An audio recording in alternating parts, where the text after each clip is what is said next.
Hey, ladies and gentlemen, welcome to the stream.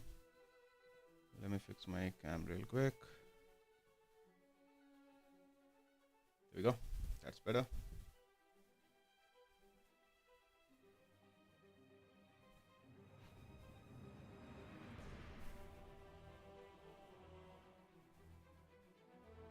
Wait, let me mute the Dota situation.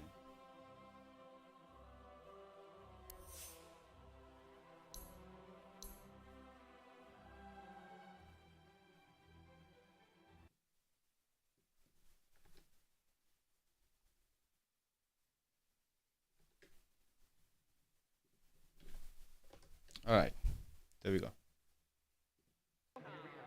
Hello. We are still here in the crowd for Grand Finals Day. We still awake, crowd? Oh, fantastic. Now, I do have a very rare opportunity. These were the first things that sold out at the secret shop. These are the trap. Oh, my God, don't show that. Valve promos. Very rare. We're going to give these away in a little trivia contest. Now, people get a little nervous in front of the camera, so we're going to do what I like to call crowd trivia. It's basically trivia for dumbos. Now, I'm not going to say that, but all right, anyway, very easy trivia. Anybody in here a large? A large? Anybody a large? All right. Hello, sir. What is your name? Tom. Tom. What's your gamer tag? My gamer tag? Yeah. It's on his shirt. Here we go. That's Papa Virgin. Papa. All right, well, that ain't changing anytime soon. Trivia question for you, my friend. All right. This is very hard. What team is Heen associated with? Oh, God. That's a tough one. Don't know. What? Secret. Secret! That's not Team Secret! There you go. One loud shirt. There you go. We got a medium. Now, this man helped me corral some fans earlier, so get your butt over here. This is practice content. All right, this is tough. How do you spell Leshrac?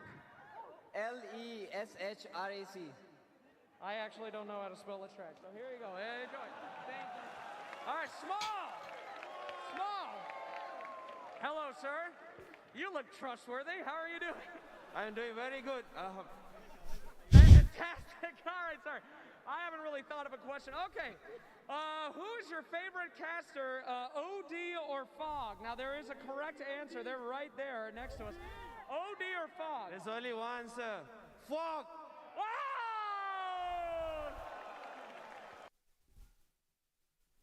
Oh, all right. My internet seems to be acting up. Wow, that's great. Unfortunately, incorrect, though. So we'll have to go to another. No, I'm just kidding. There you go, ladies and gentlemen. And everybody here, by the way, these are the primo seats, right behind the casters, right when everybody walks out. These were the guys that came in first. So give it up. And yes, we're still quite awake over here, so we'll pass it back to you guys. Keep doing your panel thing, all right? You guys give it up. Thank you, Slacks, as he rejoins the crowd to cause more carnage. Have you seen OD Pixel Cast, by the way? It's one of the best things, because those are the primo seats, as Slacks called it, but he is so animated, and Fog just kind of stands there. It's all the hand movements. It's really feeling and like part of the game. It's really good that they're standing behind OD. If it was Cap, someone might get wet as well, you know. That's true. This could happen. Yes, so we're going to be getting the players out for game number 2, Secret versus Tundra. And still, the storyline is Tundra dominating game 1. And Sheeps to kind of talk about, really how they put down the, Right, not only just I'm all their set. opponents, but put down Got the my lock on snacks the right map. here. What were they doing, Tundra? Oh, wow. Yeah, I really liked how they utilized their Fat Tide. They brought him away from the bot lane when around 14 minutes when he finished his Wraith Pact and used his Ravage to kill the Leshrac, and this opened up the mid tower for them. And they were able to get a deep ward in the enemy's triangle during this move, which is like, it's very valuable, because then they move into the bot side of the map, and they know how much they can poke and dive this tier 2 tower given the information they're getting from their vision. And by combining this with having 2 high damage supports in the Mirana and Hoodwink, it meant that they were able to assassinate and kill people without even the help of their cores. So they're just constantly applying pressure and kill threat to Secret all the time. That pressure is I'm just gonna mute my mic for now till the game starts, so you don't hear me munching. It wasn't a game for him. Why? Because there's always one pesky illusion following him around, breaking his blink dagger, hitting him. Like, by the time he gets rid of the illusion, the team fight is already kinda over. And Mirana plus Naga, like this combo, it needs to be dealt with. Yeah, the position 5 Mirana, it's only Tundra doing it, and it's the fact that in all of their drafts as well, they've got the Brood or a Spirit Breaker, the Enigma, like they've always got an element of just map pressure that other teams haven't been able to kind of replicate in their games. And yeah, this is why Secret in this gap, or this break at least from game 1, they need to identify how do we want to prevent Tundra having that map pressure. Well, we'll have to see as we're going to be getting ready for game 2. As you can see, the teams have now joined us on stage. And of course, we talked a little bit about Tundra, just how they're locking down the map. It really seems like they figured their opponent out, at least in terms of game 1. And actually, we're going to hear it from Tundra. It's a little their opponents, Team disappointing how even for the finals there are no I think boots. Team Secret is a very formidable opponent because I think they've defined their roles for each other very well, and they know exactly what to expect from each other. I mean, obviously they hit Puppy, so like it kind of goes without saying. Honestly, it doesn't need to be explained. And by this point, it's also for Nisha as well. It's just such an amazing player. If you were just to think of each of their player, not even looking at any particular game, you kind of have an idea of what each hero will play. Nisha will generally play like a very high damage hero, and then Crystallis will either be some sort of utility or counter pick for the lane, and same thing with the Resolution. They know their lane matchups very well. It's like they play these stupid combos that you feel like the lane shouldn't be strong, but then they know something about it a bit more than you do, or like the synergy is a bit better. That they manage to win these lanes, and like suddenly like they have very good synergy in the game. The last time we played them in a group stage where we 2-0'd them, I think they messed up their drafts in both of their games, so I don't think we actually got to play the real Secret. So much respect. Like going into this match much against them, I respect think coming we are out. kind of on even grounds. Like both of us have kind of, since that match, both of us have kind of gone through a win streak. Yeah, I think we are on even footing, and just excited to see how the game will play out.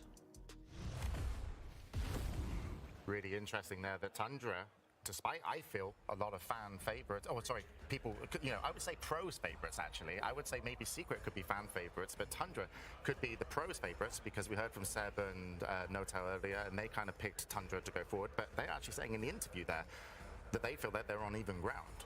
They're just being humble, not the pro players. Like, very rarely do you hear someone say, yeah, I'm gonna own you, I'm much better. Like, we have a couple of those, but not too many. However, Tundra, I believe they shouldn't be as humble. The way that they're playing, it's magical. Well, you've heard from us, and soon we'll hear from the casters, because we're ready to go into game number 2 of the Grand Finals. Secret's turn to ban. Team Secret versus Tundra Esports. Grand Finals, Game 2.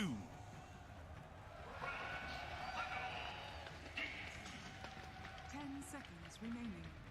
Thank you very much, James. And yes, we're absolutely ready here in Singapore for Game 2 between Secret and Tundra. Once again, joined by Seb, Notel, and Fox here for the draft. I mean, first off, boys, that Game 1, a pretty severe stomp, for the most part there from Tundra. What would you say you sort of put that down to overall, and what do you expect to see change coming into maybe this Game 2 draft? Because it's Secret, we've seen from them, they've got so much more to offer than this. Tundra has a system, and I think, like, I'm going to try to break it down quickly before the draft develops too much, but it's about the map. It's about Neta pressuring one side of the map with his heroes, the Wraith Pact Tide, the Visage, the Brood, the Beastmasters, and Skitter doing the same thing on the other side of the map. He does not leave his jungle, he does not leave the safe lane for as long as he can, and he collects information. And only certain heroes can do that. Naga, one of the best in the game. Slark, Nighttime, Night Vision, really hard to go on this hero also. Nakes with Rage in a good Life Seeder game. And then the 3 other heroes are very fast-paced heroes, the Miranas, the Tinies, the Tuskars, the Pangoliers, that are gonna strike kind of left and right on the map depending on the enemy's movement. And that's how they kind of win the economy game, hit timings, and then close the game.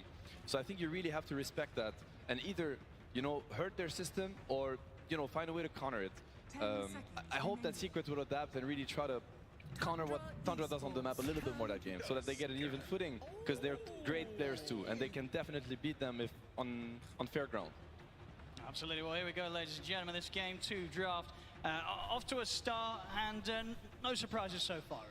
I mean, I think it's a lot about the second phase bans. They do choose, I mean, the first phase, they could have chosen to go against either the Brood or the Doom. I also agree with Seb that you could probably, I mean, sooner rather than later, choose to change your target a bit. I think skitter heroes are very important for them. Marcy, I mean, that's probably Saxa's either. this Slark, this Ursa, the CK, I don't think does nearly the same that a Naga does. Naga has been, I mean, the Naga games that they've had, it seems unstoppable. It seems like it's not fun to play against. And it's not like they first phased it, but I think the second phase bans were very wasted in all the games, more or less, that they played each other. And I think Tundra's going for the same strategy, I guess. Visage is gonna do perform a similar role. Pivot this time from Tundra, right? No Mirana, but they do get given the Marcy and the Visage. I mean, this combo is absurd. Side-kicked birds even later on. The lane is also ridiculous. And they have a lot of different combos. I've seen Tundra do stuff like this where you're now forced to maybe ban some heroes you don't want to. I've seen them do like this Luna Visage even at times that can sometimes just, yeah, you have to waste a ban because you just don't want to play versus something like that. It's very strong, and Marcy is also deny pick, right? I think Marcy is one of the heroes that Tundra refuses to play against when it comes to Secret's playbook because they're so good at using it on lanes. I feel like Secret has one tool that can really cripple Tundra. It's the laning phase. They're very strong in the lanes. They execute. I mean, Neta even talked about it in the interview where he said that they respect a lot their laning and how much they're willing to push these lanes. And Marcy is one of the best heroes for that. So I think obviously Tundra would have been happy with the Mirana first phase, but they're like, yeah, we're gonna take the Marcy away. I feel it's almost a shame. Like we saw the Monkey versus the Broodmother in one of the games. Like they completely annihilated like the laning phase in that game. I think it was all three lanes that were going super well for them. And I want to say they could have done the same, you know, like don't waste a ban on the Broodmother, get your Dawnbreaker, stay within your comfort, like get the Monkey. I mean, the Monkey's banned, so it might have something to do with it. So we're back to the Tundra system, you know, you're gonna have, you have to see how it's gonna develop. This Visage is gonna buy Wraith back, he's gonna take the tier 1 tower, he's gonna live in Secret jungle, really bad. And the Marcy plus the 9 hero and the other support are gonna be missing. They're gonna be in the fog of war. And they're gonna make Secret, you know, think twice about probably not great actually. Doesn't feel great. And on the other side of the map, you're gonna have Skitter doing the same thing with a Wraith King, or you know, he probably would have loved the Naga. Now Naga's out, and I really want Secret to try to target these heroes that can achieve that map dominance and force him into a more casual Ursa game, or you know, these heroes that really cannot apply as much pressure on the map. And also the Visage, I mean, that was the one they lost to, right? I also think it's now Tundra 1 game up, and it's the Mirana ban. It's quite interesting, I think, the Nyx ban, because we haven't mentioned it in game 1, but Tundra lost to Secret where they had Nyx. And Nyx is one of the better heroes at disrupting map movement, right? At finding information himself or finding pickoffs and getting. And, you know, Tundra came into this grand final saying, you know what, actually this Nyx is more annoying than the king of your heroes that has been Leshrac so far. Yeah. So it kind of says a lot about what's going on, you know, Dota-wise. I like that point a lot too, because a lot of times you can see the Nyx and it's like, oh, he has Carapace is excellent this game, there's all this, but it's actually the scouting, right? It's actually so much about getting the information. Finding out if Neta is alone or if Skitter's alone, and like being able to just get that quick pickoff. And now we see like they were talking about, it's controlling the map, trying to read things, so really interesting bans coming out from Tundra. I like the Secret bans much more this time around, the second phase, you know, like the first phase is something else, but they're committing to a certain strategy, but the Naga's out, the Mirana's out, the amount of map tools that they get are getting very, very limited already, much more than in game 1. I want to see the Dawnbreaker come out for Secret. I mean, I think that would be a really strong pick. It can crush the Visage. Yes. If you look at what Secret did there was a game when they had this next Dawnbreaker silencer, and I felt like it gives them really strong lanes, so they can kind of beat Tundra at that game. And if they transition into the mid game, they have these global tools that even if Tundra kind of pulls off this outmaneuvering on the map, you have these global tools that are gonna allow you to, you know, even it out. You get the global silence, you get the Dawnbreaker ulti, and I thought it was an interesting approach. Definitely heroes I would like to see Secret look at. Yeah, and we also get Secret as second pick for the. I mean, they won't get the choice in game 3 and in game 5, but now we're going to be able to see how strong the second pick is going to be for them. I think the flex pick again from the Dawn, or finding a hero that can, you know, add this global presence, break this map, but still remain, like have some things remain flex, like the Leshrac Resolution can play it, and they can keep this till the end. But yeah, I think the second phase bans this time around much better from Secret. Yeah, I like the Luna. That was when I was. yeah, exactly. Like I think this is thought through. I think the Mirana also they would have gone for it for snaking. I think the Naga is a must ban for the rest of the series in second phase, unless they come up with the ultimate way to deal with it. Yeah, Luna Visage, very strong combo. I mean, we've played Tundra in TI-10 qualifiers, and they were doing this Luna Manta Night Vision abuse. So it's definitely a hero that they can use a little bit like a Naga. You know, constantly sending the Manta illusions, shotting the waves, sending them also to scout. Because they can still Skitter flex is one of the players that not only track farms between Manta, Nisa and he actually uses it as a scouting tool to increase his map presence. and as we were talking about with the Naga, like how he was using the illusions instead of just going camp to camp to camp. He's cutting the wave, even though it's not efficient. He's getting a little bit more info, especially during nighttime. I mean, they had full vision the whole night. Yeah. Sometimes even just suiciding illusions, just literally to get any type of information. Yep. And you know, theoretically, there are two ways to deal with Tundra's like kind of split push style. The CK is one of the heroes that they really enjoy doing that with. Okay, they go for the Phoenix into Chen. It's a great Phoenix game. When do they play the Phoenix? I want to say it's only with Visage they've played it. I think I only saw them play it once, if even that. I don't even know if I saw them play it here. They played it. I've seen Snaking play Phoenix once this tournament, I want to say. I'm pretty sure. So basically, I think Secret, you have two approaches. When you play against this split push heavy kind of style, you either match what they want to do, or you know, group up and ball up and try to force them into a 5 versus 5 fight at a pace that they don't really want to get into. And I feel like Chen Lesh is a perfect lineup to push the issue before Tundra kind of gets online with their heroes. You know, think about the Leshrac Bloodstone and the mech timing. It's going to be very close. These heroes play together really well. Chen is going to bring a ton of armor and a ton of buffs on this Leshrac that are going to kind of help him live through the Tundra burst. And maybe they can just snowball the game, because usually Tundra don't really look at these early timings, and they hope that they get to, you know, get away with their map stuff like they did game 1. If you force this Visage and the CK to fight before they get the shard on Visage and the BKB on CK, they might just run into, you know, Leshrac can easily solo kill them.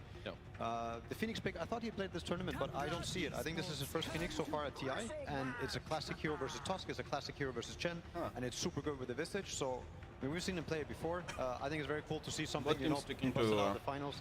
It also makes a statement. We're seeing a very different approach from Secret this game. Very different. Remember Chen Bristleback? Remember some Chen Bristle? Yep. At TI9? Yep. I think this is a statement. It's like, you know what, this map stuff that you're forcing us to deal with, you're gonna have to play our game now. And it's gonna be a game of Leshrac, Chen, Bristol grouping up, going for early objectives, maybe even going high ground early. And it's like, have you thought about that happening to you? You think Kuro's watching? Hopefully he is. I think inner Kuro right now is like push the base, push the base. It lets them set the tempo even better, because last game they kind of wanted to, but their heroes didn't have to, especially after lanes, like things just crumbled. This one, it's, like you mentioned. They're going to be able to force them into Roche, force them to fights around towers. Counter the Visage as well, Bristleback, like both on the lane, but also in the game. I also think he doesn't care at all, the CK and the Phoenix early on. I mean, later on it starts changing a bit. I really like Secret's approach so far. Yeah, it's very interesting. I feel like, Dota theory-wise, they have a much better shot this game than the last one, in my opinion. And I feel like there's a lot of pressure on the 9 hero, because he needs to be the one buying time for House Kidder. He doesn't get last 33 pick. And he doesn't get last pick. 10 seconds He needs to enable his side laners this game. So do you pick against the Lesh, or do you pick... you actually don't know. You don't know. Playing Lesh. This It could be Tusk Lesh. It's easy setup. I think it's quite laneable into the CK Phoenix, if it's going to be CK Phoenix, which I think it will be. It's tricky. It's very tricky, actually. Tundra's tended to not really prioritize, like, you know, counteracting like that matchup though, right? Like we've seen like Liquid's approach to Lesh, they pick like the lean a lot of times. 9 usually just sticks with his style. Well, but still, 9 has his counter picks. Like when he saw Secret pick Pangolier, he went for Lizard Man, I forget the name. Primal Beast. Primal Beast. And I think he will take his opportunity to counterpick when he can. Like he really wants, you know, when he saw the Lesh before, they picked the Tusk, knowing that most likely I can get this matchup, and that's the one he likes, you know. So now he has to pick blind, and I think Nisha might have an opening to really punish if he chooses.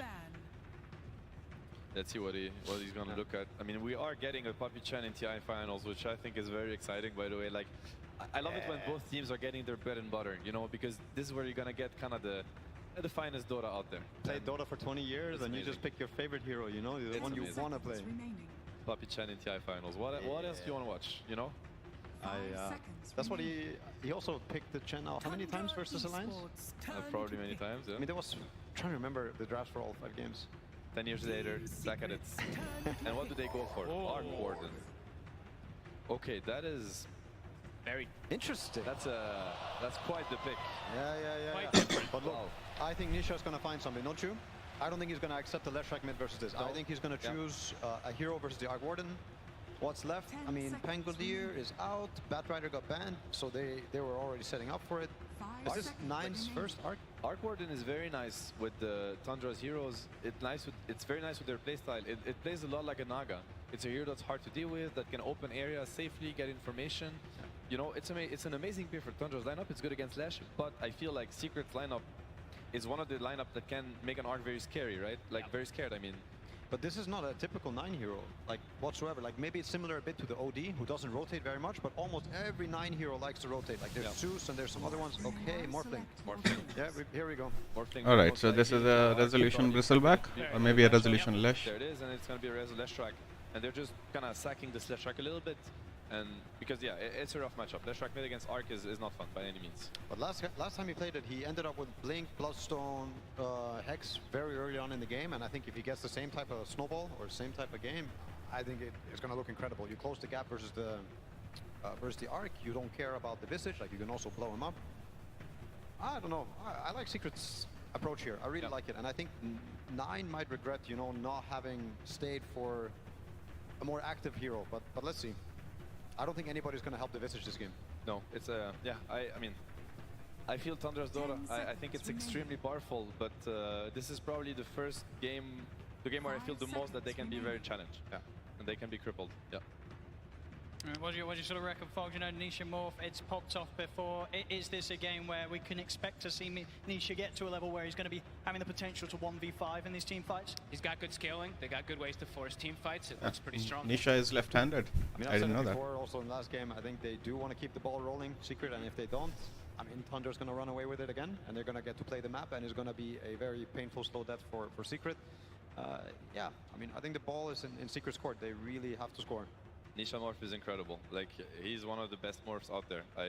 He hasn't gotten to play it as much lately, but I think everybody that ever got to face his morph still remembers. He is an incredible morph player. He can make wonders in this game. Let's have a look. We'll find out soon. Surely we'll be able to pop over to Coach, but before we lose your kind of final word, Seb, Secret, how do they bring us back from that loss in game 1? Tempo. Play their heroes to their strength. You know, it's a bristleback, a Leshrac, a Chen. Thank you very much, Seb. Over to Slacks now. Hello, thank you so much, Owen. I am here with Heen from Team Secret. Heen, rough game 1 as we saw, but what's the strategy here? Just give it to me straight. You know, when in doubt, Chen it out, or what are you guys going for? No, it's just we want to be able to force objectives because it's been very hard to force fights or like catch them. So we're figuring with Chen, our ball is stronger and faster, and we won't get as frustrated trying to catch them or anything. All right, well, thank you. Very informative. Appreciate it. Do you remember what Arc Warden does? It's been a while. Do you feel like you got enough counters to that, and you're going to be okay with that last pick Morphling? I mean, we played against Arc Warden a few times in scrims and maybe even matches. But so, yeah, it was not a complete surprise pick. Hopefully we're ready. I mean, game 1 didn't quite go as we envisioned, so. All right, well, you know what? We are ready to see this thing go all the way. So, ladies and gentlemen, can you please give it up for this man? Give us some energy. And please give it up to our wonderful casters who will bring us in to game number 2. Thank you very much, Slacks. Yes, we're ready to go here with game 2, Secret versus Tundra. Let's see if Secret are able to fare a little bit better, because that game 1, it was a rough one. Tundra coming out all guns blazing and being able to take that first map against Secret. I mean, overall, we did hear, of course, towards the end of the game, you know, Secret, Holy they were shit, able to look keep at that spirits wording high. from We these had a lot of guys. positivity from the comms. Like Exactly what that? we need right after That towards word the seems end a of little very rough misplaced. start to the grand finals. Yeah, and I like the big pivot that they made this game. Rather than looking to chase heroes around, looking to try to catch Tundra, which seems to be one of the biggest problems for most teams this tournament. They're the ones who's going to be forcing the issue and forcing Tundra to kind of react to them. So let's see if that works. We see right away, Tundra, they go for this level 1 smoke play. Incredibly strong level 1 with the Marcy with the CK stun to chase heroes. But we see the Secret prepared. They had this early ward placed on top of their outpost to see immediately when smoke broke. So prepared for that early game. And we'll see how well, you know, Secret can deal with some of the more different heroes that Tundra are bringing into the fray this time. You know, eyes are going to be on 9, see how much he can do. Oh, that is annoying. He's going to be able to get a bit of damage down to Crystallis as he tries to get towards his lane. He knows he has no risk. He's playing versus Chen in the lane, so you can easily go for these type of pressure plays. Give 33 that first few creeps advantage. Shaksa, And Giga it's a Chad. split matchup as well. You know, we're seeing 2 sort of greedy heroes here that have potential to really become the carries for both teams. The Morphling versus the Arc Warden. Anything exciting to come out of the laning stage? Is just going to be a trade in farm, or do one of these heroes have to be more careful than the other in this matchup? Probably a trade in farm, maybe 9 slightly ahead if anything, but no, I'd say mostly just a trade. We've seen Nisha and just Morphlings in general with the new skill build that you can go, you know, you only have to put 2 points in attribute shift. You're able to prioritize having more points in adaptive and waveform. You're able to secure CS constantly, so I'd imagine Nisha does just fine. Looking at top, this is this is probably the more exciting lane, I would imagine, to look at. The shards, the stun, flash, constant kill threats onto the Phoenix, maybe even onto CK. Restless. Sprays are stacking up, but Oh. transaction 33, it's enough to burst through Crystallis and take him out. And there's gonna be a dispose coming. He might go down too. Saxa will be ready to dive in under the tower. Delane starting off with a double kill for 33. That is... I feel like That's not something you want to see if you're Secret. when you're playing against Tundra, you have to just The Tundra offlane special, right? I mean, ban all it's always Saxa like heroes. Somehow they're able to just always If Saxa gets his hand on Marcy, Monkey King, Hoodwink, 6 tangos, a cell, 33. there's one more that he plays a lot that I'm forgetting. But if he gets his hand on those heroes, the game just becomes insanely hard. So they can just keep doing this. I think Crystallis So much damage. He comes back into the lane and he's pretty much immediately down to a third of his HP. Top lane as well, we're seeing Resolution. He's getting zoned back, Snaking able to take down Zayt's courier. And the shards down, but dives at the ready. The first few levels are incredibly impressive from this Marcy and Visage. This is one of their bread and butters. Puppey will start to attempt some stabilization with the lane, get the pullback. See what creeps he's able to get to kind of dissuade this damage that's going to be coming out. He gets a pretty good one. It's a good one to at least harass them back, kind of stop their aggression. See how soon they're able to get to a point where Crystallis is... I feel a bit more confident to step up the creep waves. It's not easy. Gets the stun. This goes only on the creep. They know how strong that creep can be. Good choice to kind of go for it there. And this is a great lane for the Visage where it's like, yeah, the Bristle, you know, as the panel, as Sabinoto were talking about, you know, you do counter this hero in a way as the game progresses, and even in lane sometimes, but also you have infinite mana, right? Visage is just always able to just bash out those spells constantly onto a Crystallis' Bristle. See there, of course, Puppey quite able to take the spawn not bad. before the respawn. Saxa ensure that ever more tougher and tougher for Secret to gain momentum and control of the creep waves down in this bottom lane. 33 is able to hold it in a fantastic position. Good position and tons of regen, so they can always go for this harassment. Crystallis, I believe he's got his ring. Yeah, he's got it on the courier, so we'll have some sustain. But his stats overall will be a bit low because it's going to take a very long time for that to come out. So could still look to apply pressure onto him there. He has dive. No, he doesn't have dive. Cooldown at the moment, so Secret look to choose this time to strike. Drags back Zayt though. And ensure that that last right click required to take Snaking down won't be allowed to be there. Still Tundra's so good. As well too. He's just kind of baiting them a little bit if they did try to commit. So far, looking at the mid lane, yeah, Nisha, he's doing just fine. He's actually gone 3-1-1 skill build. Okay. Not really feeling like he needs to go for any attribute shift at all versus an Arc Warden. Only that 1 point. So does 33 go for like a ham or something this game? He's dead. Crystallis is dead, I think. Dude. With the lead that they've already managed to get against the Bristle, it very much seems that Marcy and Visage, they can Holy kill shit. that Bristle before the quill sprays become too much. Saxa and Snaking he starts both killing living them. on super They know low exactly HP. when to push it, and they know that they can get away with it. It's just like last time, right? When they have this Tide plus this Hoodwink versus that Pudge. This time it's Visage with Marcy. Heavy physical damage, Blades of Attack again on 33. Same build he's going to go as last time. Not the phase boots, but of course just Wraith Pact, high damage. I mean, how do you sort of recover from the state of this bottom lane? And it feels like one more death from Crystallis down here, and it's going to be very, very difficult to bring this lane back in Secret's favor. I like that he bought the raindrop. I think that's a good, at least, attempt to be able to get a trade kill probably with those quills that we saw Saxa drop low. Just any type of small stats, any type of small survivability will help. His ring, still sitting behind the tower. He actually hasn't brought it out himself. He will in a second. I think the scary thing as well, of course, is from Saxa, you know, having a good start down bottom with the levels that he's going to be getting in on him. What? You know, the other lanes, they've got to be prepared as well, right? The perfect hero Marcy to have high impact at any part of the map that I guess this game's the responsibility is going to be on Nisha. Saxa to turn up and turn things around, just like he was doing in game 1 as a husband. He's the win condition. Another jump over towards Puppey. Puppey and Crystallis try and stand their ground, but Puppey goes down. Crystallis might have a chance to chase sacks throughout this. Does he have enough mana? He has mana for one more. Options of getting away. He doesn't. So Crystallis Alright. finally finding a bit of action going in his direction. Honestly, maybe that's the way you have to do it. Just Puppey has to sacrifice himself. He has to be the one to just soak those soul assumptions for Bristleback to just get this type of trade. 'Cause otherwise, yeah, definitely seeing a bit of promise. But Crystallis, once he has Vanguard, he'll be able to at least stay down here a lot easier, and he's getting pretty close to it. As we can see now, despite sort of the Alright, 9's not doing so well this game. Crystallis, he's pretty much keeping straight even with the farm that Skeeter, carrying for Tundra on the other side. The map is getting as well.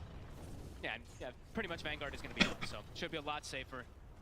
And Puppey, he's going to start getting some levels, so he's going to be able to actually protect Crystallis. We see him grab some magic resistance and also just a little bit of extra damage. So that actually will help a lot. That little bit of Cloak Aura that's going to come out could protect Crystallis enough. Let's see. Puppey.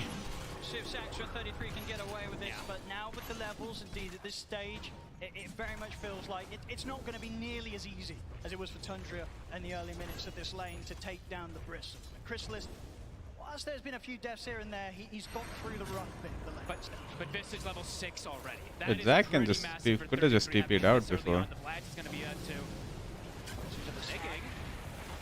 Not bad. He'll look to step over and finish off the kill. He'll get it. Zayat should go down into the spark ray. So both mids able to take a kill out of this one. He's turned up with the familiars, ready to chase out Nisha. Nisha's got a fair few one charges. It's only level 1 shift. Back up, he can't.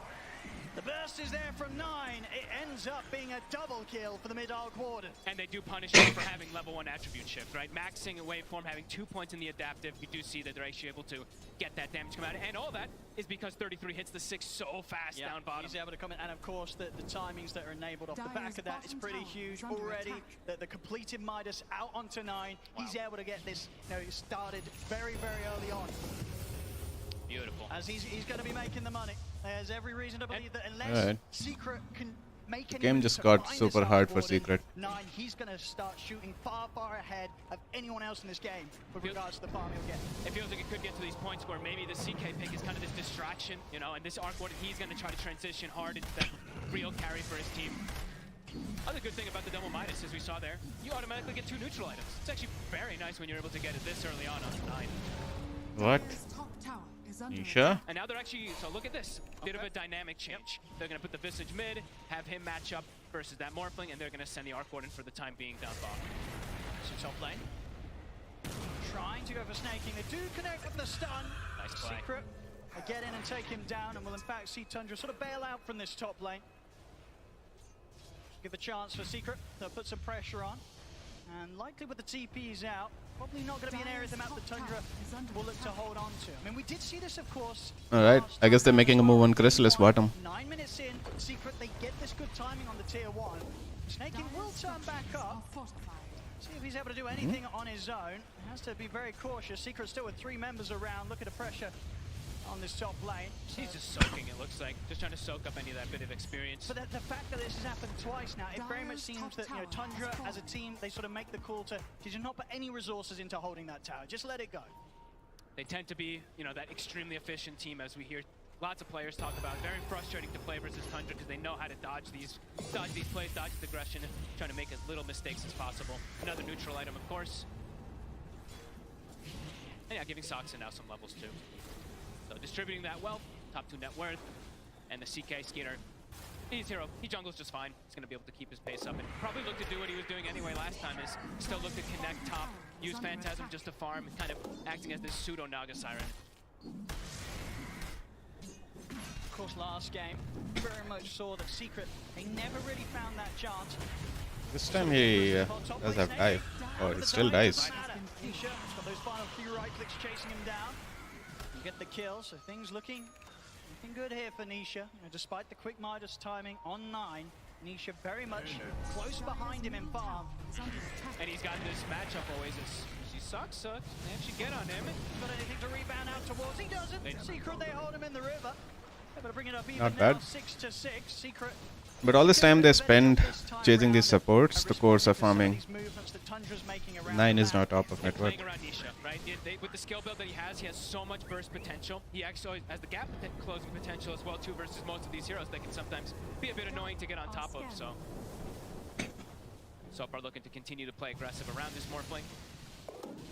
Definitely seems sort of a bit of a heavier focus around playing around this jungle of Tundra. Just trying to make sure that Skeeter doesn't get nearly as much space as he did last game.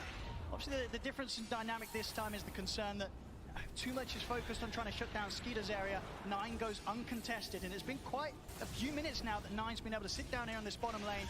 He's getting complete free farm. He's starting to be pretty annoying too. Crystallis is caught in an awkward position, eats 2 or 3 of those spark rates.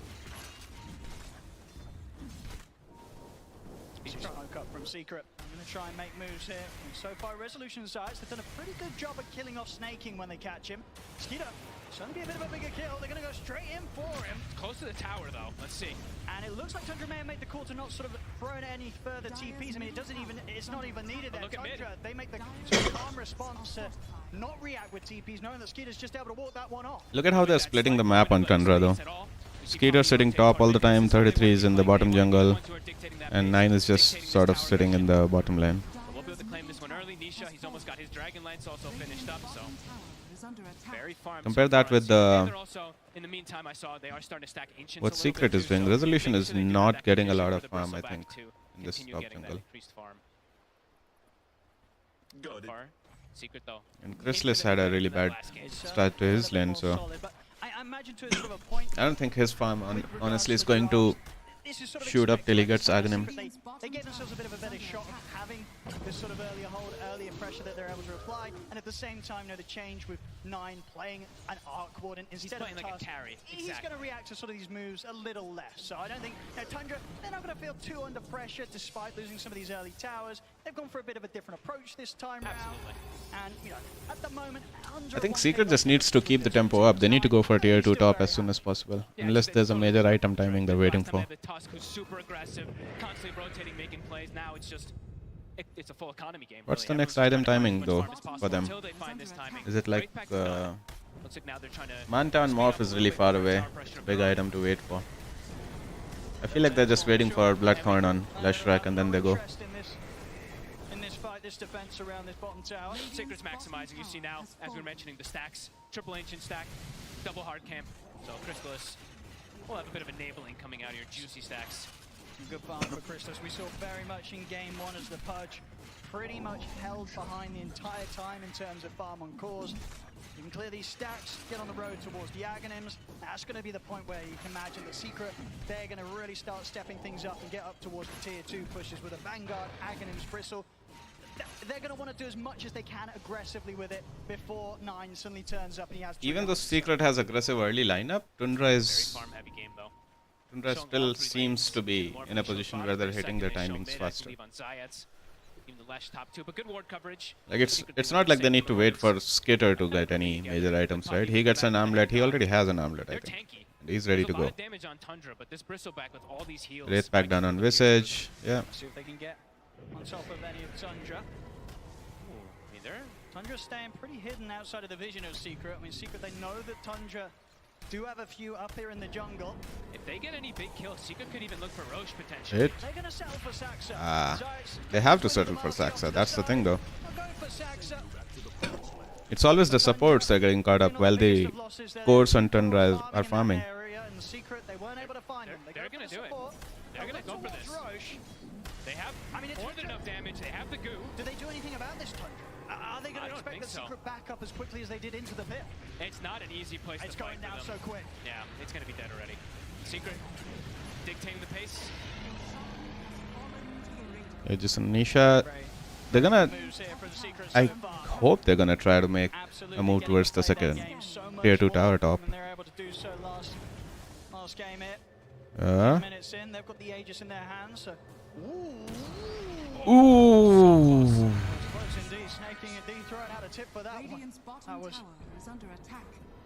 If he didn't turn back, he would have gotten that stun. So Tundra perhaps wanting to ready to smoke. Their own now. They do, because everyone's shown, right? Secret, they haven't shown a lot in these lanes, so Tundra looks like they do want to try to counteract this. They have 9. Puppy might be the show up to the fights too. catch.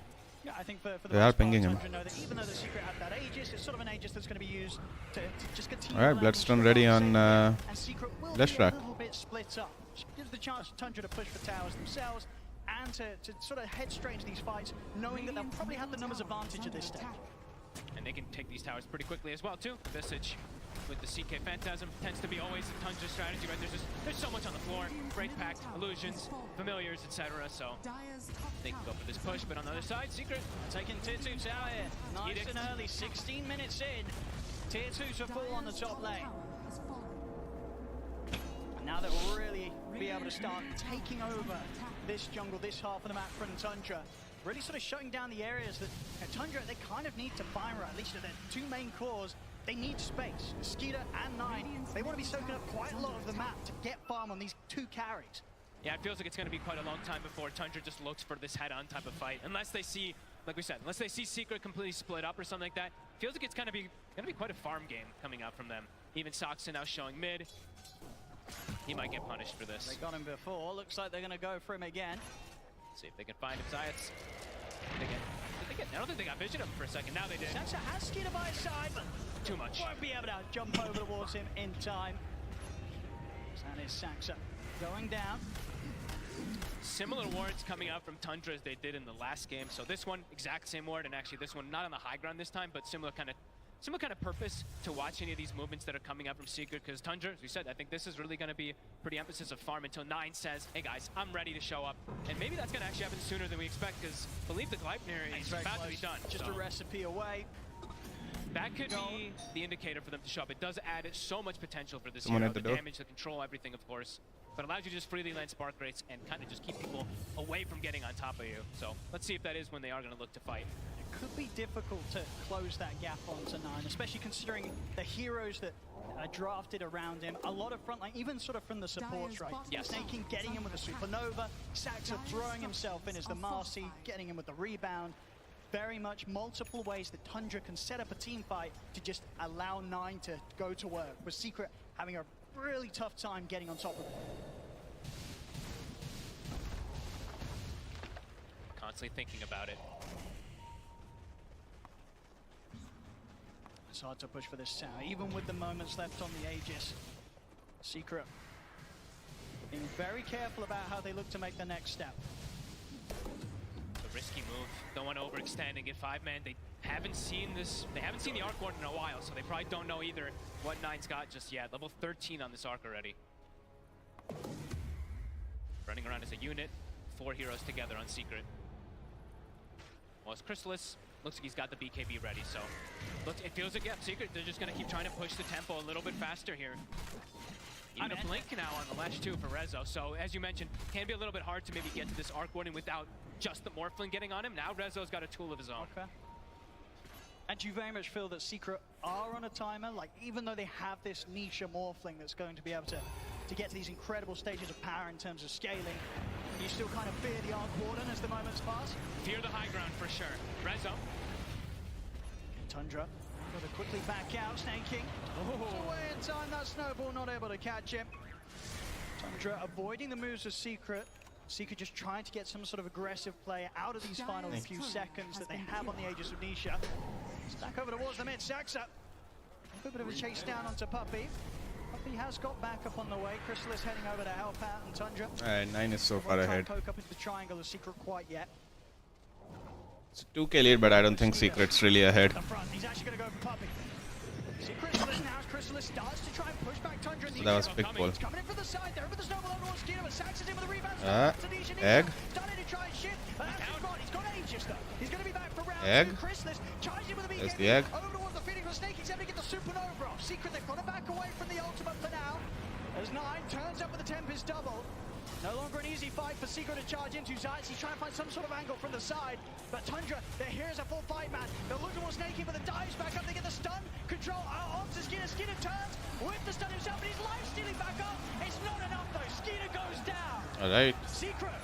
But you can see how the fights are starting to get difficult for Secret. Trying to lead the charge. Secret, they want to get some Tundra. So hard. Enter in the trees. Duke off to the side, back under the tier 2. He'll be fine. But Secret, they force a fight there around the expiring Aegis of Nisha. They get Skeeter, and with that in mind, they'll be able to get themselves straight onto Tundra's half of the map and continue. You need to get some go buildings sleep. out of this, actually. Perfectly rallied, right? Rallied on Puppey. That's got to be the name of the game. He's got the flats, he's got the mech, he's got all these auras. We see the ice armor coming into play. Chrysalis had no fear. He pops BKB and he just starts charging right through everybody. And then they nicely kite and play around that Supernova beautifully. Tundra maybe going a little bit too hard going into this Secret lineup when there still is that 10 seconds until it was going to go down. Yeah, it was a very clean reset as well there for Secret. As soon as the Supernova comes out, they're able to sort of back off. And you can see, from Tundra, they still commit into this. They very much feel that they've got the strength to do so with the 5 of them.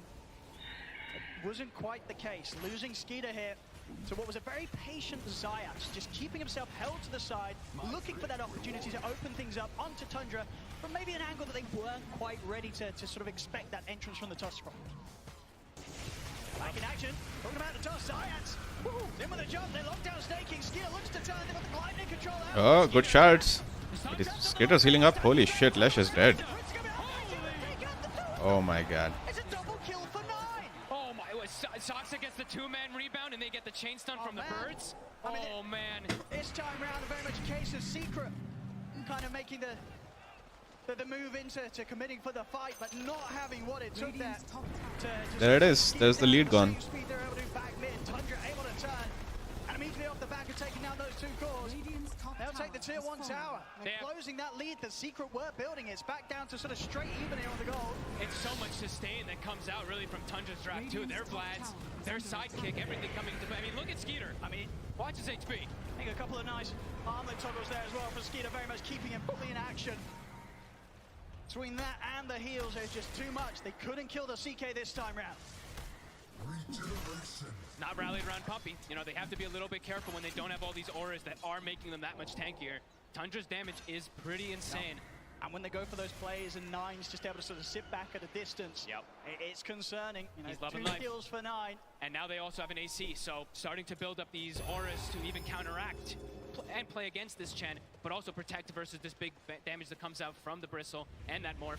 33 is quite large. Yeah, and we see with 9 next time queued up is going to be the Blink Dagger, so it'll be even harder for Secret to get that jump onto him. We see any sort of snowball or hero running up at this Arc Warden. 9, he's going to be able to blink back, reposition, and allow the rest of his team to sort of be there in between him and Secret. I love this type of build. Eventually, you can always build into like these overwhelming blinks and whatnot on Arc Warden, and then you have these double blinks and all this aggression you can do too. It's very oppressive. It's Tundra now starting to find their footing completely. They'll look for tier 2 themselves. Sidekick Bird. Look how quick the tower drops. See you later. Gone in a matter of seconds, even if that. And off the back of that, immediate smoke from Tundra. They know that Secret's playing over on Tundra's half of the map around their jungle. They're feeling incredibly strong with this newfound AC on 33. This is a tough time for Secret to take a fight. Puppy's not with these guys. This is gonna be disaster for them. Secret, they've got to run. Hey, that's also really cool that he can do it with the blink too. Right now he has an initiator. They don't need to actually rely on the Marcy being the one to jump in. He just blinks in and gets like Gleipnir initiation. Yeah, BKB, Skeeter had just finished that one up, so they felt strong to be able to go for this play. And now he's got Mage Slayer as well too, so items started to be picked up on the side of Tundra, not only just to do lots of damage, but of course damage mitigation, as we've seen so much from them. AC, Mage Slayer, it's going to start to reduce a lot of Secret's potential. It's so hard for them to burst through Skeeter like they were able to do that one time when he was caught on their half of the map. It's a really good item this game, just like last time, versus that Lash versus the Bristle, reducing damage of the Quills, even the burst that comes out from Morphling. So, it's starting to come together for them. It's a very common build, of course, too, for Skeeter. I think for Secret, Nisha most certainly making the call for them to just sort of hold off on any further engagements until he gets his BKB done. Yeah. About half the gold away from the recipe, and it will be there, but going to be a little later than the timing that Roshan is going to be back in the game here. Roshan respawning.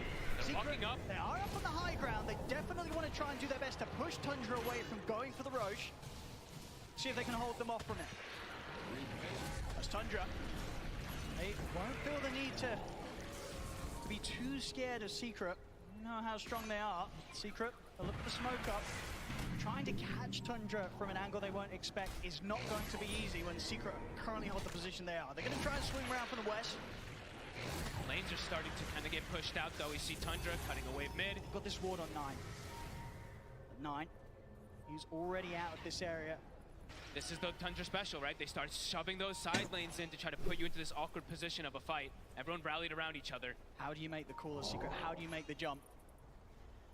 Tundra with their own smoke. They don't want to overextend for these type of jumps either. Like we were saying before, they need to stay kind of rallied around Puppey. Make sure that they can utilize these auras at a maximum.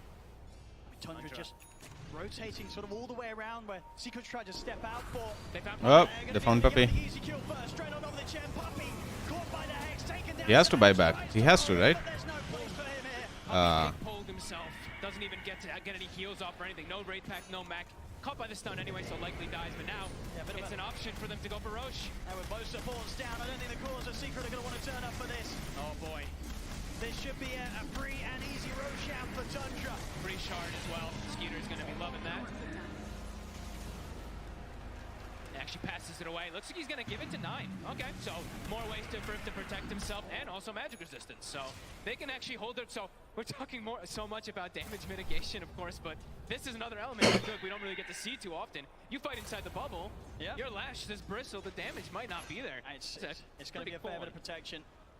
Indeed, able to be kept consistently up and out on the field. And things are starting to get a bit scary because the scaling for Tundra is getting quite strong. Even the Marcy, level 12 is online. BKB is on the horizon. 12 on Phoenix. Game plan for Secret is starting to get kind of dissuaded. Around the mid, they do find 33. All right. Okay. Good kill. Out and on his own. He's very deep. They might be able to do something about the familiars as well here. Big pickup. A slip up, a rare one as well there for 33. Out on his own. Be out now for 40 seconds. Can they turn it into more? Is there something they can do with this one? Yeah, they have to push out this bottom lane. Top is being dealt with Puppey, but do they have an opportunity to go for anything here? Sax is very close to his BKB. Already, once again, Tundra support, so many games where their supports just turn into additional cores. Also to Marcy. Very much sort of the direction that Saxon will go as the minutes pass. Skeeter, so having his blink dagger done, may have killed 33, but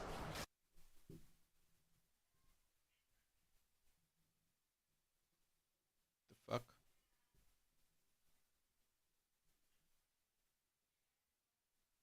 Phantasm was pushing it bottom. Phantasm Illusion was also pushing it. So it's a typical Tundra trying to shove those lanes down. And now they see this. They see them split up. So Tundra, they're looking to strike. full axe on Crystallis. Comes out late though. Does not quite at the timing that they would have hoped for, especially considering the decent start they did have to this game. Zayat, maybe the one left behind up top. Marcy's level 13, so level 2. Everybody back on the map now. Ready to get together. Ultimate. On this top lane. 80 seconds minutes cooldown. of Aegis to play with. Full Octarine done on 9. He's so farmed. 6,000 ahead of his counterpart. And there's going to be no catching up in terms of farm unless Secret are able to find these fights where Niche is able to pop off, get the kills, somehow take down this Arc Ward, and it's going to be a lot of money if they're able to do so. Just not an easy task. He's got his Crystallis done, Nisha, so stepping up the damage a bit.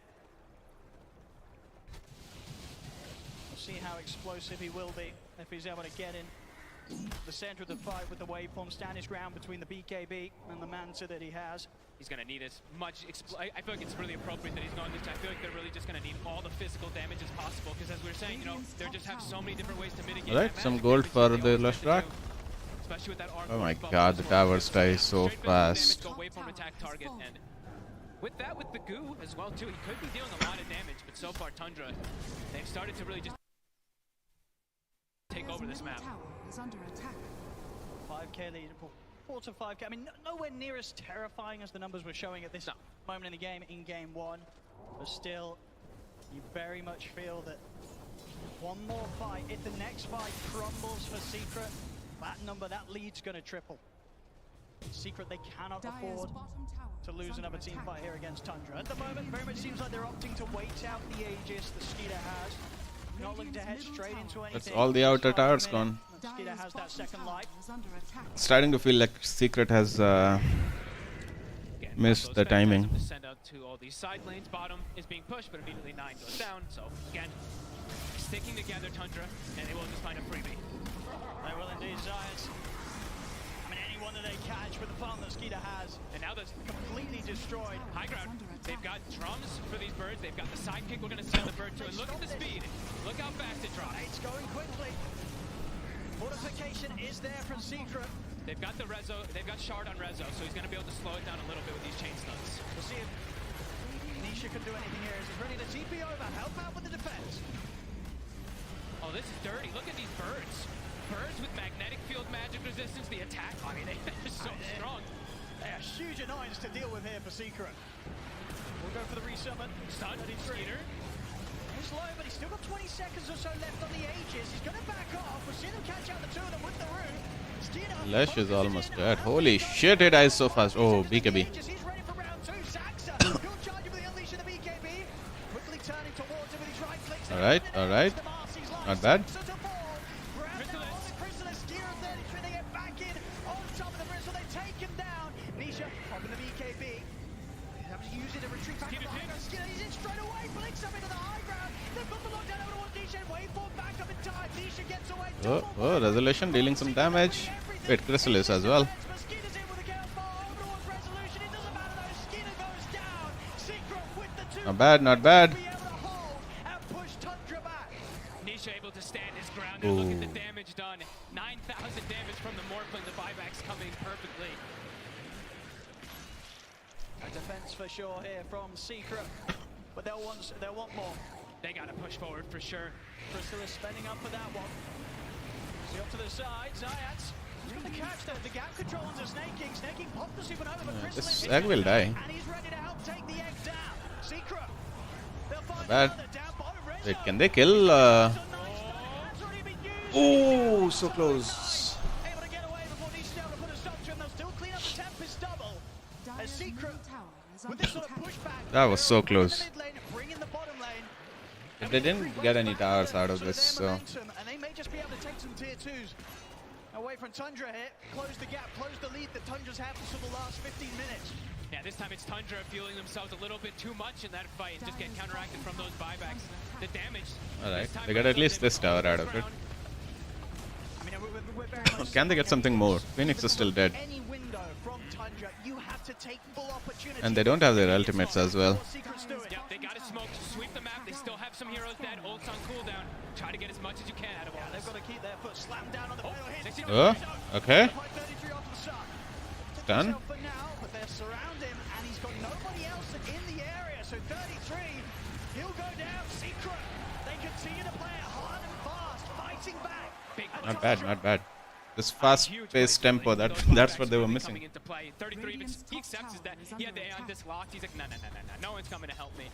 As Secret find their way back into this game. Nisha, he's massive now. Level 20 about to be taken. Also, Daedalus is finished.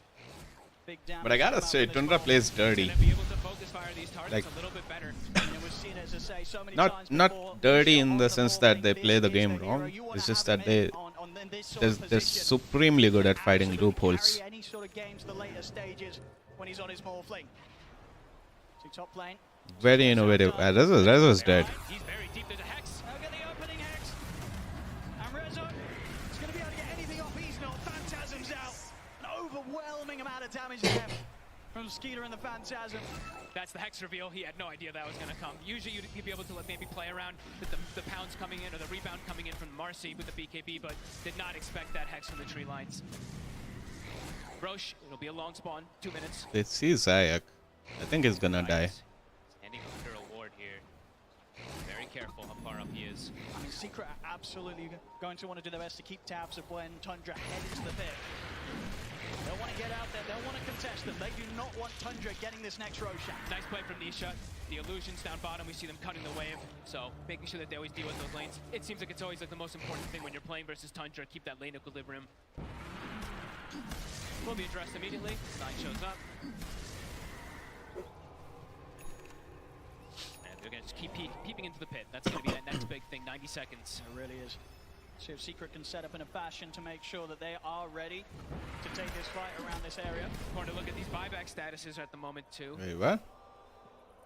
Ooh. Oh. Uh-oh. Uh-oh. Hopefully, simply sort of some, potentially maybe just a hotkey issue or something. See if that's going to be fixed by a quick reset here for Snaking. Very much, yeah, the moment that we're going to see them leading towards now. He's back in. Let's see if he can use his courier now. Give it a quick check. Look at lane positioning at the moment, though. Is the crowd shouting, let's go liquid? A little bit. They do have this harpy creep, maybe to perhaps try to cut things, but the moment Tundra have lanes in a very good position. Let's have a look. Phantasm is up in a moment as well too, so they're going to be able to keep going for this shove play. And yeah, Roche constantly going to be getting scouted. And the important thing is too, Secret doesn't know about that deep ward down south. The one that was scouted inside support, that's a very sneaky one that has not been seen. Oh, it's not a good sign. Uh-oh. Let's get Courier's bug. Let's see if there's going to be a hopefully simple solution to this. Unlucky. Standard unlucky. You could say so. Yeah, unlucky. And that Nisha smile. See if we're able to get this sorted. A little bit of a, not really something you can play on with. It's locked, he says. Maybe it's locked. See if they can fix it. So a big thing really to look at is, Just this unlucky. is going to be a big one, really.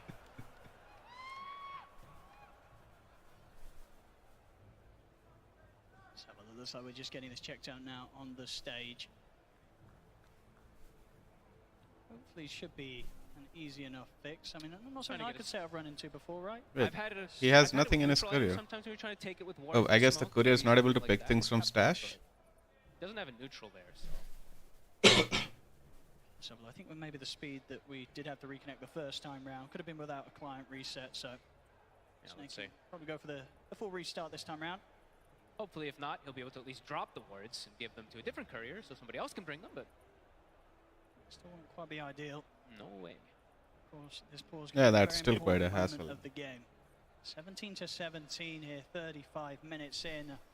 Without a doubt, very much getting much more of a balanced game of Dota 2 on our hands this time round. Secret, they've dealt much better with what Tundra's brought against them this time round. It's really neck and neck. Just because, especially how big Nisha really is, how much he's going to be able to do with this Daedalus.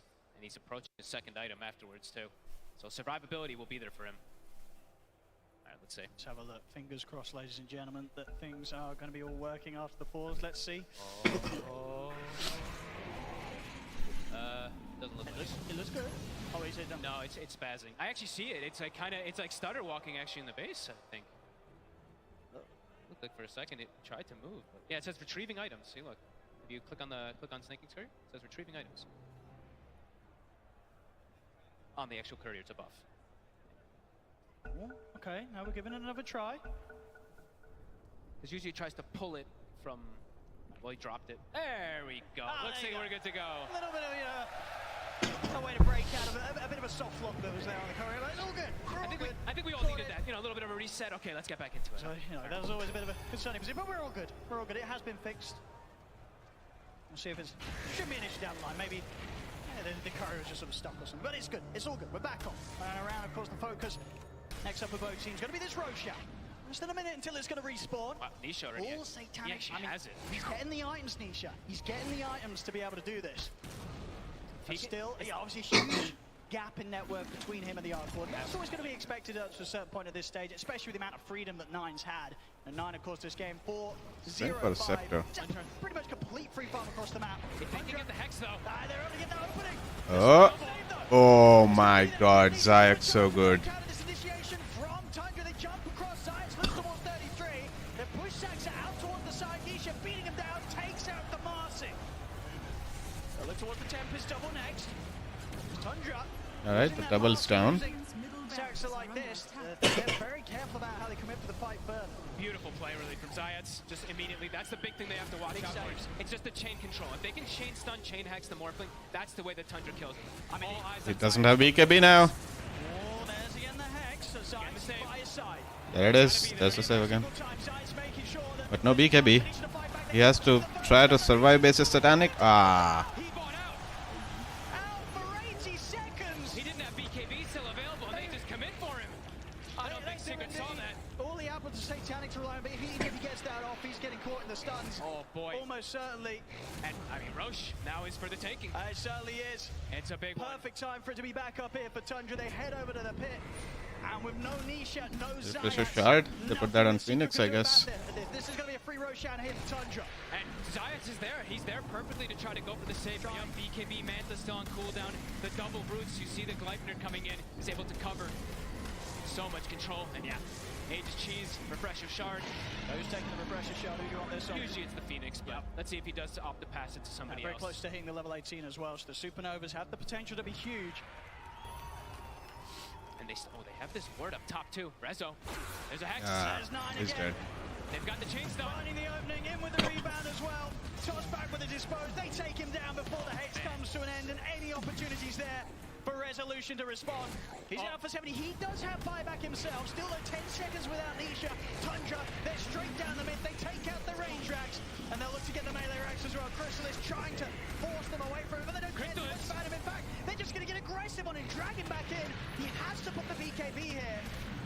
As the Phantasms continue to take down the melee ranks, the full set now in the mid, removed here by Tundra, and they're sticking around. 9 up towards the top of the Tempest double. They're trying their best to force out this buyback from Resolution.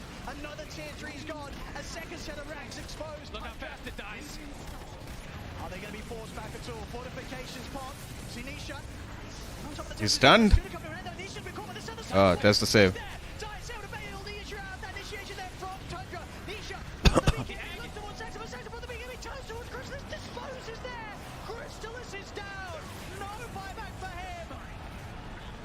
There's 100 seconds now without their Bristle. Rezo, his own BKB to come to an end. He has to back off. Nisha's also going to be so careful. They'll lose Puppey. 2 heroes dead. No buyback on them. Tundra, they take a full second set of barracks. They're just so good at just resetting and poking, forcing BKBs, forcing mistakes, waiting for the perfect opportunity. They're not going back anywhere. No way. Snaking still has I mean, they're not forcing mistakes though. They just have an answer to everything, you know. Can't really say they're forcing mistakes. It's not like Secret made mistakes in that fight. 3 seconds, but he's 700 gold short of it. It's all gone. I mean, the way they kill those buildings is way It's just that the way they've drafted and itemized, they just have way more in their tank than Secret does. There's no reason, no need for Tundra to back off. They're looking to close this game 2 out. And the tier 4s fall. Secret, they'll look to smoke up. One final attempt to stop this push from Tundra, but the Ancient's full is looks to jump in. Skino will drag back Resolution. Resolution trying to get the heal off with the Bloodstone. They'll keep him alive. The hand of God from Puppey will protect him for now. But the Ancient's still dying here to the familiar Secret. They're trying to push them back, but it's not going to be possible. GG is going to be called. Wow. As game 2 also going to Tundra, who now lead the series 2-0 against Team Secret. I mean, I feel like the whole game kind of flips the script, everything looking kind of even. 9 gets this Hex, immediately the game just becomes fully in their favor. A couple pickoffs here and there, the way they can poke and prod, force BKBs, reinitiate, re-go. Beautiful to watch. Tundra just continue to be on another level in these team fights. Yeah, they really do. I mean, in regards from game 1 to game 2, definite sort of improvements overall from Secret, but still, just the way that Tundra are able to shut these games down, and even to the point as well, with their draft, we knew that the win was going to come in a bit of a different fashion regardless from what they did in game 1. And, you know, the fact at the end of the day is that 9 on the Arc Warden. What a beast. 8-0-9 Secret, they were just never able to catch him, Fog. No, he kept the distance, he was like the initiator half the times too. It felt like he did it pretty much everything for this team. Catching the split push, etc. Remarkable game from Tundra. Well, as we said, a bit of an improvement made from game 1 to game 2, but it really feels like Secret, they've got to step it up so much more to have any sort of chance of stopping Tundra in their tracks. As Tundra now It's a little sad that we're unlikely to see Puppey lifting the Aegis twice, but thank you very much, OD Pixel. It's also, on the other side, I'm also going to be happy for Saxa and AUA. They put on an absolutely clinical game of Dota. One mistake and then it's just, thank you very much, it's our map. I'm joined by Tika, Blizzard, and Sheep. I'm just amazed with Tundra right now. It's incredible. Yeah. It looks so dominating. You know, it's like, is it a grand finals? I feel like they just keep on pulling heroes out of the bag, right? Like even this Arc Warden, and it's not like they're picking heroes that they're constantly playing, but they make it look like they have so much practice on them. Meanwhile, Secret, at the same time, I think Tundra is in their head again. Like you can't play against an Arc Warden and let it be all alone on the bottom lane for like 4 or 5 minutes. Yep. Just using that double Midas off cooldown. Yeah, and this was the big turning point in this highlight here. Secret, after quite a dominating early game, moving from tower to tower, they just kind of fall victim to that kind of choke point fight. And unfortunately, even if you are taking some of these earlier towers, feeling that you're taking the map away from Tundra, like Lizard just mentioned, you're not stopping the Arc from farming. So at some point, you are going to hit that boiling point where Tundra hits a team timing and then gets to set the pace of the game themselves. How many ways do they have to initiate, Shipo? I mean, they kept gaining ways to initiate throughout the game. That was like what I found the most impressive. When they finished this Gleipnir and stuff, they're starting with that and going into the Marcy Dispose. You know, before that they're using Marcy. Later they get the Hex. They're creating their own ways of initiation. They're sitting with 4 heroes in the trees waiting for Resolution the Strike to just come up the lane and then pick him up like that. They are bleeding Secret dry. And again, they're just getting multiple ways of gaining info, gaining vision. Like before you had, I don't know, a Brood Mother Naga. Now you have this Arc Warden just spamming spirits everywhere. You have Visage as well. And speaking of Visage, it wasn't only 33 Visage, it was a Visage with a Marcy. Now you have a sidekick on those birds. The objectives Tundra are just too good. melting. What do you ban against this team? You have as well, like 33 in lane. It's a Visage killing the Bristleback. Like this lane, you're not meant to win it. When you pick Bristleback, you're meant to beat the Visage in lane. So Tundra hero already pools are excelling inside that lane way too big. and just kind of catapulting themselves every hero for that. to kind of weather the storm. And maybe if that Visage lane didn't go so well for Tundra, you could argue that the Bristle would be a little bit bigger. The pace Secret could set could be a little bit better. But the fact that you win that lane, it stalls it out a little bit longer. So Tundra then eventually... And the other like thing you is, mentioned, the hit this support's beautiful positioning, team right? timing 8 deaths on where Marcy, once 6 again deaths in on game two. Phoenix. They're exactly doing what they're supposed to Crystal do. still had a decent-ish timing. They Every stacked smoke the gank, Ancient every top. movement from Secret, it's only the And of supports course, that get Skipper caught. here, Cores the are carry just for free farming Tundra. all the time. He's just had not only a great performance, but a great team enabling him. And I don't think he's put a foot wrong, really. He's always known what he needs to do, his objectives, and of course his team fighting skills are on par with that as well. The itemization once again, right? Like you have this Chaos Knight who's building into a very early Mage Slayer. He's mitigating the damage that Lashrak is dishing out, and overall just being a true team player, just being up front, helping the Visage and the Arc Warden do the majority of the work. Again, just look at the stats that you see here, right? Like this is his first TI. He's hitting firsts in multiple categories. Like he is unnerved. He has unlocked his ability just to enable himself, enable the team. Again, we've had so many interviews where they just feel like everything's clicking, everything's right. And again, we're going into a game 3 where it feels like Secret just has nothing to answer yet to Tundra's playstyle. But in defense of Secret, this was a better performance than game 1. Yes, they adapted a lot. So from game 1 to game 2, you can clearly see how the cogs were turning when Heen and Puppy's mentality on how to approach Tundra. They needed to take towers early. They wanted to take away the map. Don't allow that fortified style of Tundra to set into play.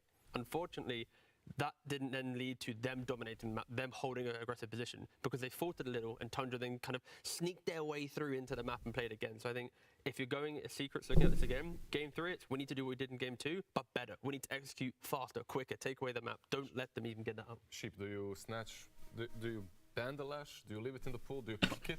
You just lost twice with it. You lost on mid, you lost on offlane. Yeah, I don't know if they need to ban it because I don't think Tundra are interested Even in taking plays it. it, Yeah, like it feels like they have a very solid idea against the Lashrak. I also feel like their way of drafting versus the style is not working either because they've tried this like Magnus strat with Ember, like ways to clear all these illusions and stuff, and it's not working. They've tried Bristleback and Lashrak.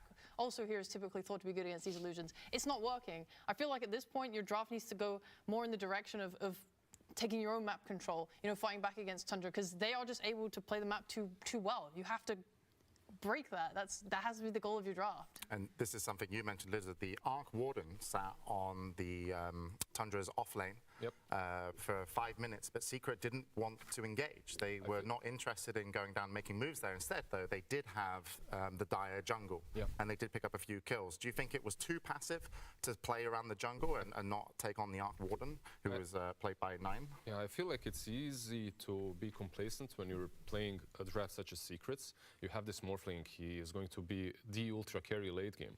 The problem is you're playing versus an Arc Warden. You won't get to the late game if you let him roam and do whatever he wants in the first 15 minutes. He just gets too big, too fast, and gets that hex fast enough. You've seen what happens. Well, we'll have to see what Secret are going to do for game 3. But right now, I think we need to hear a little bit from Tundra, because before the grand finals, they sat down with Avo. Welcome, Tundra Esports, to the grand finals round table. What is a peak Tundra game? What game do you guys think expresses your playstyle the most? I can say that to me it's not about the heroes. Like for me, like the peak Tundra, in my words, would be controlled chaos. I think that's how we describe us. Wow. Very cool. Is it a close relationship between you guys? I think it's very important to be close to one another, to be able to function as a team. And I think right now, like, I really enjoy spending time with all of the guys. I think it's also partly the reason why we are playing well as a team, I think. It's your first TI skitter, first time you get to play in front of such a big crowd at a TI. Correct. Well, how does it feel? I mean, it feels great. It's all I ever dreamed it to be. And, you know, I always wanted this to be a reality, so I'm just happy to live it. You've had your experience at TI, particularly that second place with DC. In that tournament, Sax is you not came in happy as about the underdog, getting reminded. right, into TI, or at least maybe not one of the favorites. Do you feel like that this tournament? I would say so. Like, I feel like after the results in like Saudi and the Arlington Major, like we kind of had some pretty bad results, so people weren't like looking at us as like one of the contenders, which I think, like in hindsight, it was a very good thing to us. Even after we lost, we kind of said like, now it's good. Now we can go in as the underdogs, you know. How do you guys feel about snaking as a captain? He's always trying his hardest, and I think he's been doing a really great job. Like, he's always managed to stay positive, even through kind of our rough times. And I feel like he's done a great job. I feel like sometimes as a captain, people fall into these traps where they kind of like, they had like maybe a bit too much of an ego and they believe in their ideas too much and they don't try to empower their teammates. But I feel like Sneh has done a good job of balancing this out, like empowering the teammates' ideas and also like is he speaking from experience of his OG days? Or maybe talking about some other Dota I agree legends? 100%. I think he's very great at enabling players and their ideas. We don't need like a strong leader in terms of someone that makes all the decisions. I'm really happy that we kind of have a captain in him, but he still listens to everyone. We still make decisions together and everything. But you guys seem to all have your own ideas of Dota, and you get to put them in your gameplay, right? Yeah, everyone has like, especially when it comes to the different lanes, I'm happy that everyone gets to play the lane they want to, how they want to, you know. I know that whatever I want to play on mid lane, Sneh is gonna support me. I'm curious about that. When you first described your idea of the mid lane to them, how was the conversation? I think it started with Winter Wyvern. The Wyvern? Ah. And I was just playing the hero in a pub, and I got pushed into playing it in scrims, basically. It's not like I was saying from the beginning that, oh, I want to play this hero, it's so broken in pubs. I started being more open to the idea of playing different heroes, and every time like I started winning with things, people saw it and supported me and pushed me as well. I think everyone is very open to trying new things in his team. How are the feelings towards finals? I try not to think too much about it because I think the more you think about it, the more you'll overthink things, and you should just treat it as another game you're playing. It's not a big deal. Obviously, there's going to be a big crowd. You just have to mentally prepare yourself for that in advance, so then you're not overwhelmed by it by the time that the crowd is there. I'm excited, honestly, which is a very good thing because I'm rarely excited. I was very much like emotionally neutral, so I just want to go in these games, like play my game and just have fun and like show some good Dota to the viewers. So. How does it feel to play in front of a big crowd at TI? Is it different than when you play like in the majors or anything like that? For now, it has been easier than all the other crowds I've played in front of. I really feel like all the things come together this TI. Like so many moments, so many losses in the past year that taught me specific things. I use them now to win. I'm just excited that I've been playing this game for like 15 years now, or Dota 1 and Dota 2 combined, and I finally get the opportunity to play on this arena and get the grand finals. It's been a dream of mine for many years, and I'm just happy and grateful that I was able to accomplish it. Like, yes, this is kind of going to be the biggest game of my life, but I think something we've been working about with our psychologists to kind of try and lower the stress is that all our hard work has already been done. Like, now all we have to do is just go and play. So what I would like to do is just try not to think about it too much, pretend this is just a regular game and just go and play. It was always my goal to come to TI and to win it. And since I've made it to the finals, I'm very happy for myself and for my teammates that I managed to do it. And now, you know, it's the final step. I'm ready to take it. It's been like very long and very stressful road even in some ways. And you even have this feeling of being burnt out a bit, but now it's finally here. I'm just super happy, and it's like the only thing left to do is just play. So So there we have it. Tundra sitting down with Avo. And I just got to congratulate whoever the psychologist is. Either you've just worked magic and they're doing meditation, or you've got them all on meds, because they are the most chill team. That's a grand final, pre-grand final sit-down interview. They were so calm. They're here and they just want to take it. And they might 3-0. I feel like they could just win like 4 TIs in a row right now. Like, if they keep like, I mean, like right now, like if they play tomorrow another grand finals and then another one and another one, like the fact that they're all 5 just in the same mindset, answering in the same tone of voice, like they're just. Oh, unit. That is scary. Like they are one. I did like the fact though they did ask everybody what snaking like as a captain as he sat on the end of the table. How does he drive them? Like he's just going, He's just sitting there and listening as they praise him for like 10 minutes. But they should. I mean, they made it to the grand finals, and you know he's very chill. And 15 years of Dota, from Dota 1 to Dota 2, and we can take a look here at some of the win rates versus Puppy, and there is snaking. He's positive. Exactly. This is the most important thing. So the other day I was looking at snaking win rate versus Puppy, and I saw Noxel starting to tweet about it. So I went onto that Dota, looked a bit deeper, and yeah, it's basically there's only 4 players who've ever got a 50% win rate positive against Puppy. Only 4 players. Everyone else is sub 50%. So snaking today with his victory, yesterday, bumped him up to over 50, drawing with RK. Now he's winning the 2 games currently. He's now 51.8. If he wins the next game in this grand finals, he'll then leapfrog Bulldog and be 2nd place. Again, it is insane. But with what number? With a 52.6% win rate. Oh, I love it when you talk numbers. There we go. Oh, you like that? Everyone, all the Tundra fans, they love snaking right now because he clearly is the secret source, maybe, for understanding that Puppy mentality. When's the last time you've been to NA? Tell the truth. Last time? Tell the truth. What's this NA copium over here? What? They're literally like insane. Like again, to be clear, Secret, they have to do some mad work in this interim. They need to properly break down Tundra, understand everything that's happened in TI in a single like 15-minute break, because Tundra is looking flawless. I don't know how you're meant to do it in time. I actually genuinely, they've tried like 3-4 different strats and like this was meant to be their idea. We're bringing in the Chen. We need something to take objectives. We need towers. They took that Roche in 14 minutes. Like they were doing everything right, and they still crumbled. Their strats were just not like up to par with Tundra. And it's not just the heroes, right? Like if you look at the players, it's in the first 2 games, they literally switched up the roles. Like you had Crystallis playing a carry, then he was literally dual-flame Bristleback. It wasn't some Midas Aghanim's rushing Bristleback. No, that was Vanguard BKB. He's just going to stand in front. Nisha was the Leshrac, the mid laner, the classic playmaker. Then he was the Morphling, the ultimate win condition. They're switching everything up, and nothing seemingly works. If they have to focus on one particular thing to improve, you know, draft, map control, team fight, you know, in terms of draft or the team fight, because they can obviously team fight, but they just seem to be just outmastered a little bit. But what's the one thing that you would want Secret to kind of really have a conversation about in those 15 minutes between game 2 and where we're going in game 3? Would you like to take it? I think you just reset it, right? Oh, like, okay. But you've got to change something. You need a reset, but it's... I mean, maybe it is just draft, like... I've seen a lot of success on the Rezo, Crystallis, Dawnbreaker. Like, that's not getting banned in first phase. Maybe that's something to explore as a strat. It's something that lets them fight globally and often, like, it covers a lot of your heroes. This heal might let them turn the fights around. I'd lean more on conviction. When you take an area of the map, they want to be able to play there. Don't allow Tundra to be able to sneak back out and then start skipping the waves that way. So if you have this early aggression, make sure you have extra catch to get there. Well, we'll see, because they're tying for Team Strat, talking over. Puppy with Team Secret will re-enter the arena. If they are to take this, it needs to be a reverse sweep. Sitting with a 2-0 lead, Tundra, calm, cool and collected.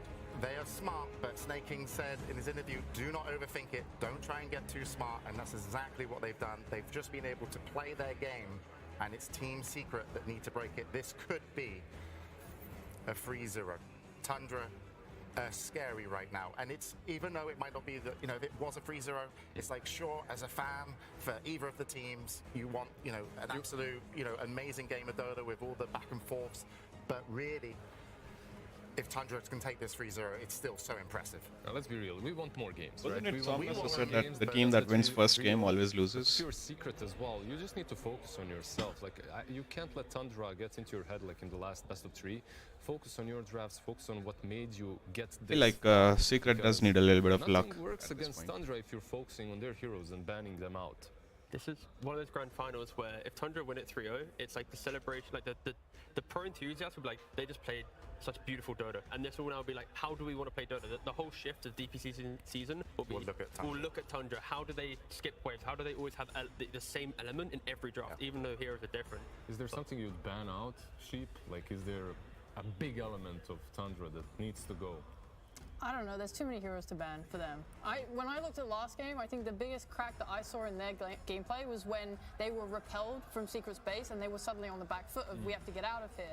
And I think Secret took advantage of that really well for a short time. They were chasing them down lanes, they were getting pickoffs, they were forcing them to use their ults, and they kind of fell apart for a moment. Like, they didn't reset properly. Their resetting was usually really good, but when they kind of had to re-engage in the map, it felt like they were just kind of getting picked off, like on their Visage top. Stuff like that, if they can just apply I gotta pressure take this from call, inside guys. I'm Secret, gonna be right back. maybe Morphling is too slow of a hero. Maybe they do need to just go all in on that hard tempo, all 5 heroes, go, go, go. Full divide Dota. Yeah, pretty much. That's how LGD started getting taken down at Arlington, for example. Now, how dangerous are Tundra going to be with a 2-0 up? Because already their drafts are hard to ban out, but now they have options. They've got games in the bag to kind of, I'm sure they don't want to throw one. You're shaking your finger at me, No, T-Gov. you watch that interview, they are one. You know, they say draft, there's no need to change. We are winning. We shall win. We shall pick the same heroes. We have exactly. We have the second lowest hero pool in all of TI. We just continue winning. Like, they don't need to change. Imagine Aoi, right, staring at you with an expressionless face. He shrugs his shoulder. Why change it? When they can communicate, you know, telepathically, that's when it will get scary, but it almost seems like it at this point. But can Team Secret bring it back? That's what I want to know. I completely agree with what Sheepo said. Focus on their draft, not the enemy. Focus on their draft and their gameplay. If they could be a little bit more aggressive, if they could be a tiny little bit faster like they were once they defended their base, it looked like they had that game back in their control. But then a couple of mistakes here and there, they just need to be more focused. I know it sounds like such a generic thing to say, but the moment they got the game back, they fed a couple of kills, unnecessarily kills on the side lanes. Yeah, and on top of that, have something that can kill Wraith Pact. A hero that can just get in there and kill Wraith Pact, that's like one of the biggest problems. They're playing with so much damage reduction on the side of Tundra. If you're able to deal with that and their map control and like how they do it, those are just the 2 biggest things, I think. So who are those heroes? We look at Snapfire or? Snapfire is a little difficult because she has to really like walk in there, but yeah. We'll see what they do. Well, we're ready here, and I hope you are at home because we're going to go into Game 3 of the Grand Finals of the International. Team Secret versus Tundra Esports. Grand Finals Game 3.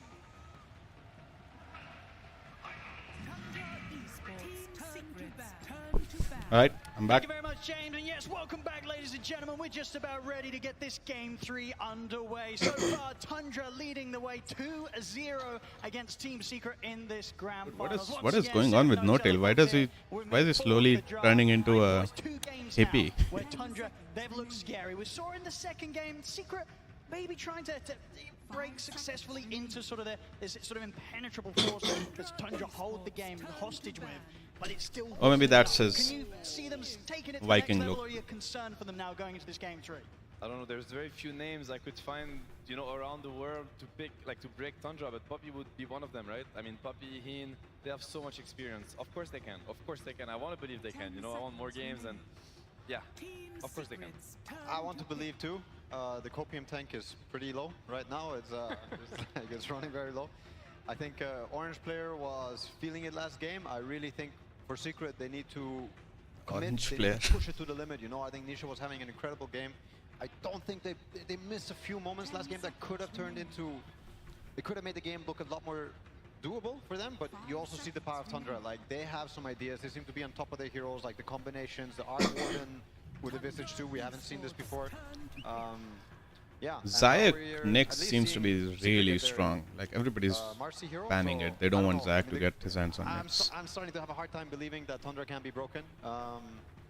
I mean, Alright, they first pick Marcy. We haven't seen as much in this grand finals from Secret is like full-on lane dominance. Yes. You know, Marcy could kind of draw the, like lead the direction, lead the back into crushing 3 lanes, and maybe Tundra just doesn't come online. You know, we've seen NetUp like 33 play Brood against Secret in the upper bracket finals, and that's probably one of the worst brood start he ever had in the entire tournament, and that's what Secret did to him.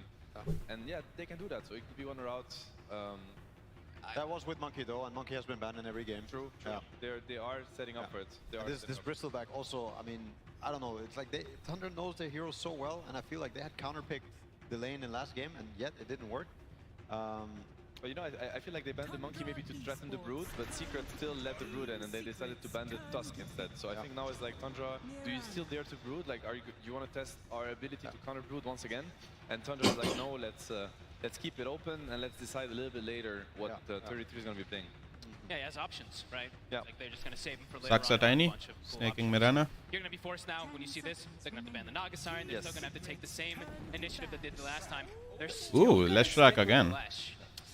I mean, I don't think it's wrong for them to stick with the Lesh. I think Lesh had tons of openings in both games. I'm fairly sure they're gonna give Lesh playing to really well, Nisha and it opened this up his time. morph pick, but they were Unless second he pick. gets horribly And I think counterpicked. This game's gonna be really hard also. I don't think they wanna because keep it as a it's flex extra pick tough this for time. Secret to figure out what they want to do, because they can't keep it open till the end.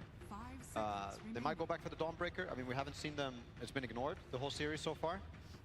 But I also think rightfully so. But I don't know what Secret are going to do with first pick here, like for the next phase. And yeah, we have to really look at the bans, and they have to coerce them again into something that is going to lead into good things for them. All right. Meta's having a field day right now, you know? Like the Brood is still in, Tide is getting banned. I think Secret need to pull out some aces. Yeah, there's a lot of things to keep track of, but to be fair, probably their best bet is to build on what they want to do and only counter what's going to get in the way. So if they believe that this Naga is going to stop what they want to do, then sure, ban it. Else you might as well play against it.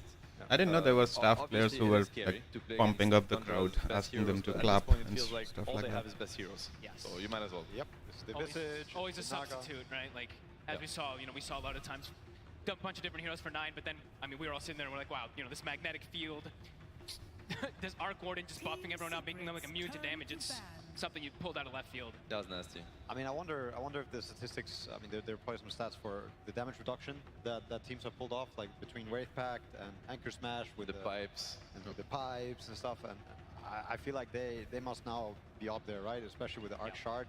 That's something new.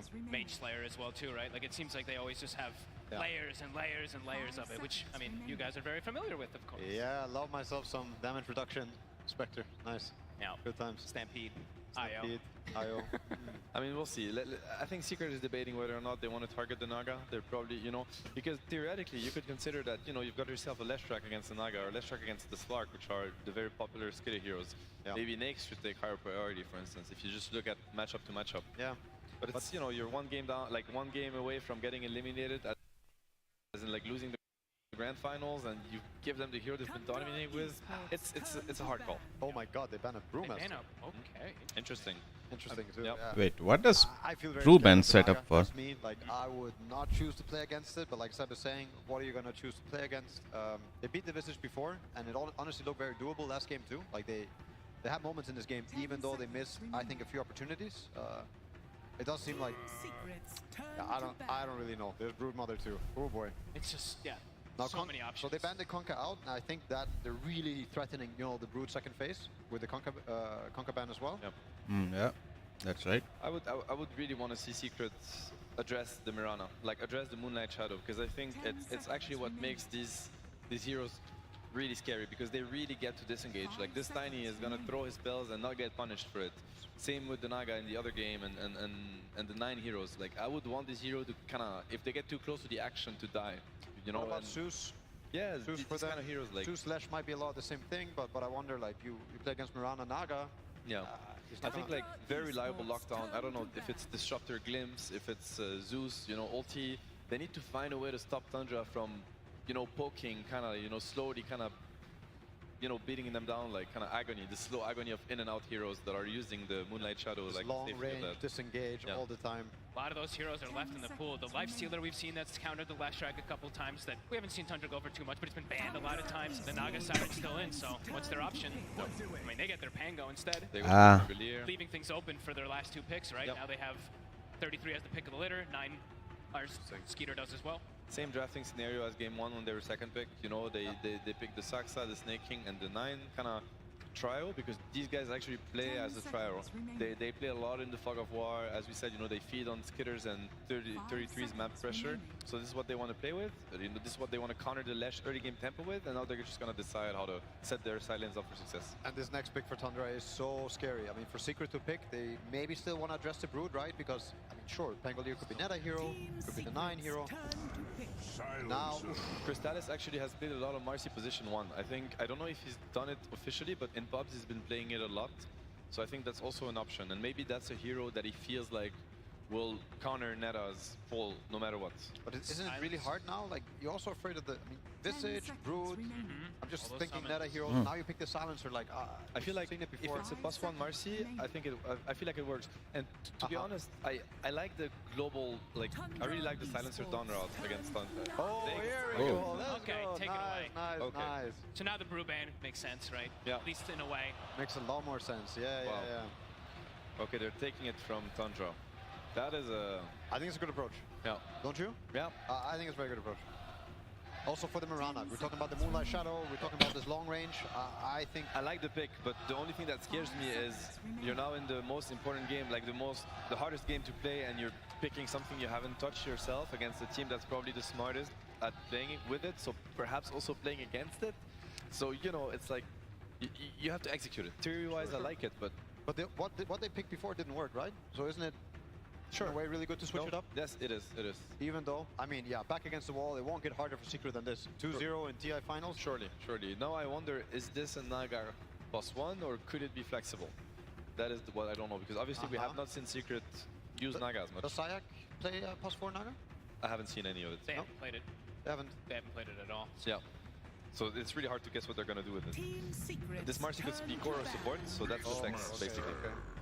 That's the 33 hero. It's a beast into Naga, which is interesting, but he does like the axe build a lot. Yeah. No, but I've seen it. It makes Naga suffer a lot on the lane. Like, you think these illusions normally versus Beast, but Beastmaster has skill points you can put in different things, and it turns out that you can actually get a really good lane versus illusions. Like, one Avalanche plus the Beast, if you catch him summoning it, then you're left with, just a naked Naga who only has Riptide. Yeah. Everyone has massive wave clear. It's like the typical Tundra. Every single person can push from the fog, clear creep wave almost instantly as well, too. But Chrysalis has played this in the past. I've seen him play it in the past in pubs, and, you know, I think it's a fantastic hero versus Tundra. I see it. I mean, Tundra for sure is going to hate the lane pressure kind of against them. They really want to... And also, they do have nice wave clear. I mean, Pengo's pretty nice. Beast is also decent, but maybe Naga's still too much. Naga will overwhelm it eventually. Yes, at some point. At some point, this bottom and tiny, they can't push back against Naga. I want to ask, what's Tundra going to ban here? What are they banning for? Are they banning for a Nisha mid hero? Are they banning for a Resolution offlane hero? I mean, I'm assuming that they're assuming Naga's one. I think the offlane heroes are more problematic than the mid heroes. Because it could be Sayak hero coming up too, and Resolution playing the Marcy. The Marcy also. Or it could be a Naga 3 or 4, which is maybe a little bit more crazy. I wouldn't assume it, but of course. Could be. I mean, that's probably more likely. Now we see the troll ban too. We've seen Rezo play Marcy quite a lot in the qualifiers and stuff like that. He was playing it offlane a lot. Yeah, they've been owning with the offlane with Marcy. great success. I wonder what his stat is, but I think it's very positive. It's tricky. It's tricky. We'll see what Tundra is going to decide to respect, because they also have to be taking a guess here, and it's not an easy one. So whatever they're going to ban is going to obviously tell us where they're placing the Naga and where they're placing the Marcy, assumingly, or what they care the most about, if anything, because obviously they cannot know for sure what Secret is going to do. Lots of going on, I think. There's a lot of pressure on these bans. There's a lot of pressure. Yeah. Okay, so... Shaman ban. Yeah. Interesting. So they're looking at Marcy core for Secret. So then in that case, most likely a Marcy +3 But I also and a Naga think it's a very interesting read on the game, right? Like, why do they ban Rasta here? What does Rasta make? I think it makes sense with the Naga, right? It's like, it's a lot to do with the Naga, and what you're saying about like this hard lockdown, not letting heroes like kite around you. Shackle can be an incredible tool. And right now they have very poor lockdown. Like, it's only Lesh stun and Marcy rebound, which is very unreliable. Yes. Right? This Hex could have helped a lot. Yeah, and it's also one of the Sayak classics. Okay, next ban. Well, from Hex point of view, does Lion still make sense? Obviously, they could still flex it. I'm not sure what Resolution could be looking at. Other than that, Sayak has a bunch of heroes, right? Like, Sayak has a bunch of heroes. He has the Earth Spirit, which is a good lockdown. He has Tusk is out. Stage Shaker, Tusk is out. Shaker. Turn to pick. They do bend the clockwork. Looking, for some reason, I feel like we might be surprised by how Secret's gonna put the heroes, but maybe that's just they my could mind pick going Nisha's crazy. hero here, right? If Nisha, what could Nisha be picking? I mean, we never mentioned the Zeus. I don't know if it's that good here. I'm stuck on this Marcy +1. I can't get over it. Really? Yeah, I don't know why, but I mean, we'll see. This is exciting. 5 seconds remaining. They're out of time, right? Is that reserve time? They've got I a little assume bit. so. Okay, they've got a little bit more. 15 seconds to go. 15 seconds to decide. You know, probably your fate. A lot of pressure. Misclick. Ember Spirit. All right. I mean, it's good for some That's reasons, Nisha. right? Yeah. I'm not the biggest fan if we're doing +1 Naga with the Ember. I think there's a little bit of synergy, but there's also some synergy. It's just not all the way. I mean, it's a very good Ember game. But it's good, Look at their really good heroes. versus what they're playing against. Yeah. Ember super good. versus bottom Tiny Pango, and even Roar. They're gonna have a really hard time catching this Ember. He has the backup of Global Silence. If he does end up catching a stun, he has the backup of Sleep. This Ember can be the king of the game. You know, Nisha can pop off on this. But do you still think that they're doing something weird with Marcy, or don't you just think it's going to be... I would assume it's a Marcy Leshrac, you know? Zac, Marcy, Rezo Leshrac, Naga Silencer safe in an Ember mid. Yeah. Most likely. I would say so too. That's what it looks like, yeah. But so we've seen 9. He likes to counter pick when he gets the chance to. I wonder if he's happy with this matchup, like the Pangolier. I mean, he has to be the Pango, right? It has to be Skitter hero. Never mind. Medusa. Right. We have not seen that hero. We haven't seen that hero, right? I think that's a first Usa. Wow. I mean, that's a Skitter hero. We've seen him play it a lot in the past. Yeah. Okay, Medusa. Stylus is on the Naga, yeah. No funny business here. Do they have enough damage to take down a Medusa is what I'm thinking, you know? When Tundra starts grouping up and forcing... So I guess they have to go for It's not easy for the heroes to take down Medusa, because, you know, Lesh and Ember... Lesh, yeah. They might lack damage. Yeah. Probably that's what, Tundra is trying to abuse here. And we saw one Naga earlier. I'm trying to remember who it was from RNG. He went for Diffusal on the Naga, and it could be interesting again this game. Yeah. I don't know. I mean, so Tundra's plan is to get this Dusa to a point where you eventually can go tier 2, Roche, tier 3, and the group up is going to be really strong with the Beast, and the sieging is going to start happening, and that's Secret kind of demise if it does happen. Whereas if Secret, they manage to stall the game out and start splitting, and you know, Medusa is also very punished by a map that gets spread out really quite a bit, and he doesn't like running around. So it's funny. It feels like both teams have swapped roles in terms of how they want to play the game, right? Secret wants to be dodging, and Tundra is going to try to hit critical mass, group up around the Dusa, the Beast, and just try to, you know, end it. So we'll see how it works out. Very interesting to see how the best Naga team plays against Naga, you know? Doesn't get more interesting than that. You have any copium left for Secret? I do. You do? Of course I do. Okay. I want game 4. Me too. I really want game 4. Well, we'll see if we're going to be getting that here. I mean, overall as well, Fog, you know, just sort of seeing Skeeter on this sort of hero. It's been, 2 games so far with Tundra. Each time, whether it's been Skeeter or 9, they've just had this core that Secret haven't really been able to touch. A lot of responsibility on Chrysalis. Again, or do you believe that Secret, they can make sure that neither of these 2 cores from Tundra get a free game? Tundra are magical the way they make space, especially for Skeeter, and I see 4 heroes that are pretty damn good at it. So let's see. They're the ones who know how to play versus the Naga Siren, so let's see if they can actually be put up to that test. I hope for a 5-game finals. I hope these players are in here and really enjoying the moment, you know. I hope we get some good Dota. Absolutely. Sort of final words, Seb, you know, coming into this for Secret. We saw them able to sort of keep the positivity high at the end of game 1. Do you think they're going to be able to do it again at the end of game 2 going into this game 3? There's a reason why Puppy was in the finals 10 years ago and why he's there again. Well, let's see what's going to happen here. We'll pass over to Slacks now. It's going to be with Owie for some words before the game. I am here with Owie 2000. Hello, sir. Potentially one more, my friend. Potentially one more. Are you guys feeling it in the booth? Honestly, like we had a talk, our emotions are pretty level right now. We've worked a lot on not choking on land, so hopefully, you know, game 3 of TI finals. Definitely a good time not to choke. So you guys, I saw a lot of comfort picks coming out here. You know, the Snake King Mirana, the Pangolier. So is that kind of the strategy to just get those feel-good heroes, or do you think they're especially good in this draft? I mean, we sort of early picked those heroes, so they're just sort of heroes that we think are strong and fit in versus their first couple of heroes. But we also picked Dusa because Skitter opened the Crimson Witness on stage. So I was like, it's time to pick the Dusa. So I think this might break it or make it for Dusa. She might get a nerf or a buff after this game. So which one are you hoping for? For Dusa? Yeah? I feel like the hero's unpicked, unplayed, no? Like, I don't know if I've seen a deuce at this tournament, but I hope it works. All right, well, we'll see if it works. Let's throw ahead and throw it to the casters for potentially the last game, Game 3 of the Grand Finals. Thank you very much, Slacks. Yes, we'll see indeed. Tundra able to get the 3-0 sweep, or a Secret able to stop them in their tracks. First of all, though, before we get into the action, we've got some words behind the scenes from Puppy during that last draft. They're afraid of your monkey, Remco. Feel the power. He remembers last game. But don't worry, new game.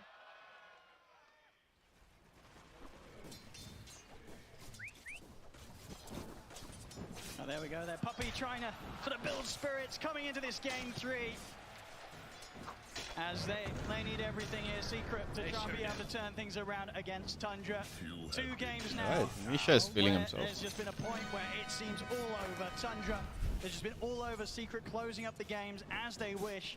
Here, this Game 3, indeed, as we talked about during the draft, a bit of a different approach from both teams. Much different. Tundra absolutely trying something completely different there. You know, obviously, Aoi mentioning that cosmetics were a bit of an influence in terms of why Skeeter's running the Medusa in this match. But regardless, you've got to imagine they still pick it because they feel that it's going to have its strengths here. Something that other teams have not been able to find in any of the games so far here, this international. Yeah, they probably feel like it can get to the scaling point, but the laning phase could be incredibly difficult. This is a very oppressive lane that Secret does have down here.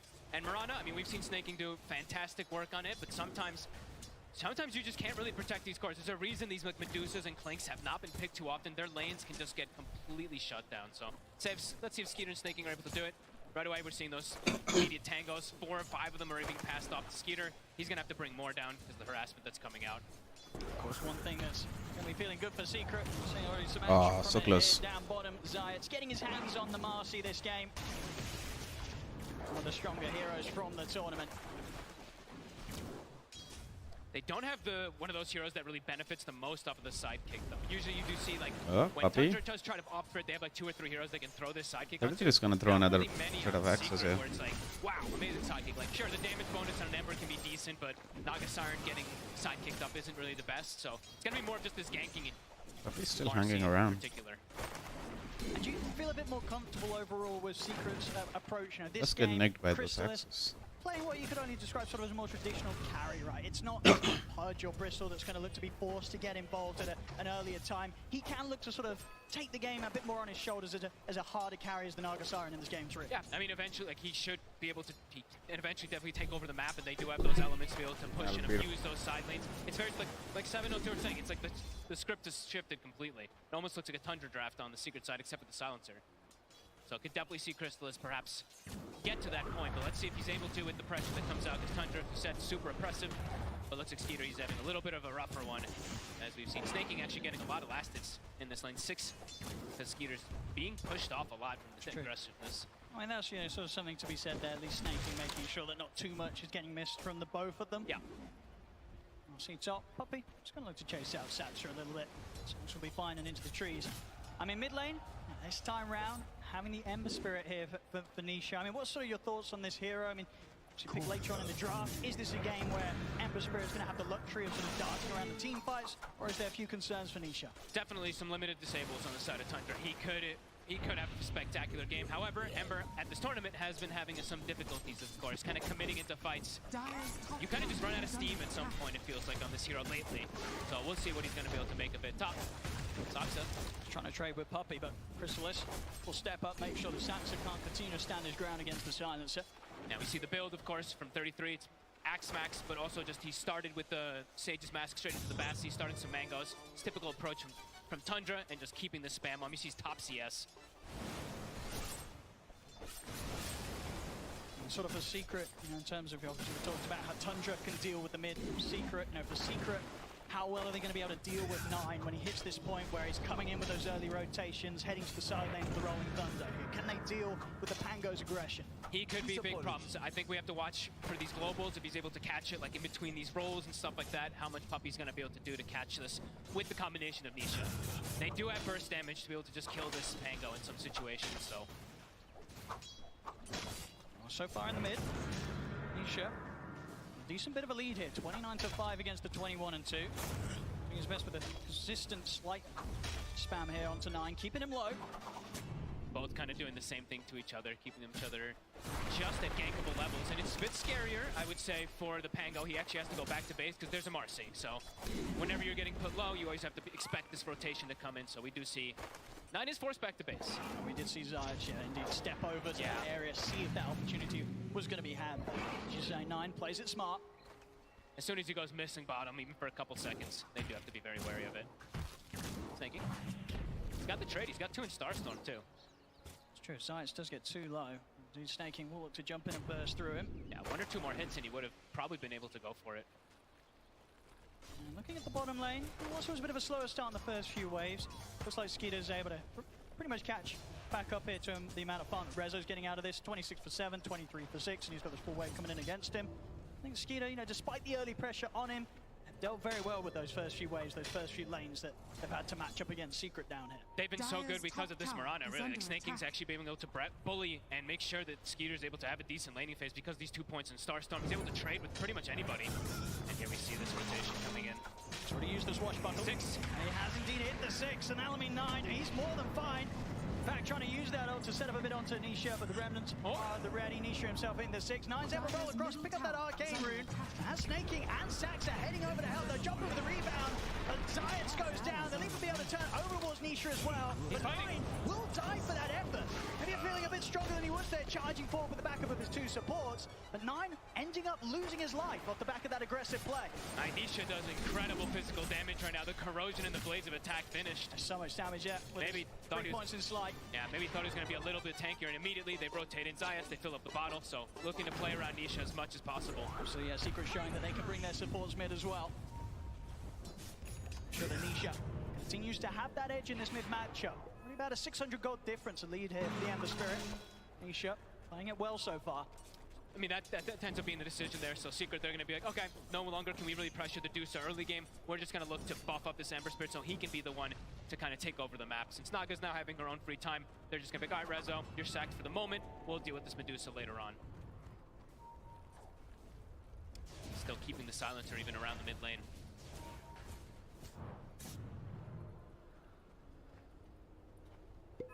$33. Looks like he'll give some of that top lane to Saxa. 33 will start to clear a bit of the stacks. Prepared here in the triangle. Yep, he's got his helm creep finished up too, so now he can look to actually pressure the lane. Once he's got this creep, he can go back up there. Bottom lane, making a bit of an effort onto Skeeter. Man, they're starting to get pretty low here. The arrow? Damage resides in resolution. Snaking on target though. Holds back Rezo.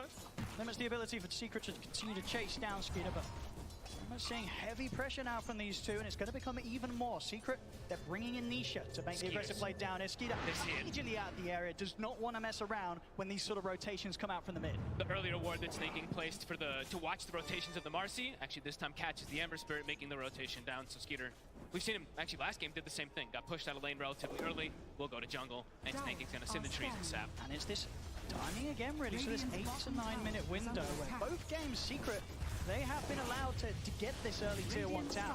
So once again, they'll get some good pressure on at the moment. Snaking, same position he did last game, sapping the XP that he can. Over in Secret's up for the map though. Saxa's got a bit of a catch on to Crystallis. He looks dead. 9, he's ready to jump in with the Rolling Thunder. That's Crystallis caught. So while Secret put the pressure on down bottom, Tundra make the most of that information to catch out Crystallis alone. It's so much pressure. As soon as the Dominator's finished up on the Beastmaster, he's shoving the lane in. They're looking to catch behind, and yeah, Saxa, he finds it. Even now going to take away some of this jungle, take away the bounty rune as well. And look at Snaking. It looks like he's potentially maybe trying to drag a wave or something. Yeah, maybe try to grab that, but unable to because he's getting chased. Does mean that they're not going to get the bottom tower on the side of Secret, and top tower is going to drop to the side of Tundra. And Snaking is just base making. Oh, unless Rezo reads him. Nicely done there from Rezo. Zayat's able to jump in and throw Snaking back into the clutches of Resolution. They'll get themselves a kill out of that Secret. Oh, beautiful play from Rezo. I see Nisha. He's diving in sort of pretty deep into Tundra's half of the map. Trying to really keep Skeeter on his toes, make sure this Medusa doesn't feel too safe to farm. Even this sort of deep area on their half. He's not really at risk of too much. Like, they have to bring so many heroes to kind of punish this Ember Spirit, so I really like the play from Nisha. He's just keeping this Medusa low, keeping him scared, because if a +1 hero comes in, it's a free kill every time. And now, with this, potentially able to take this bottom tower point, put it to Edict, so we'll be able to match that move from Tundra up top. 2-2. 10 minutes in, similar to sort of the close start that we were getting at least out of the game 2 of this grand finals. Secret very much having their own strengths. Overall though, see top of the board there, 33. He's making the money on this Beastmaster. We've seen this from him a lot on his Beastmaster, especially being top net worth when it was very popular. He was playing it so much. And we'll see now if there's going to be a play from Secret to look to invade the Ancient area, because that's kind of like the Medusa specialty, is farming these Ancients. In the past, most games with Tundra, they actually don't do this for Skeeter, because he's usually playing with these Illusion heroes, so let's see if they are going to look to punish him. And sort of in comparison to the drafts that we have from Tundra in Game 1 and Game 2, would you sort of consider this Game 3-1 a little bit more vulnerable in these sort of early stages? Like Secret have a bit more of a chance of shutting them down early? Yeah, absolutely. Medusa just takes some time before she wants to show up at all, so it does feel like they can look to be playing pretty aggressive, just have to really avoid 9 in particular. I mean, he's the big playmaker. If they can kind of move away from the Pangolier. Let's see if he seizes the opportunity to go for Saxa. Sentry down though for Saxa now. He knows that Nisha's watching him. Tough grab though. And 9 is still, I mean, really lingering in the back line on Still the wants to maybe do something. He's got quite the flank. He's a bit low on the mana as well. Went out too much to throw. Whoa, sorry about that. I had an important phone call that I had to take. The creep takes the arrow. He won't quite connect, and now Rezo tries to turn It's a bug. Dota made something cool crab. Oh, something cool crab.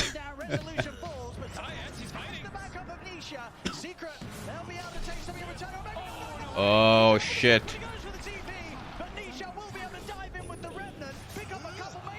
Dude, this doesn't look good for Secret so far to me.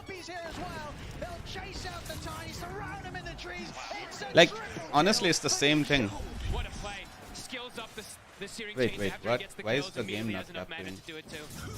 Oh, I'm on the wrong setup. My bad. I fixed it. I'm sorry. They have to have him just step up to the next level, something that he has done before in some of the series here during the But I think in Game 3, Tundra is doing the same thing again and getting away with it. And you have a chance against Tundra. Like the 3 of them, 9, Snaking and Saxa, they're making moves while the other 2 are just using all the space to farm. In the jungle, and they have a regen rune sitting bottom, so Zayat, he's camping it for Nisha, so he can keep his impact on the map. All about this Ember Spirit for Secret. Holy shit, 33 top of the net worth. Alright, Medusa. Again with the opening, they've taken out his mana, the damage has been done. A risky position for Skeeter to find himself in. Alright, this is much better for Secret than last 2 games. They know that Medusa is in a completely dangerous spot, and it hurts. That's Skeeter out of the game for 20 seconds. Secret, they managed to put some pressure on the mid, and of course this is just continued gold and XP being fueled and funneled into this Ember Spirit. Still has the regen running, so he's full HP, full mana for this push. They can still have to fight if anyone does come in, and Tundra doesn't feel like they do want to fight here. It's dropping too fast. Big moves, Secret. And tons of space. Crystal is now able to rotate down toward bottom. 9. Crystallis did not go for Diffusal, that surprises me. This area out on his own. Not able to sort of make any sort of move or aggressive play. Will he go for Diffusal later though? When that's there, he might be able to look for some solo action. I was looking to see if we would see that build queued up also for Crystallis, because I believe Nota was mentioning, I think it was Hector who did it actually in one of the games as Naga when he was playing, and he went this Diffusal Blade, and it was very strong, so if he can opt to do that, if they even want to. The thing is though, do they even want to though? Because like the Medusa, maybe they don't feel like they even need it. I mean, how little this hero's been played. You might sort of see the argument for just getting that Skadi Just play normal as soon as you can. Of course, Skadi's going to have incredible benefits. Yeah, that's true. If they get Skadi fast enough, they don't really need to go for Diffusal. Secret this time around, really finding their footing. Now for Tundra, playing around 33 is probably the best option. Helm of Overlord is finished, so he is a big problem. Alright, Rezo in danger. There's the roar. As 33 opens up with a roar, easy kill there for Tundra. That's the big hero that they do have to watch out for. And yeah, snaking with these Moonlight Shadows, this has kind of been one of the biggest things that Tundra's been able to play around. Yeah, you got to watch out for this Amber Spirit next fight. He's got his Maelstrom done and a DD in the bottle. Oh boy. You don't want to fight around this Amber unless you're guaranteed to have the lockdown. And of course, this is a point where Raw has been used. Nisha is going to be able to Yeah, they play might with wanna that timing fight. in mind. Not too much that he has to threat when he turns up to these team fights. They actually converge. Secret actually converges in this jungle. They might want to fight here. Zayak, no jump. Oh, global silence. Okay. See the runner. Snaking try and get off to the side, but the slight's there. They take down both supports. And they might even get the help. They will. Extra 250 gold, I believe, going the way of Resolution, so more money for him. That'll speed up the Bloodstone. Really is, you know. This is actually not bad for Secret, yeah. Being able to step it up a bit more in game 2, but here in this game 3, his Ember Spirit so far, so good here with these early plays. Anything sort of on towards the level 12. Once he gets that item done after the Maelstrom, we'll see what it's going to be if he feels he needs to get the BKB, play some sort of into some sort of safety for the next item. But at the same time, as we say, with sort of lack of lockdown, He might not need it. He can just build up that damage, continue to play aggressive. I think he probably wants to look to play as aggressive as possible.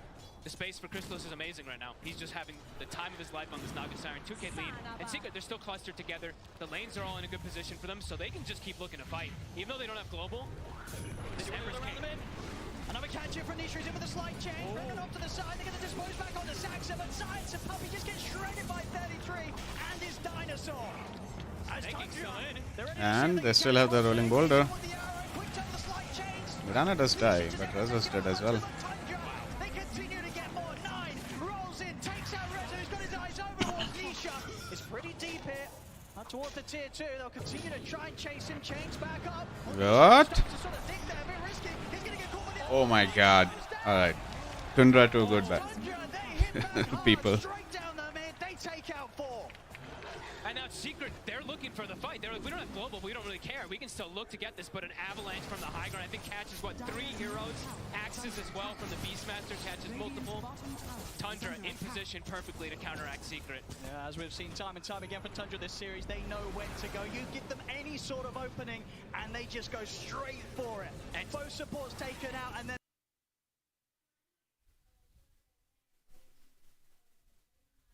Fuck.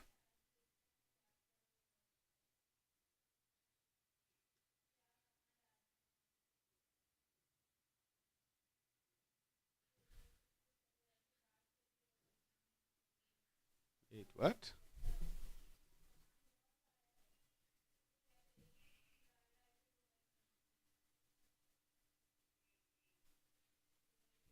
My internet's working fine. Let me reload the page. Oh, it's actually an issue from Valve's end. Something wrong with the production. PGL fucking things up.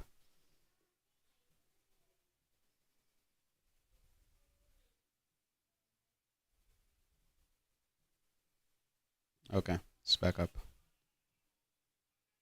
pretty much stuck at the bottom of the course. It will be a different story this time. So Crystallis, he'll absolutely feel a bit more powerful when those inevitable team fights occur that he has to turn up to. That being said, also though, Skeeter has started to get ignored a little bit because of the moves Tundra's been able to counteract for Secret. He's got Manta. Now he can freely push out those waves without having to show his face. He can actually survive in most situations. That's very true. I mean, as you said, on the Medusa, you're always going to have a tougher time opening up in this sort of game.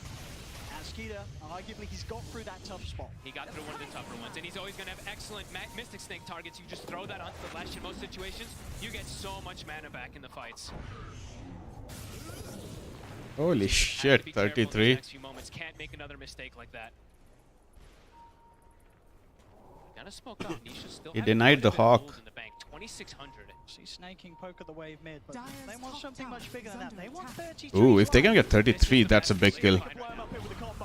Oh no, he dodges it. Oh my god. No global now.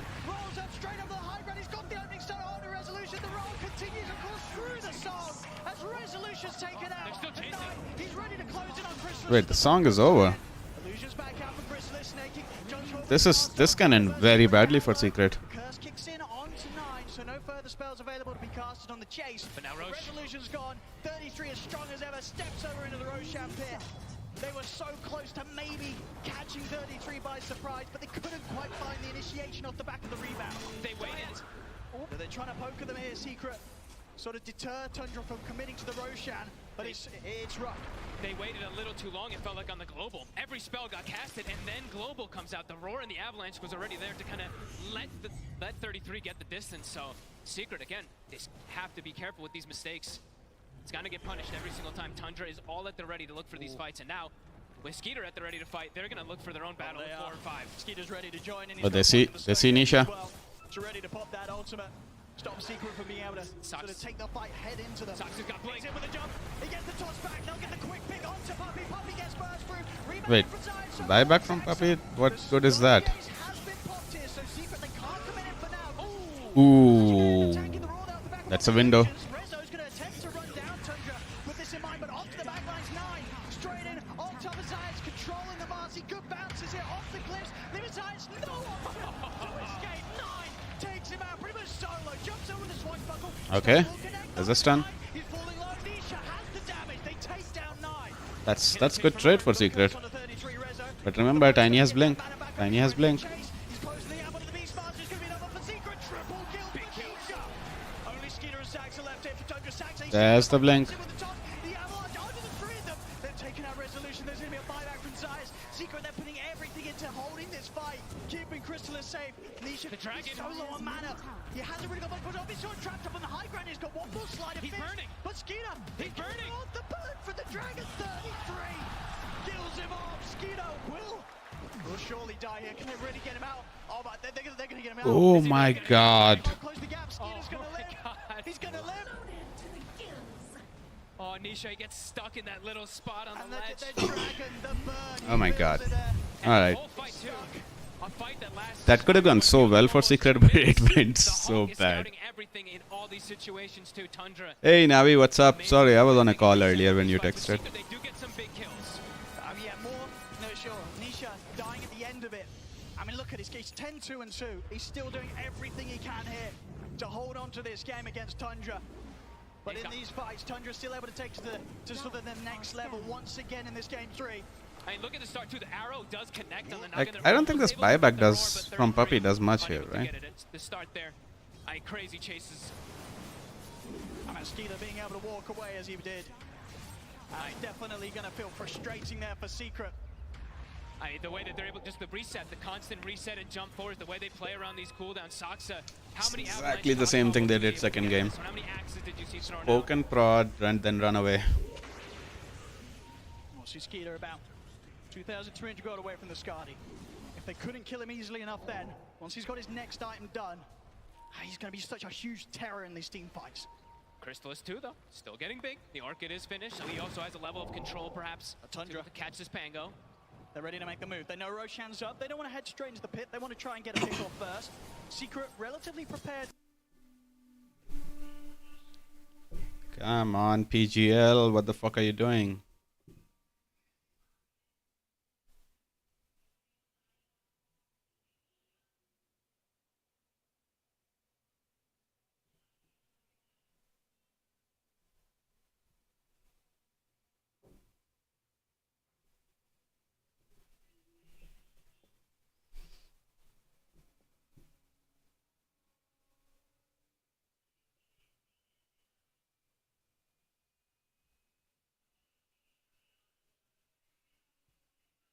The fuck?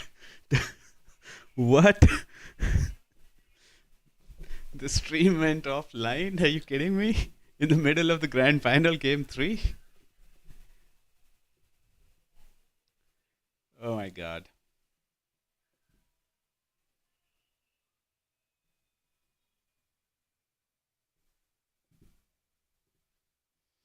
Alright, this is... Okay, I guess we're back up. In this sort of game. And Skeeter, arguably, he's got through that tough spot. He got through one of the tougher ones, and he's always going to have excellent Mystic Snake targets. You just throw that onto the Lash in most situations. Dude, Crystallis' farm is so slow, but I guess it makes sense that Beastmaster is just killing all his illusions all the time. Can't make another mistake like that. Gotta smoke up. Nisha's still having quite a bit of gold in the bank. 2,600. She's snaking poke of the wave. He needs but to something much bigger than that. They leave want top her to jungle, I freeze guess. light. This is the best kill See they if they can can find blow him right up here with the combo. Straight in, but already 33's off the side. Wait. All of this happened already. What the fuck? Onto Resolution, holding back the Leshrac. They'll turn his attention over towards Saxa instead. Here comes Peter. They want to look to try and take this fight. 9 rolls Wait, up straight people are saying YouTube is working fine. Resolution, the roll continues, of course, through the song as Resolution's taken out. They're still chasing. He's ready to close in on Chrysalis as the song comes to an end. Illusion's back out for Chrysalis, snaking. Joshua for the Starstorm, trying to burst Secret down low. The curse kicks in onto 9, so no further spells available to be casted on the chase. But now Roche. Resolution's gone. 33 as strong as ever, steps over into the Roshan pit. They were so close to maybe catching 33 by surprise, but they couldn't quite find the initiation off the back of the rebound. They waited. So they're trying to poke at them here, Secret. Sort of deter Tundra from committing to the Roshan, but it's rough. I guess we gotta shift to YouTube. Every spell got casted and then global comes. They were so close to maybe catching 33 by surprise. come but they on. couldn't quite find the initiation off the back of the rebound. They waited. So they're trying to Wait, poke it's at the them same. here, sort of deter Tundra from committing to the Roshan, but it's It's rough. the same. Same this thing. Same delay in YouTube as well. For being able to sort of take the fight head into them. Saxa's got blink. He's in with a jump. He gets the toss back. They'll get the quick pick onto Puppy. Puppy gets burst through. Rebound in from Zion. So towards Saxa. The stone gate has been popped here. So Secret, they can't come in for now. Ooh. Rezo's actually going to end up tanking the roll out the back of one of the illusions. Rezo's going to attempt to run down Tundra with this in mind, but onto the back lines. 9. Straight in. On top of Zion's controlling the Marcy. Good bounces here off the cliffs. Leaving Zion's no option to escape. 9 takes him out pretty much solo. Jumps over the swashbuckle. Stun will connect though. 9. He's falling low. Nisha has the damage. They take down 9. Can they chase for more? They've got the curse on the 33. Rezo. Wants the Bloodstone, getting that mana back up. He's ready to chase. He's closing the ammo to the Beast Master. It's going to be another for Secret. Triple kill for Nisha. Only Skeeter and Saxa left here for Tundra. So much lag. Jumps in with the top.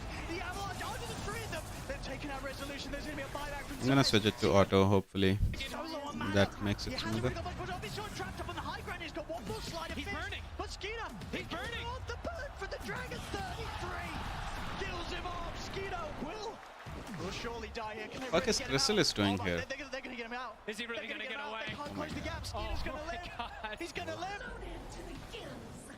Oh, Nisha gets stuck in that little spot on And the ledge. the Dragon, the burn, he feels there.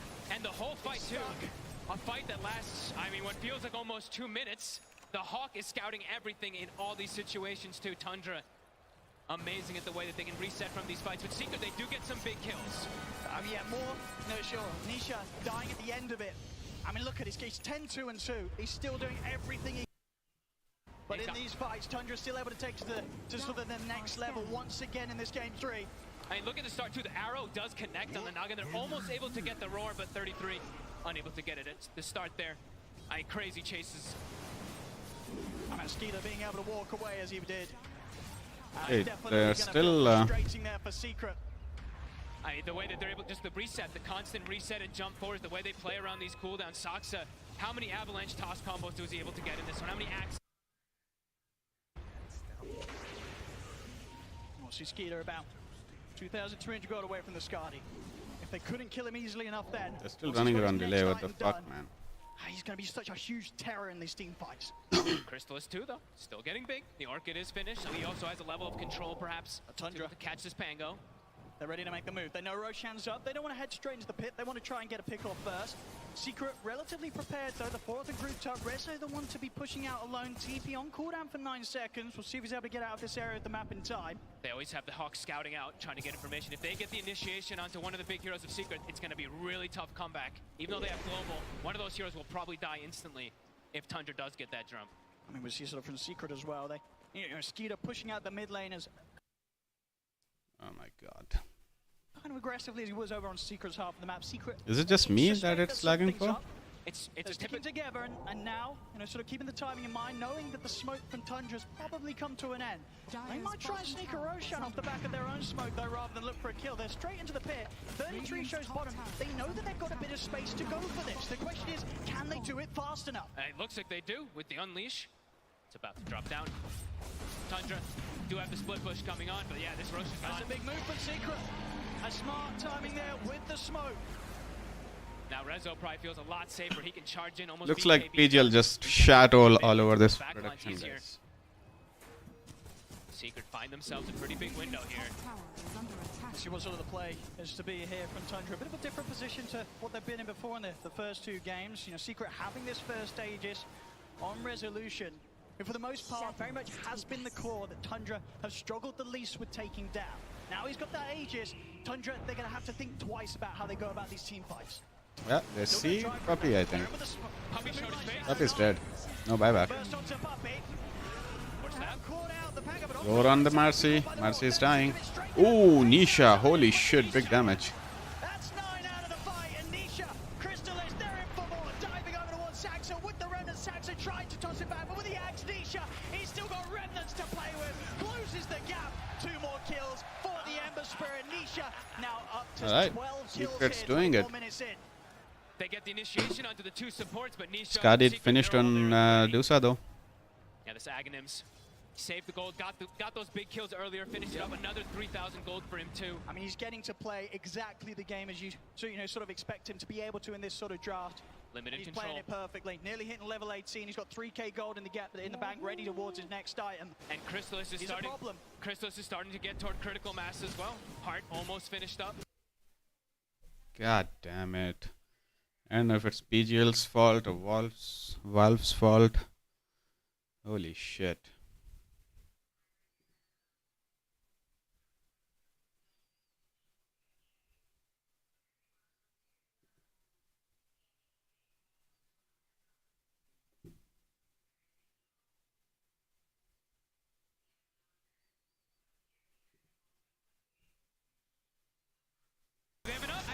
The Hawks crashing down onto him is a little bit more. Wait, what the fuck happened? Still able to get away.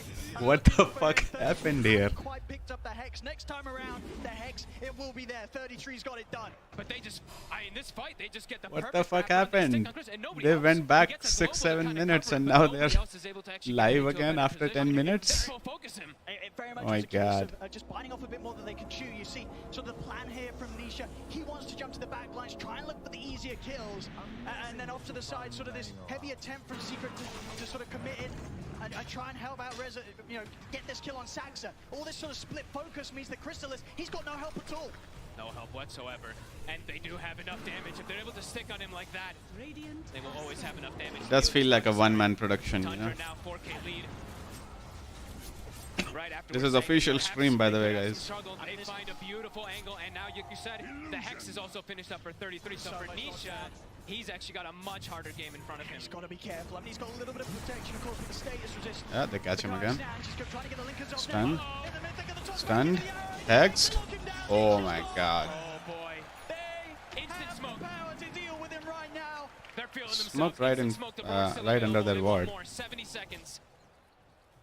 He just spent the gold. I mean, Secret, they definitely are going to be feeling it after the Yeah, outcome of that that's the last Korea. one. They know Nothing that on the Tundra's Korea, got though. this lead against them, and there's got to be sort of that really concerning feeling just sort of deep in their gut. When you get behind Tundra, you struggle immensely. Oh, he went for You can't Mjolnir hold back after in the game. Skadi. It's something that teams throughout the entire TI have struggled to do. Trying to turn around against a lead at this point, against this squad. Only very few have even come close to being able to do so. Secret, they've got to do something miraculous to hold on to this game. It's a huge death too. Such a long time. The Ember Spirit off the map. You can see Secret's kind of stuck in their base. Crystallis is really being, pretty aggressive being down here. He can even get caught pretty easily if there's just like a Hawk scouting him. So he's really pushing the limit of his hero down here. And Roche, it's gonna get scouted instantly. It's gonna spawn, and they'll have a small window to actually go for it. I don't know if Secret's going to want to do anything about this whilst they don't have Nisha. It's gonna die so fast as well. It really will. With 9, all that minus armor. And Secret, out of all the heroes, Ember Spirit may be one of the ones that could have gone for some sort of aggressive dive in to try and look for a steal. It dies too fast. They don't have the outpost, though. It's so hard to do. Of course, outpost under Tundra's control, so no real easy way for Nisha to get over here in time. Roshan gets taken, Aegis into the hands of Skeeter, and Secret, they may have come too close to the pit already. They jump on the Puppy, they pop the Eondis. 9, in with the rolling thunder, locking Puppy down across the stairs. Puppy He has falls. buyback though. Puppy always saves buyback. He'll miss there, protecting from that first instance of the Skadi attack. Zayas, he's still got no chance. Socks are so good. They take the Roche, they take the Aegis, they take 3 more kills from Secret. It's the way that, I mean, they're fighting the This Roshan, is right? about They're to be killing over. it. Oh, we got this, so they Moonlight Shadow, run out, and go for catch while they're doing the Roshan. Tundra just on another level every single time. The way they take every single approach, every single fight. Yeah, Secret starting to crumble a little bit once more. They've got to pull themselves together. Chrysalis is pretty farm though. I don't know if he can do anything though. I mean, I still don't understand. I'm just a 2k scrub, but I don't understand why no Deso diffusal.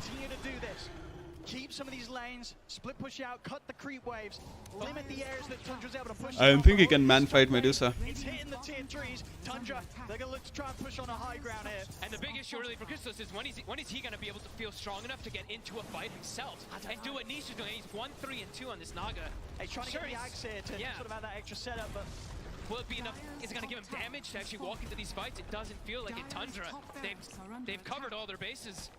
And they're so strong now around this push. 3 minutes still on the Aegis. So much time to play with, where they can look to take so much from Secret. Access sitting in the trees. There's the Hawks. It's just dropping for free. Nobody wants to step up. They're scared of getting tossed. He's got the Ags. Jackson! He's in with the combo. They catch Science out of the side. The arrow connects as well. Swashbuckle won't quite clip him. Neither will the axes, but 9 in with the Rolling Thunder. Finishes off Science. They got Chrysalis. Oh, global. Silence, holding back Tundra's aggression for now. Good stun on the Medusa, but she has Aegis. Unable to make anything of that global. Secret will keep their distance throughout the remainder of this Rolling Thunder from 9. 30 seconds without their Zayas Marcy. Another toss. Saxa. The setup down to Chrysalis. The full-on Hex as well. He's been locked down. See, that's the problem. Medusa has mana for days. Okay, now she's out of mana. There is a stun. He might roar him. Yeah, there he goes. Now they can keep pushing. They just need a little bit of mana on Dusa, and they can go mid or bottom, wherever the fuck they want. It's starting to look impossible. It just doesn't stop it from Tundra. Once they've got a hold on the game, it's just this immensely tight grip. You cannot stop them. 12k lead. All it takes is one fight, really, from Tundra. We saw 28 minutes. Is it a basher on Tango yet? Everything they needed.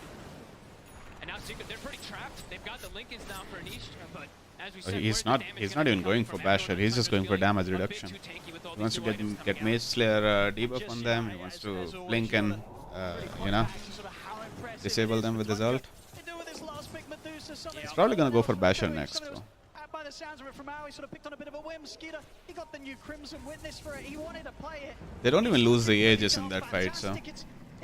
Oh, 9. Oh, they saw him with the Hawk. Alright, this is over.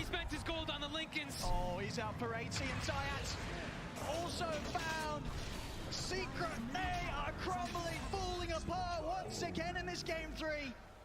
Tundra, they just know how to break you. And they just know how to play with this vision, right? The Hawk, this time around, it always seems to be scouting. Radiant's courier has been killed. Now they know where Chrysalis is. Gave to Nisha, and he didn't last with it for very long. Now it's on the Beastmaster. A full refresher, also, this Beastmaster, 33, a menace this game, 12, 1, and 16. Oh my goodness. I mean, there's so much pressure on Chrysalis right now to just try and keep this game going. Resolution as well. They're doing everything in their power here. Secret to just cut these waves, push them back out. Good call there with the BKB TP out. That BKB didn't come. Resolution was dead for sure. He gets himself back to base. Secret, they're trying the best to prolong the game, buy time for Nisha to get back in, and that will certainly be the case. He'll be back up in 30.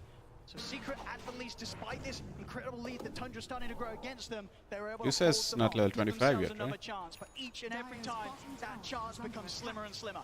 I mean, the Rapier is queued up for Nisha. He's really starting to feel it. And, I mean, Chrysalis, he's got the Bloodthorn queued up. Perhaps this could be some solution to be able to focus fire some targets, but he's got Tundra, a lot of money towards it. He does. Tundra just, they're just playing so well off each other, protecting each other with Lotus Orbs, 4 stabs, etc. They have so many, 9 snaking both with those Alright, Lotus Orbs. he's just gone. So even if someone does get focus fired either from a net or from that Bloodthorn, they'll have ways to bail. But I guess by the time Nisha gets his Rapier, Skeeter will have a Daedalus and level 25, which is when he gets super scary. aggressive. You know, the offensive items, the defensive items, the Lotus ready to bail Skeeter out of any dangerous spots. They have everything to just sort of empower this Medusa, allow Skeeter to just enter the front of the fight. Free neutral item. It will be so tough for Secret to take Skeeter down at this stage. And they're even starting to get, you know, these tier 4 neutral items, so Global starts to get addressed as well. All these dispels, Tundra continue to stay as a unit. Secret continue to be trapped. Alright, let's see what the chat has to say about that. Just going to try and come out, maybe get a bit of vision, bit of information. To take the outpost back, or at least tease with the idea. Risky. Take us. Still covered the smoke. Oh, do they see it? Someone pings. I mean, they want the bigger target. Oh. On top of Nisha. Uh-oh. Jumps left.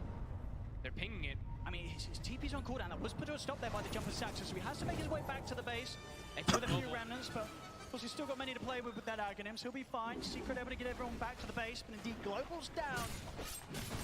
Maybe a bit of an opportunity for Tundra to once again try and take this game to the next step, look to push down for another set of barracks. We'll see how much they want to force it. I think they're kind of on chill mode until Skeeter hits 25. If someone walks into them, they can look for the fight, but Skeeter, it unlocks a whole new potential of the hero when you hit 25 on this Dusa, especially Holy shit, Chrysalis is so underfarmed. Level 19? You know, Tundra, they're able to get so much XP from the map from these kills. Skeeter just about to hit level 25. Meanwhile, for Chrysalis, of course, all of his farms pretty much done by the illusions, split pushing out the map, still stuck on level 19. Still a ways to go before he's really going to be feeling in a position to be able to stand his ground against the cause of Tundra in the team fight. And a ways to go, really. Zayats, you know, he was getting close to BKB, what, 12 minutes ago or something? He still doesn't even have it done, so the scaling for them has completely stagnated. While for Tundra, it feels like all of them are scaling more and more with these small little items to protect each other. Not really sort of any easy target that, even with the BKB on Zayats, that he can sort of just commit in on with the Unleash. No. They've got ways to kite him out. Zax has got the items, Blinks, Forces, Yules. And multiple ways to get that dispel, as we see. Witchbane's done, or Witchbane's picked up from the Medusa, and they did, I believe, have the Stormcraft on the Tiny, so yeah, ways to just reset away constantly, which has been kind of the bread and butter for Tundra. Resetting, retaking fights over and over again. And 25 now. Dusa, Skeeter, he's got the talent. Alright, now I guess Tundra can just end the game. I don't think there's anything stopping them. Final game perhaps for them. Playing around this Roshan timer, it's soon to spawn. Oh, they want to wait for Rosh. They can taste that victory. They know how close they are to claiming that Aegis of Champions. Every single time we see Tundra take the safest route out. They do not let these leads slip away. And they're going to do everything to make sure that nothing changes from that in this all-important game 3. I'm on 33. It's got to be frustrating for Secret at this point, knowing that they can't make any move outside, but at the same time also, if they give up the Roshan, they probably just know that there's no way for them to bring down this Medusa twice. So the big item pickups that they are going to require is Chrysalis. Getting his next item done, he's going to be opted for the Nullifier after Bloodthorn, so some further aggressive sort of setup that they can play with. Hard for him still just committing into these fights at this point. Tundra just has so much to deal with him. Radiant went out with a smoke. Alright. Oh, so close. That's it.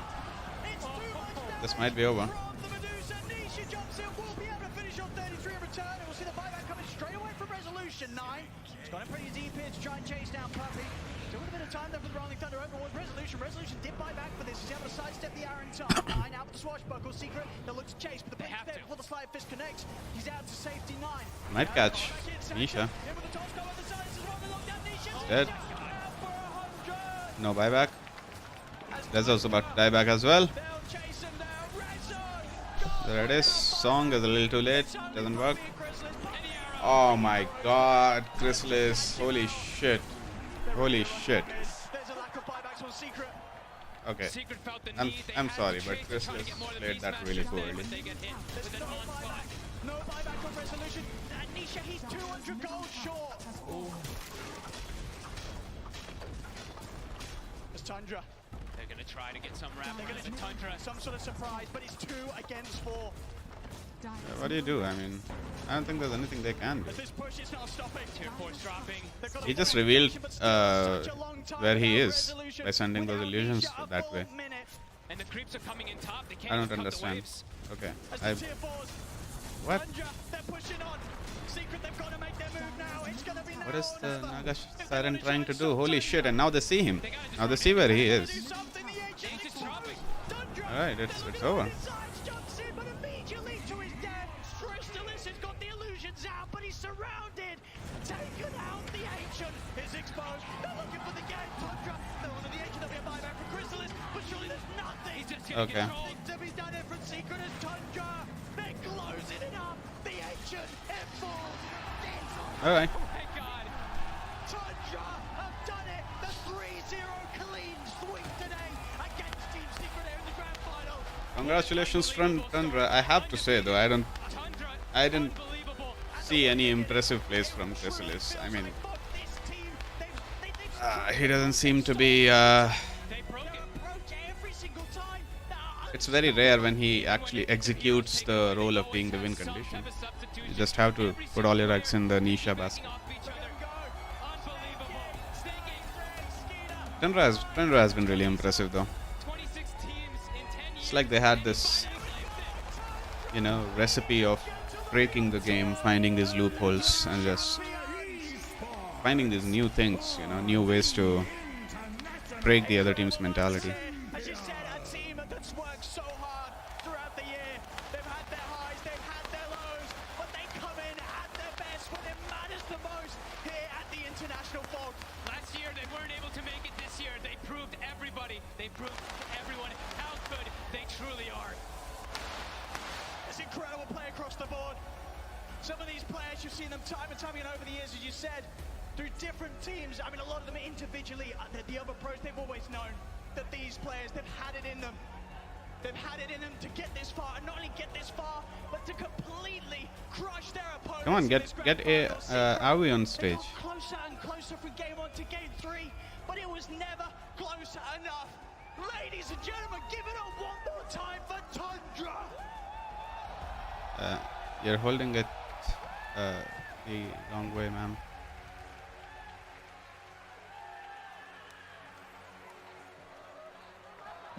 Ladies and gentlemen, give it up for the winners of TI11, Tundra!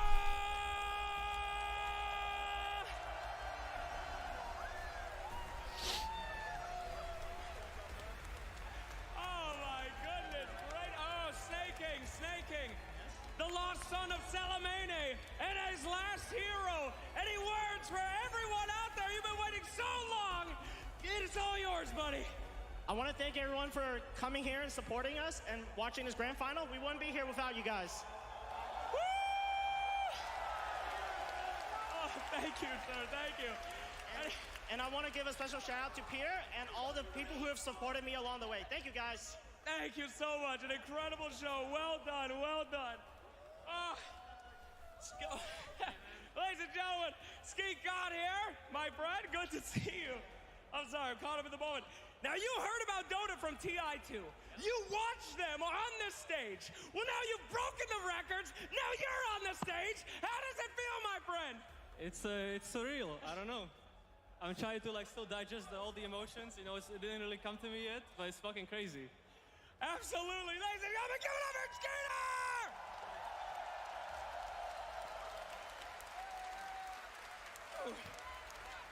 Hello, my friend.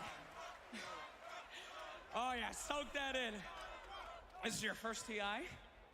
Any advice out there to anybody who wants to do what you just did? Because you just became the inspiration to an unknown amount of people that will always be looking at you, the man who made it happen. What do you have to say to the future of the Dota 2 fans? Get good. Get good! Okay. I need this. Boring, no one cares. Some people do. I mean, they did play really well, though. You have to admit, they were a really good team. They played really well as a unit. 6 years. You came in second. And I'm happy for Saksa and Avi. Dreaming of this moment. Tell me, how does it Saksa was so close to winning it in DC, and Avi is just a really, really good guy who understands the game really well. I can't even believe it still. Oh, okay. Audience, is this real? Cool. I think we've seen enough. We're gonna let the celebrations, etc., continue. I'm gonna go pee, and then we'll play some games. I'm not happy. Was there a... Were you supporting Secret? Were you expecting Secret to win? Or maybe Liquid? Or were you just... indifferent completely?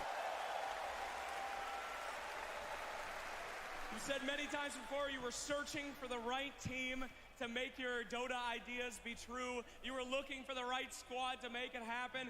It seems you found it, sir.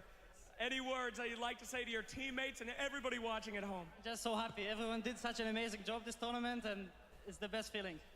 Fantastic. No, I wasn't watching the TI. Yeah, like I said, so you were indifferent, right? You just didn't care. That's and that's fine as well. All right, folks, I'm gonna go pee, and then I'm gonna come back and play some games. Let's just. I think we've seen enough.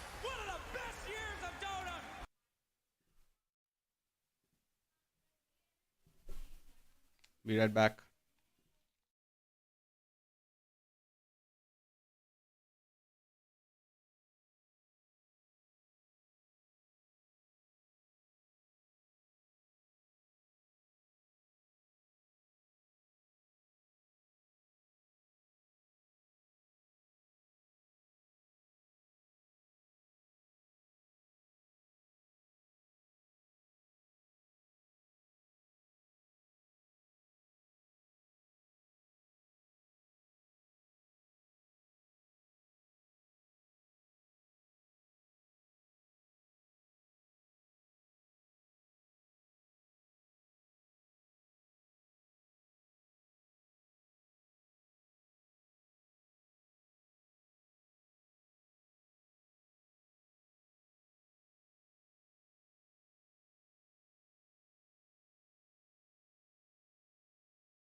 Alright. I gotta change this so that it captures the right screen. That should work.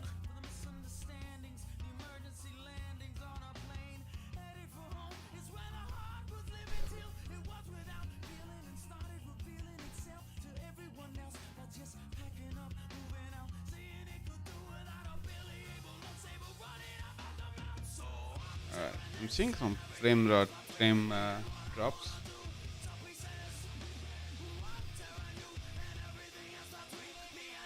Fuck.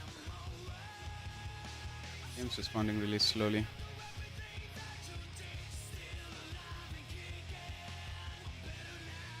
Maybe I should restart.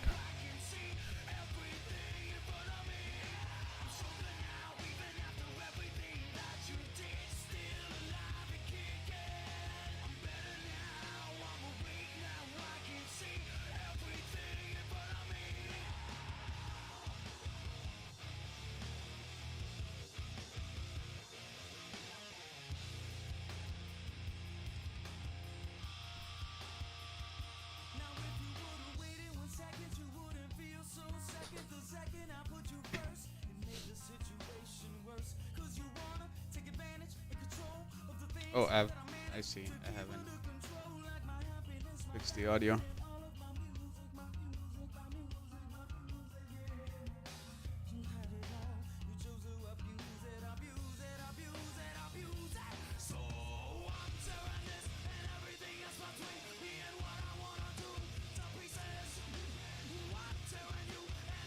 Your turn to ban. Oh, that's a little too loud.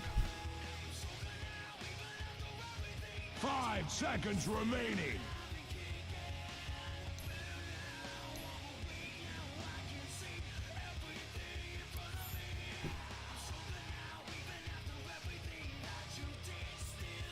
Alright, what am I supposed to be playing? Soft support. 10 seconds remaining. 5 seconds remaining. Your turn to pick.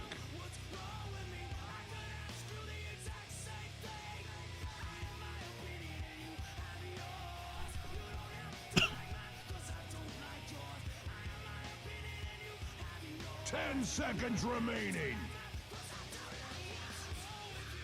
5 seconds remaining.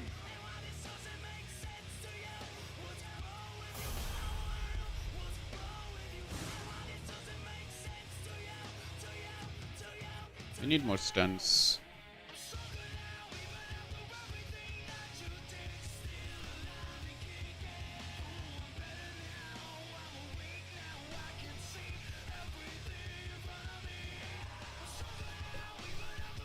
Should have picked that sugar.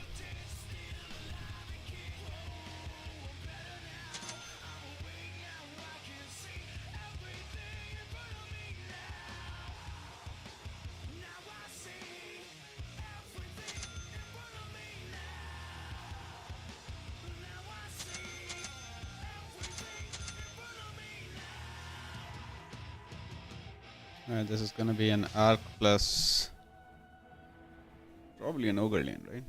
Arc ogre.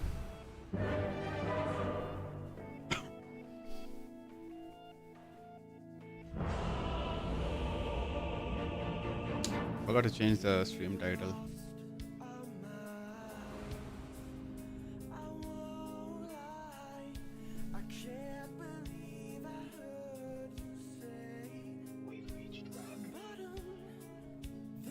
Prepare for battle! Striker runs! Rampant! It's in the bag. According to the forecast, this one is in the bag. Oh shit, where am I going? Come now!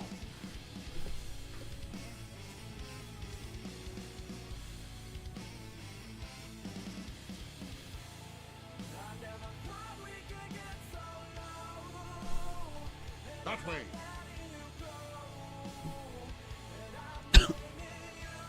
Rolling thunder.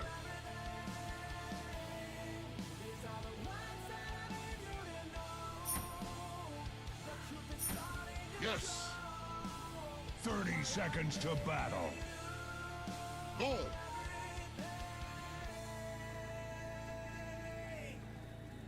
Advance! Fleet of foot! We can circle behind him actually. Striker runs! The battle begins! The forecast calls for blood. Rampant! My keyboard is not working. Come now! My keyboard is not That way! Yes! Oh my God! Rolling thunder! Thunderclap! Fleet of foot! Ogre has no regen. He only has soldering components. Advance! Go! Thunder rolls! Faster! With all my craft! That way! Thunderclap! Go! Come now!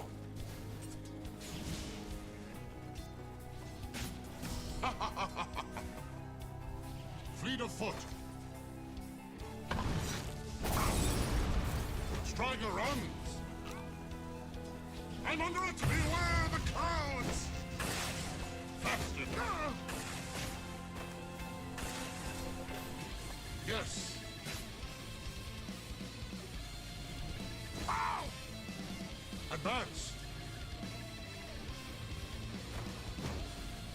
Rampant! Come on, creeps. Riding high! Rolling thunder! Go! Yes!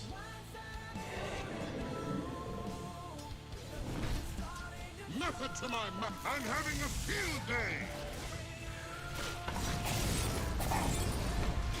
Faster!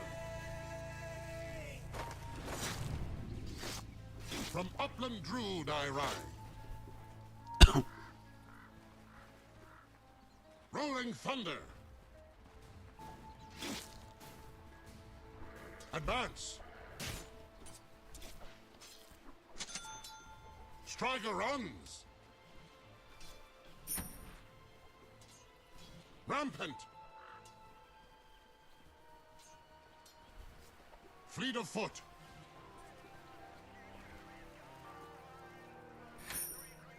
That way! Send wolves. A gift from the tempest of battle. Never mind, he failed to pull.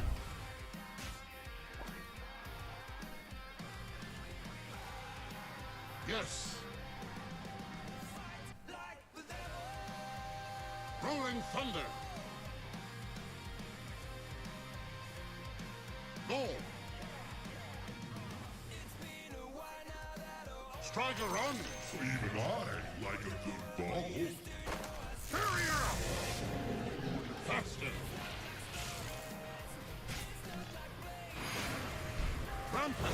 I don't have mana. Fleet of foot. Advance. Come now. That way.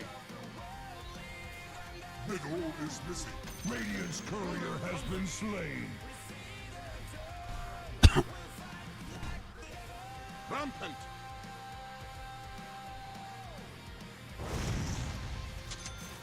Come now.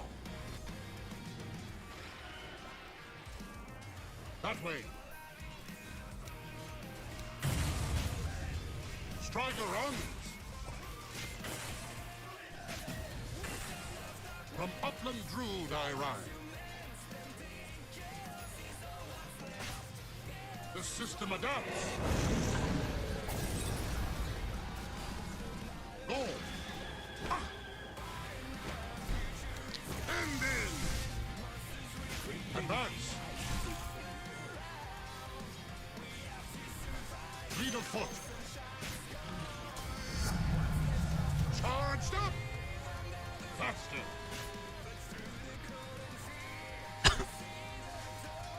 Yes. Advance. Rampant. Striker runs. Yes.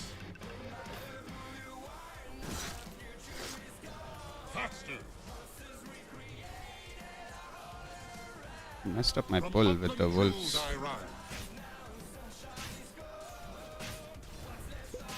Go. That way. Rolling thunder.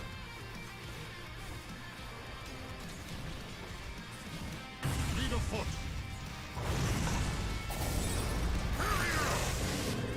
Come now.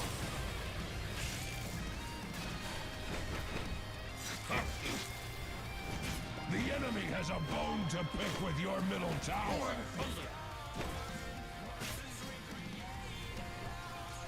Go. Middle is missing. Thunder roll. Middle is missing. Come now.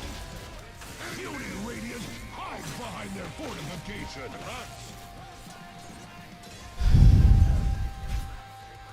Rampant.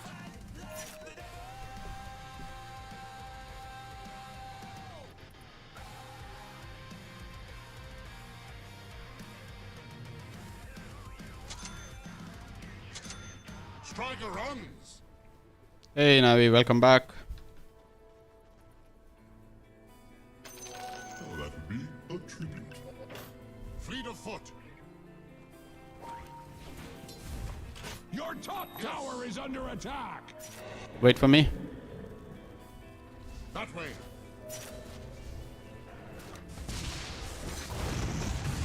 Axe is glad that your bottom tower is not Axe's problem. Weatherman himself.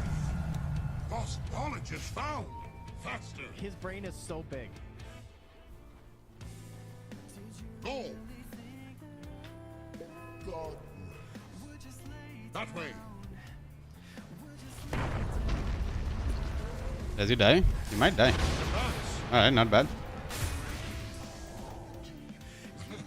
Fleet of foot. God damn.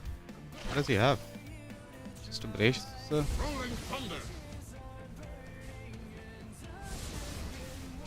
Come now.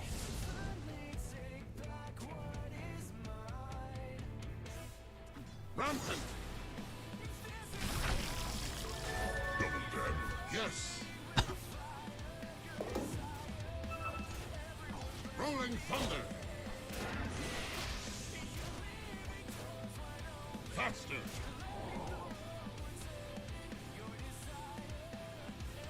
Come now.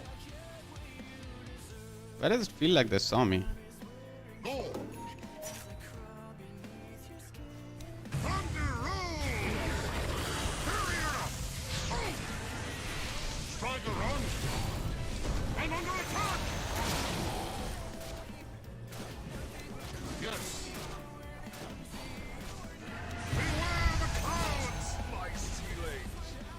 Advance. Rampant. A fitting basket. That way. Thanks. Fleet of foot. Go. His brain is so big. Middle is missing. From Upland Druid I ride. Middle is missing. I need some gold. That way.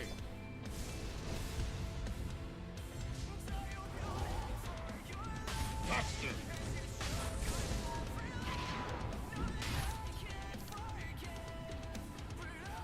Come now. Dude, this motherfucker's so fast.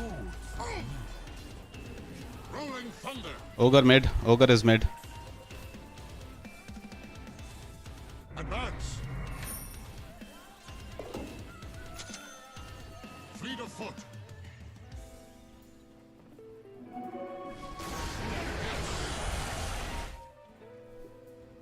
Your bottom tower is under attack.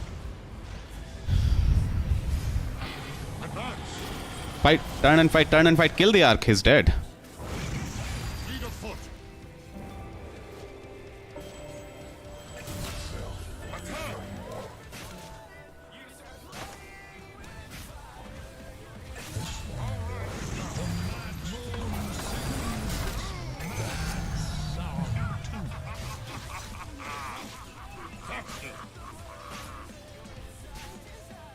Your middle tower is under attack.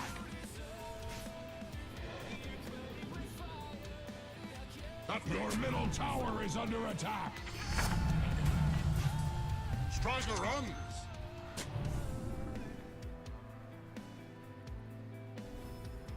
Come now. Your middle tower is under attack. Rolling thunder.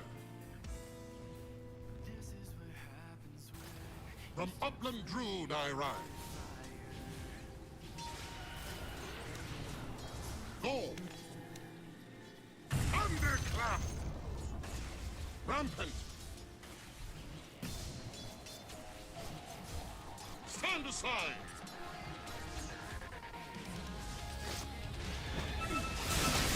Advance. Come now. Striker runs. Yes. Rampant. Rolling thunder. Beware the cloud. Radiant structures are fortified with some important vitamins and minerals. Get back. Get back. It's okay. The enemy's top tower has fallen.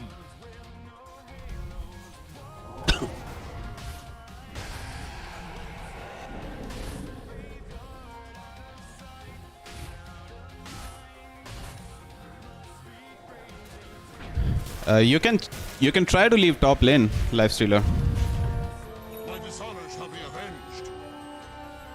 Fleet of foot. Faster.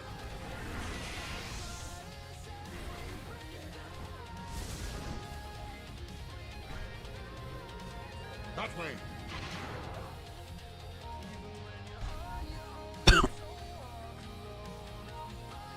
Fleet of foot.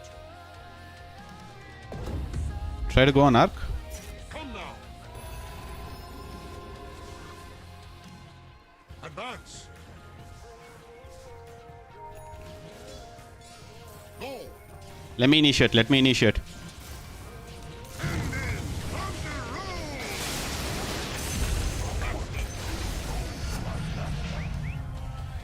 Your middle tower is under attack. Rampant. Yes. Invisibility. Striker runs.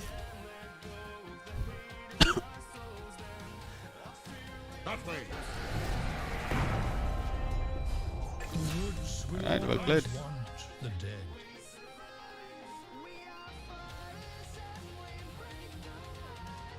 Rampant.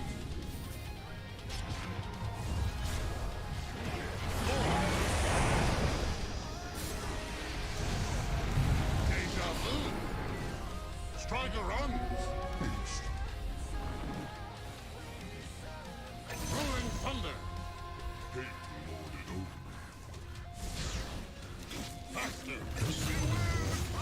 Toil and trouble takes the lives of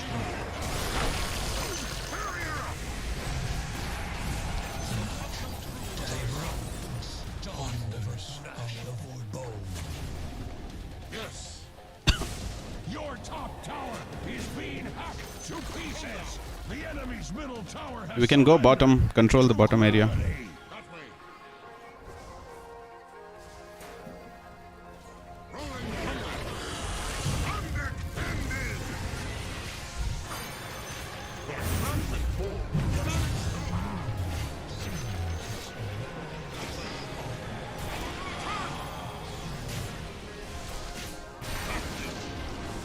Underhanded.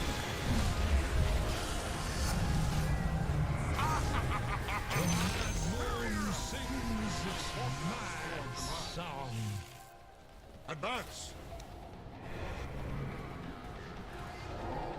Striker runs. Thunder roll. Back you go. Lead a foot.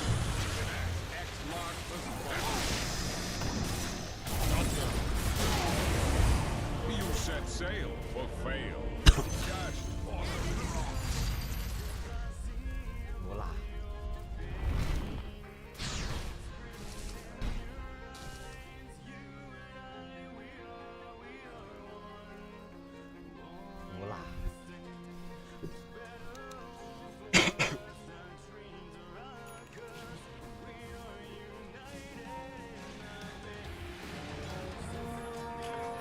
My coil crackles to life. Go.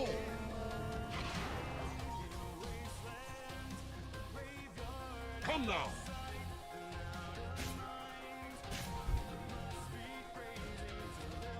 Go.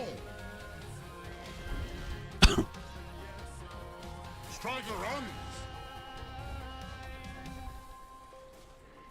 You can farm. You don't have to come with me if you don't want to. Come now. Advance. From upland Druid I ride.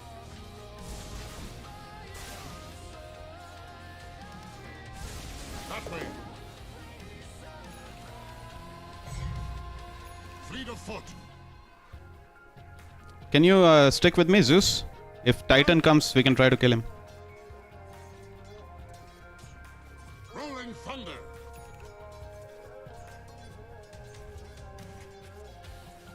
Yes. Never mind. I don't think he's coming. It's okay. That way.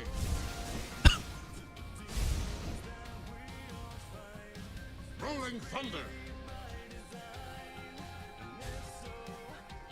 Advance. Faster. Rampant. Come now.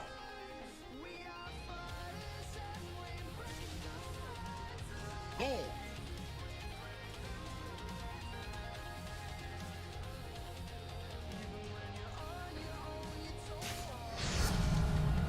I grow in power and craft. Striker runs. Lead of foot. Yes. A fitting bounty. Fleet of foot. Your top tower is under attack. From upland Druid I ride. Haste. Go. Your top tower is being hacked to pieces. Rampant. Radiant structures are fortified. The enemy has a bone to pick with your middle tower. Advance. That way. Come now. Beware the clouds. Faster. Let's go then. Let's take a fight. Go play with Lycan. Play with Lycan. Get wards, Jakiro. Striker runs. Rolling thunder. If you get a chance, keep dewarding Zeus. Go. Come now. Lead of foot.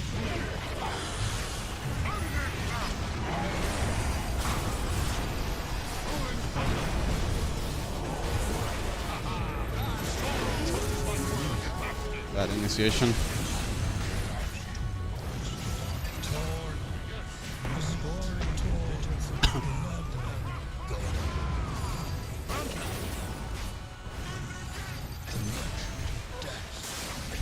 Alright, dude.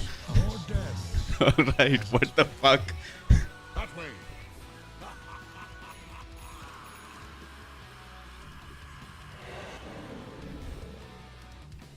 Striker runs.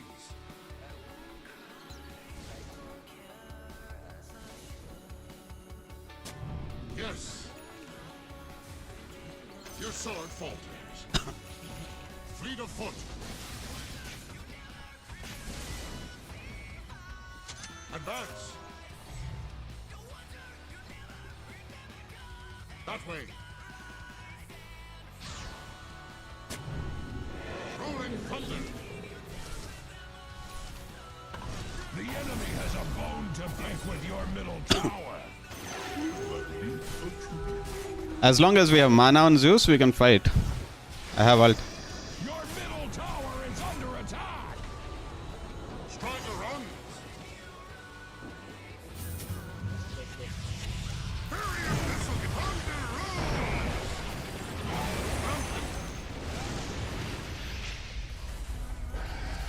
Come now. It's not done yet.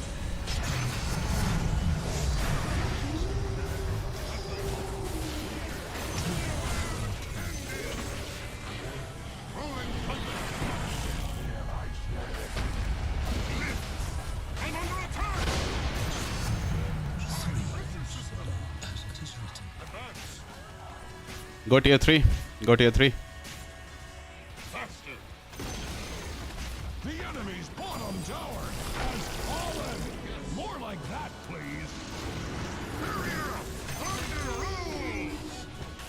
You were already dead from the neck up. Now from the neck down. Go. Your top tower is under attack. Striker runs. Come now. Fleet of foot.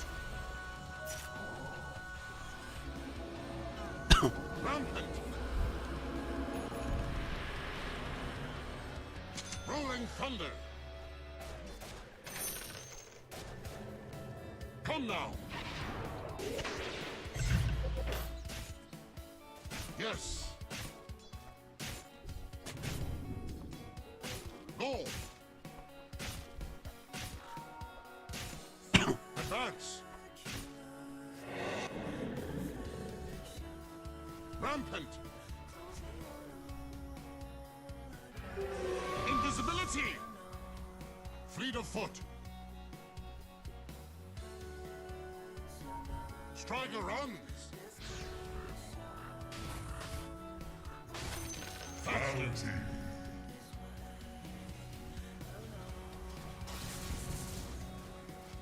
That way. Striker runs. Fleet of foot. Go. Faster. Yes. The slivers of the moon. Static storm. Thunderclap.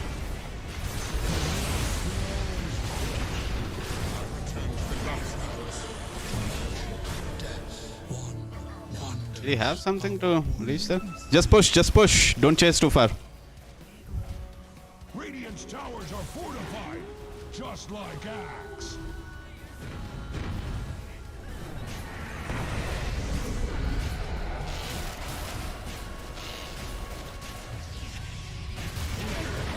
Your top tower is under attack. His brain is so big. The enemy's middle Rosh, guys. Rosh. Just go Rosh, we have time. They can't scout without Titan.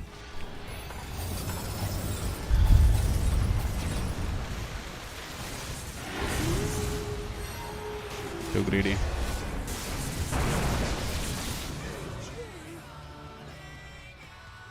Your bottom tower is under attack.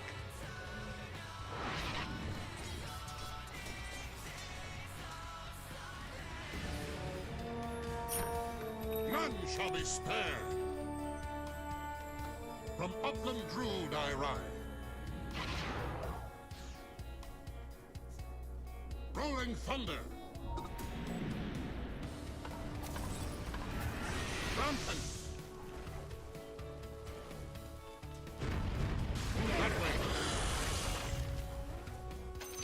I can do with more of that. Yes.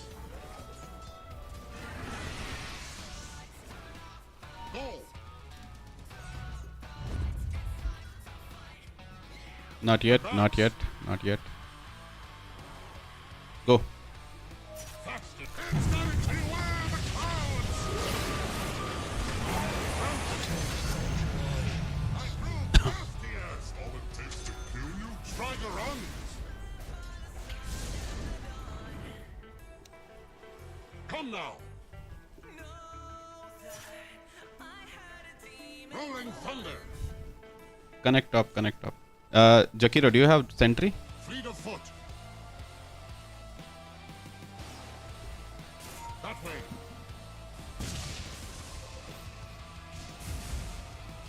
Fleet of foot. That way. Faster. Rosh, go. Capitulated to superior. Your bottom tower is under attack. Come now. Axe is glad that your bottom tower is not dire structures are fortified. Super fortified. Like you can't even imagine. Your bottom tower is under attack. Yes. Roshan has fallen to the dire.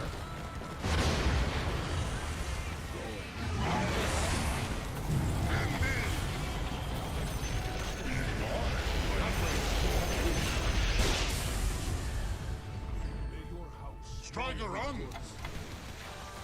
Another. Deja vu. Faster. No, you don't. Come now. Rampant. Barrier thunder. Under attack. Advance.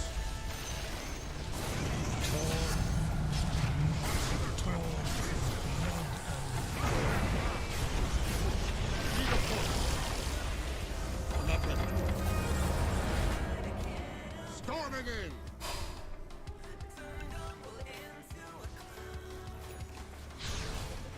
Rolling thunder. Thunder rolls. Go. Faster. End in. Come now. Limp.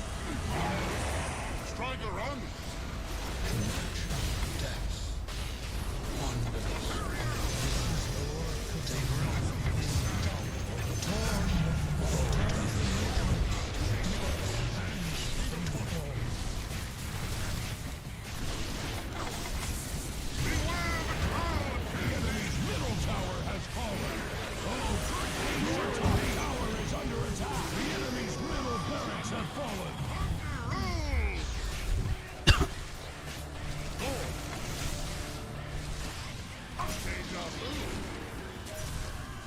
Rampant. Rolling thunder. The enemy's middle barracks make a nice pile of rubble. Rolling thunder. Connect bottom. Fleet of foot. That way.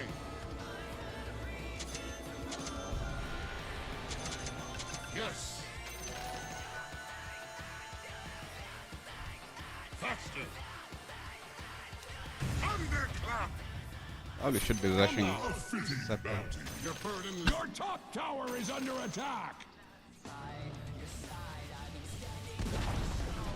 Much like Axe's opinion of you, your top tower has fallen. Advance.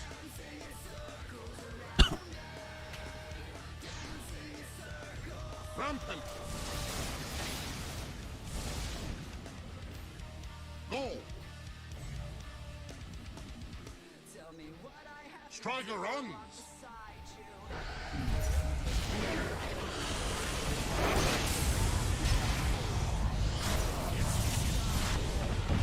Beware the clouds! Radiant's towers are fortified, just like Axe. What's that in store?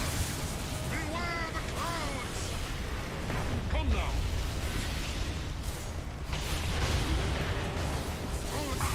Barrier up! Thunderclap! I will crash!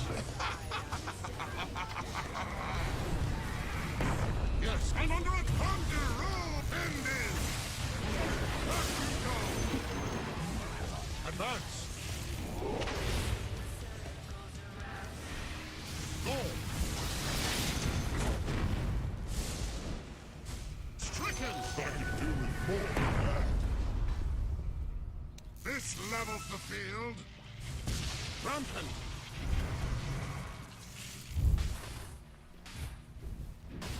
That way. Come now.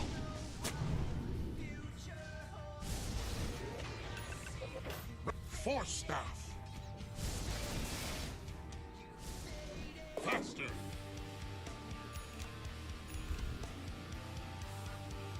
Go. From upland Druid I ride. Barrier up!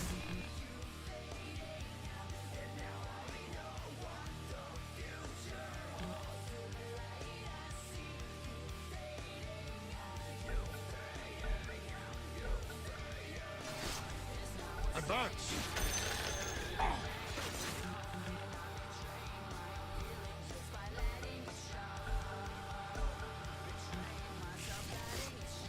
Striker run! Thunder rolls! Gold for my coin. Fleet of foot. Yes. Bounty. Rolling thunder. Beware the clouds! Gold for my master. Advance. Let me a treat. Yes. Fleet of foot. Thunderclap! From upland Druid I ride. That way. Go. Come now. Rolling thunder. Faster. Striker runs. Rampant. Yes.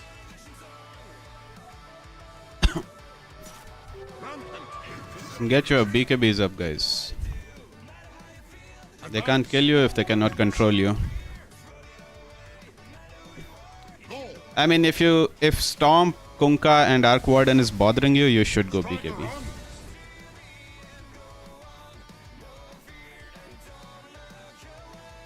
From Upland Druid I ride. Rolling thunder. Fleet of foot. That way. Come now. Faster. Striker runs.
Your middle tower is under attack.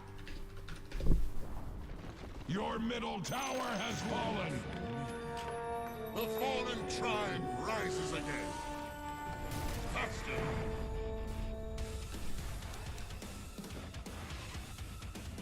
Yes. No escape.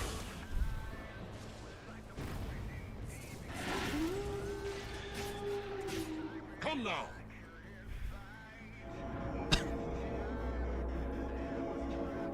Why can't I click on the hero? Rolling thunder. Rampant. Axe is glad that your bottom tower is not Axe's problem. Advance. Axe has seen ruins that look better than your bottom tower. Go. Striker runs.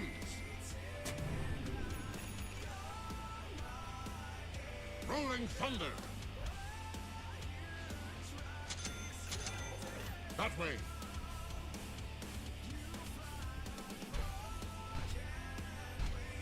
Faster.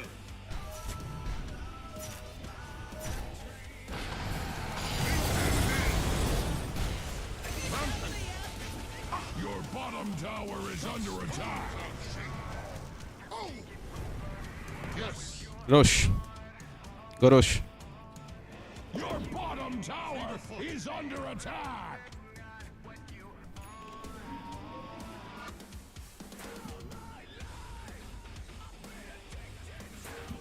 Come now. Under attack. Yes.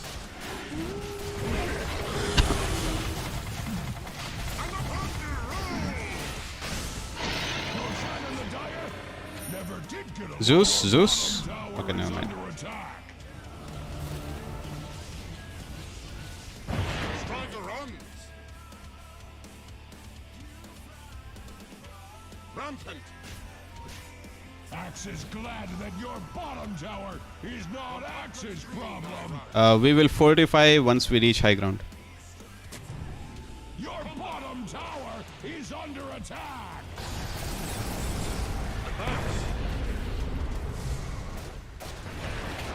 Axe Axe is glad that your bottom tower is not Axe's problem. Fleet of foot.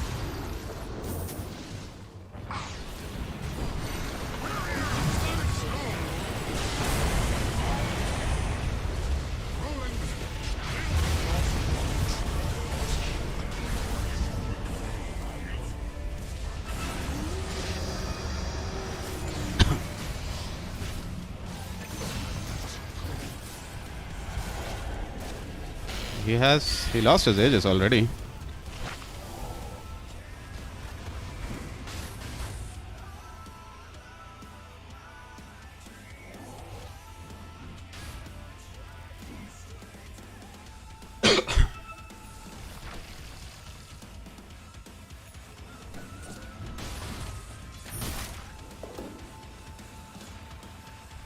He has 100% cleave and a battle fury. Alright, dude.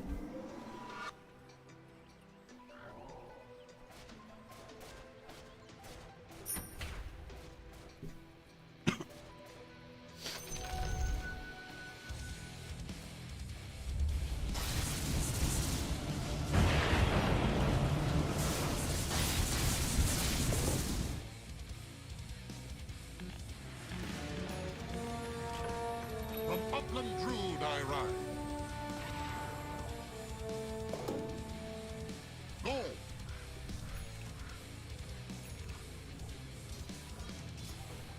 Thunder rolls! Striker on! It's not time yet. Rolling thunder!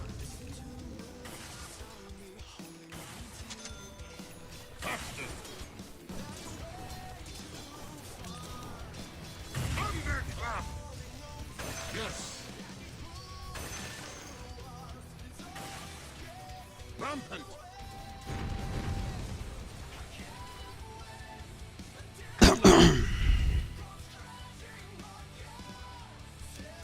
Thunderclap! Advance! Fleet of foot! That way! Go! Fleet of foot! Yes! Go! Thunder approaches! From upland Druid I ride!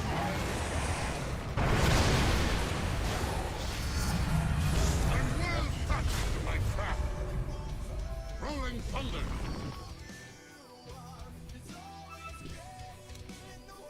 Come now!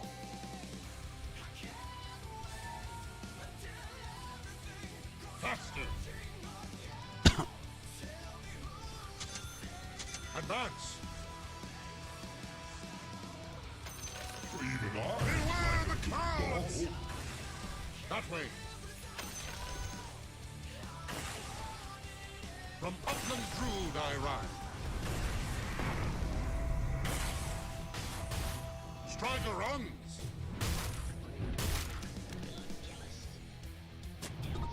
Rampant!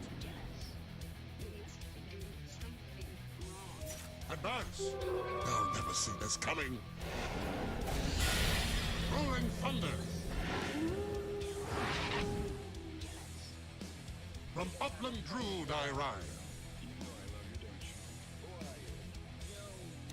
Striker runs! Come now! Fleet of foot! Glimpse! Rampant! That way! Thunder rolls! Go! Yes! Beware the Carrier! Deja vu! Faster!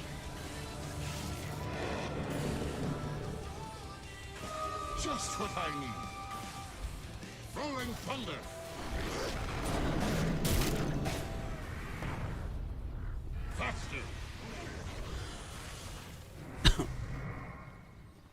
That way. Fleet of foot. Ensonic storm. Yes. Trying to rush.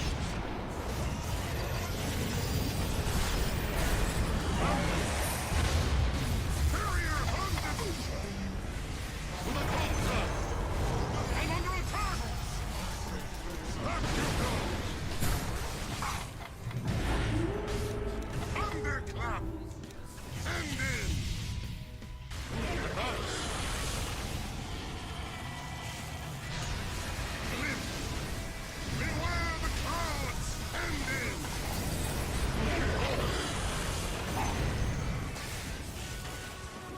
Come now. Ah! I saw that coming, and I still died to it.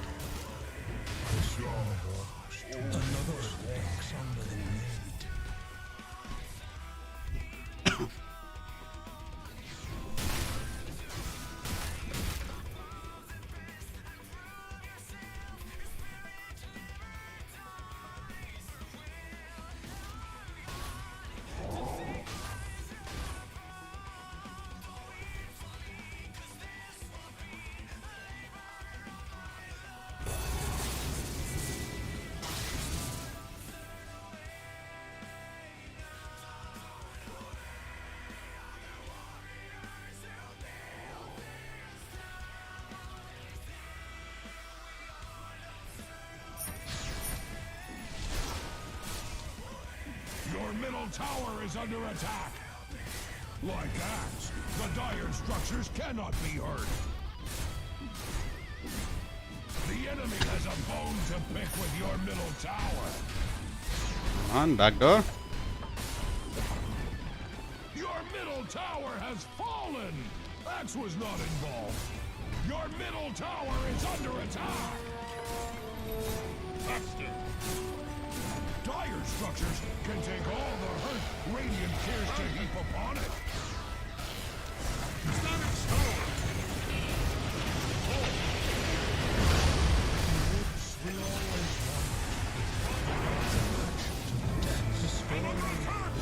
Your middle tower is under attack. Barrier up. Yes. That way. Come now. Thunderclap. Advance. Rolling thunder. Thunder rolls. Go. Advance. Come now.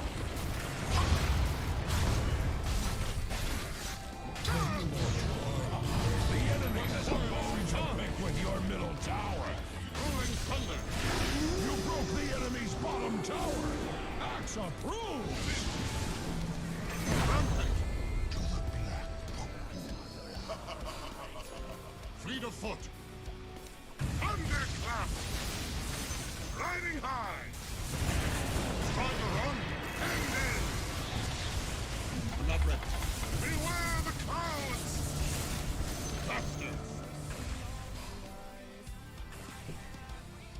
Yes. That way. You're done. Come now.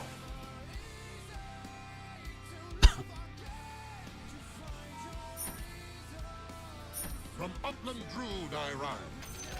Go, my master. Yes.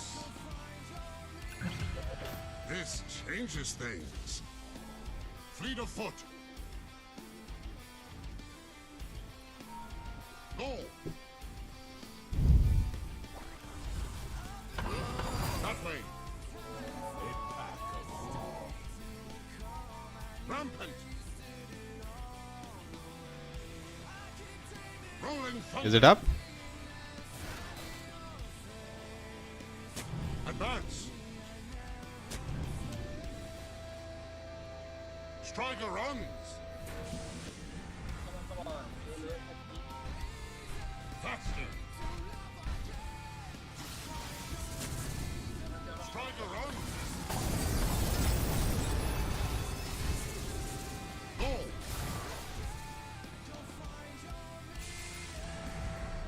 faster.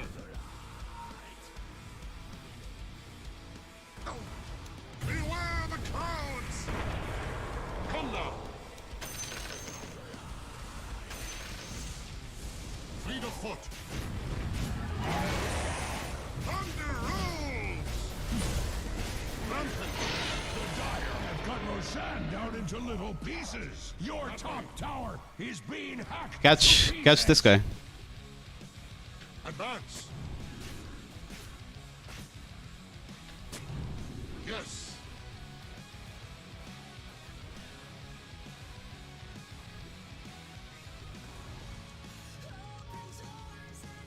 Your top tower is being hacked to pieces! Ow! Go! Thunderclap! Your top tower is under attack! Come now! Watch out for Elder Titan ult. Careful. Tower has fallen! Are you going to do something about that?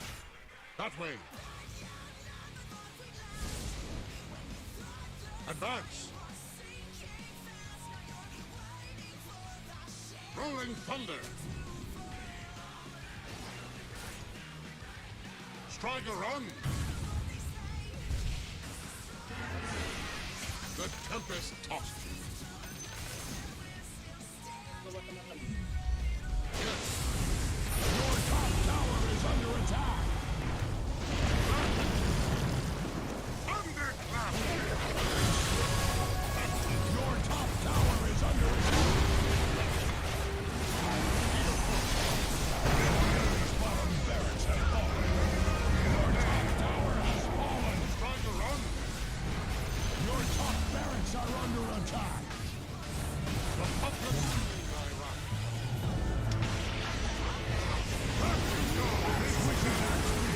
your top racks!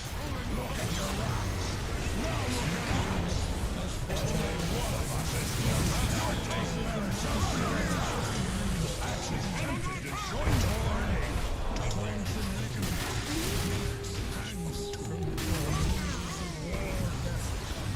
Your top barracks are under attack! Perhaps more axe is called for!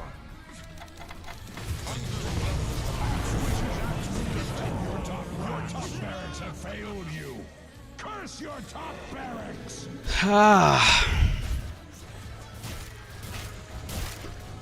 Why is my buyback so expensive, dude?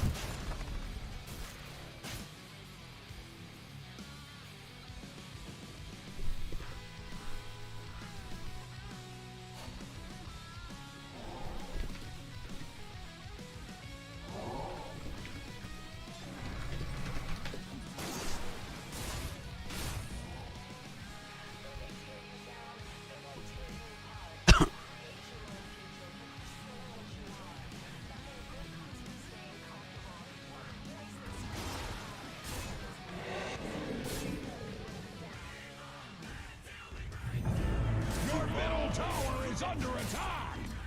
Dire structures are fortified!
I return to battle.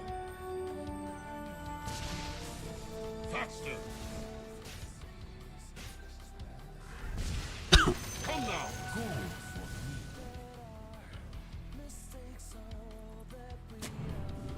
Go. Rampant. Come now. Rampant! Your bottom tower is under attack!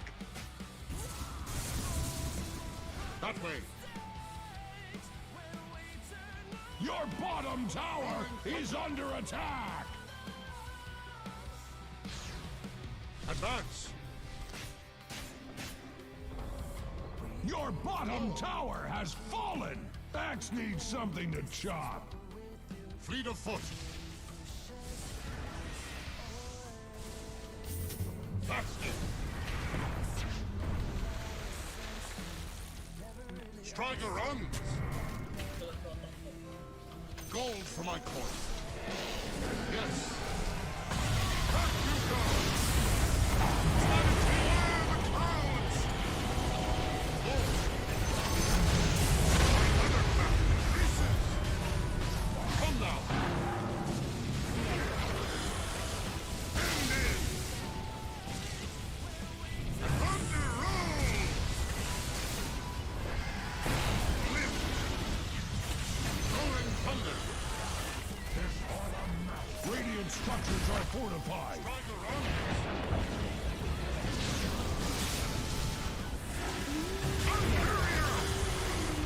Yes! I'm under attack! Rampant! Lead of foot! The enemy's top tower has fallen! Axe is getting misty-eyed!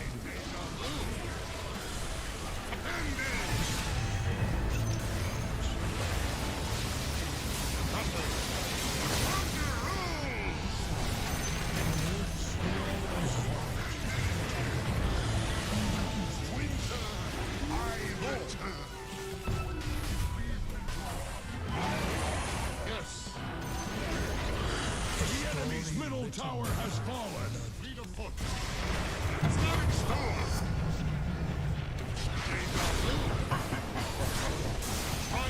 Dismount.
What weathercraft is this? Advance! Rampant! Beware the clouds! Come now! That's it! Axe would shed a tear for your middle tower! But Axe does not cry!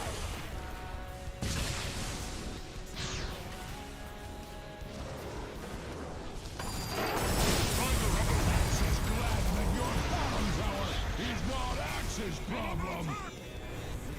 Rolling thunder. Advance. Faster.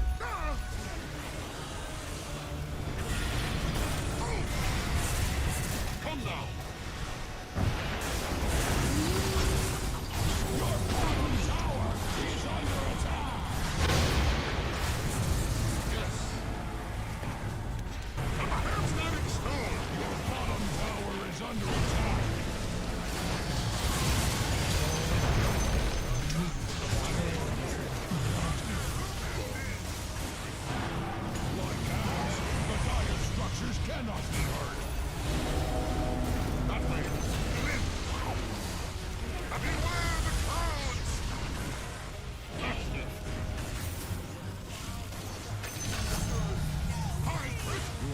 dead from the neck up, now from the neck down.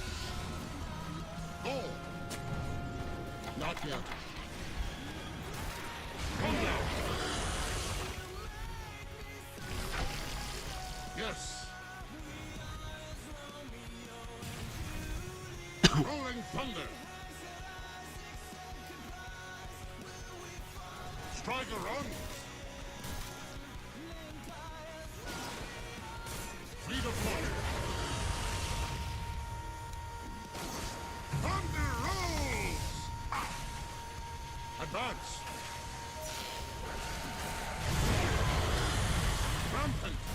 Thundercloud. Barrier up. Rampant. Whoa. Back you go. Fleet of foot. Faster. Beware the Kenden.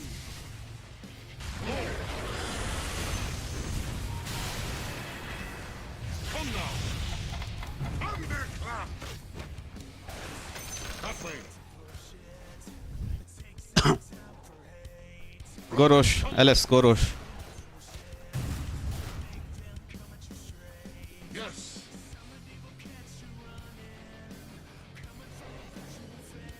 Advance. Striker runs. Yes.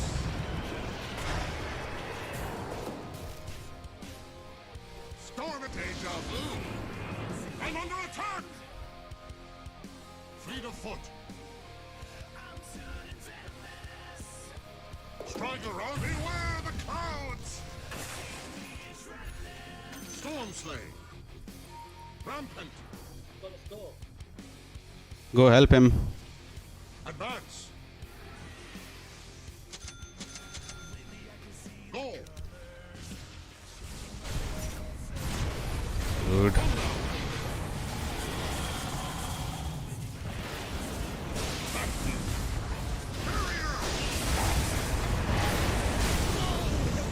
I died without using a single spell.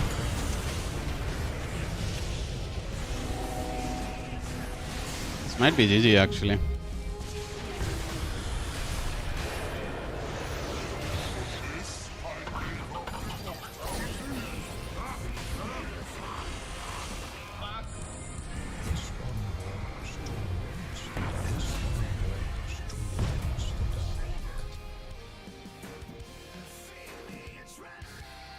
Roshan has fallen to the Radiant.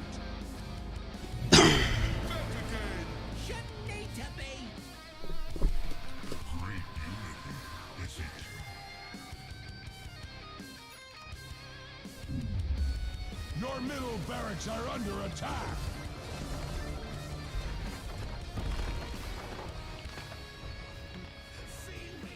Your middle tower is under attack. Your middle barracks have fallen. Tend to your wounded or put them out of their middle barracks standing there undefended. The enemy has a bone to pick with your middle tower. Axe would shed a tear for your middle tower, but Axe does not cry. Your middle tower has fallen. Axe wishes it was you instead.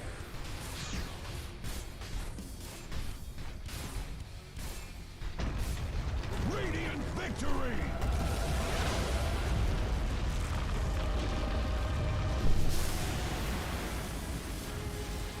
Defeated!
We actually had no way to jump ET on the backlines.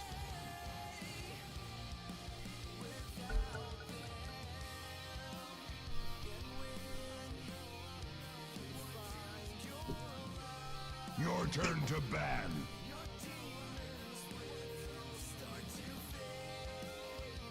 Five seconds remaining.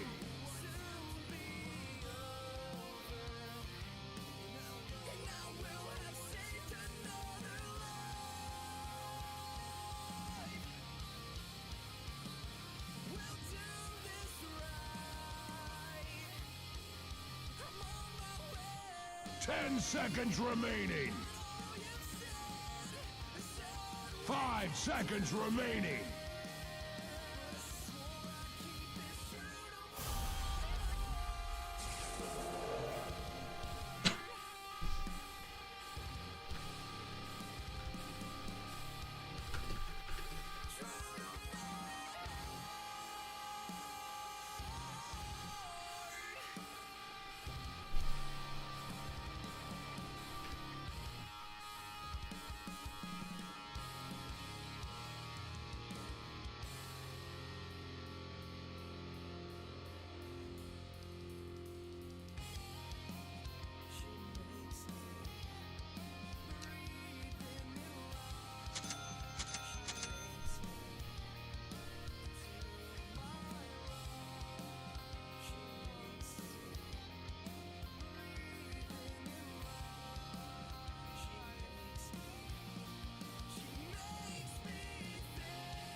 Axe in hand.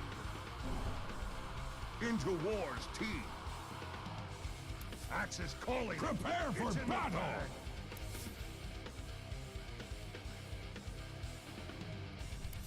Good day to fight.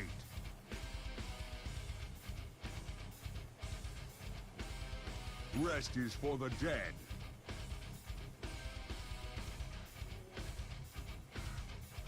Forward. It's in the bag. As for Axe charges. it is in the bag. Enemies need killing. To inform you that this one is in the bag.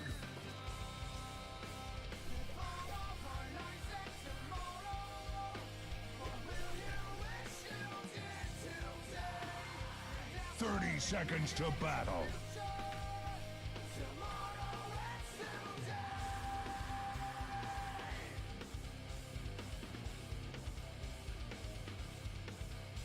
To the enemy.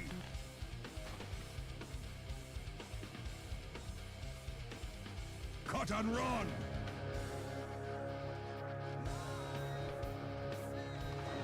Axe runs. Con el wombo combo perfecto.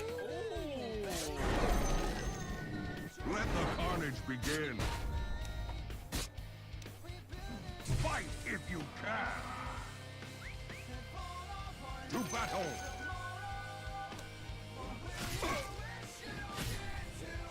Rest is for the dead.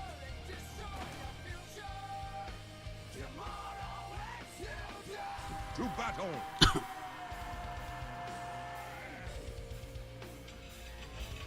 Good day to fight.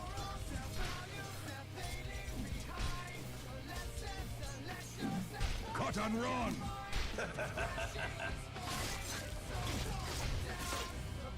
Into war.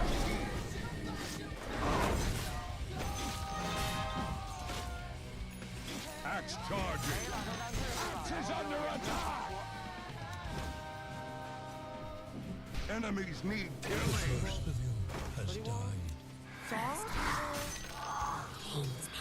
To the enemy.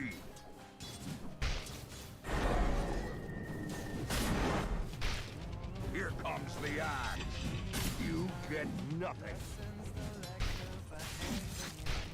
Axe runs.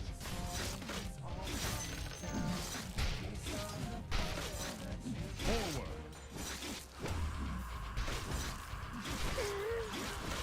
Prove yourself. Axe goes.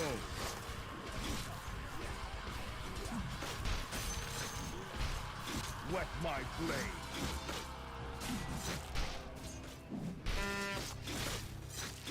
Enemies need killing.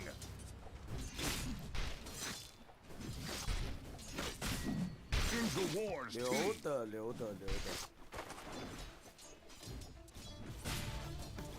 Cut and run.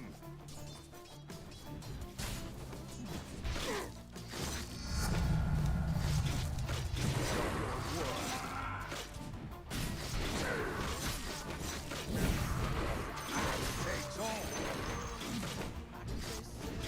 Axe goes.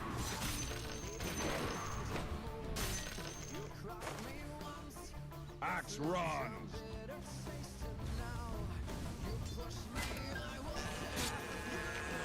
To battle. Shoto. Taste my blade.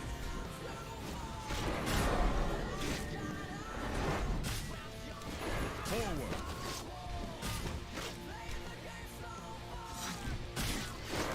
Rest is for the dead.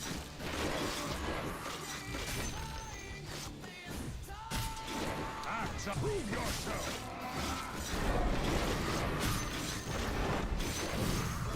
Axe go.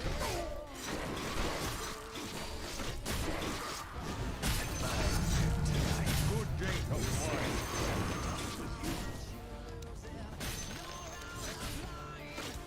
Enemies need killing.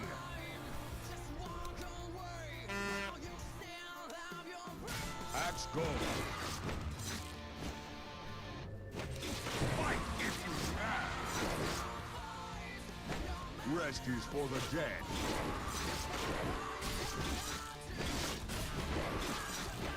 Good day to fight.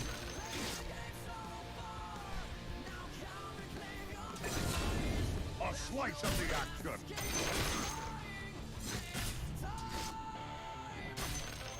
To battle.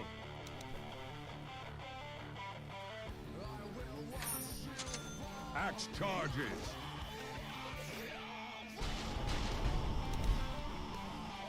Into war's teeth.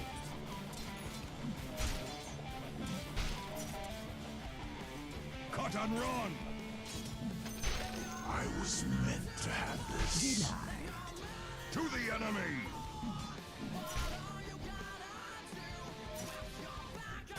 Axe run. Fight. Forward.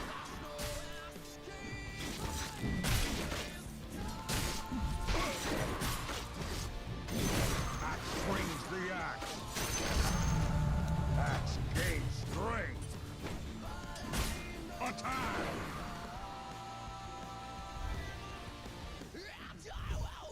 Axe runs.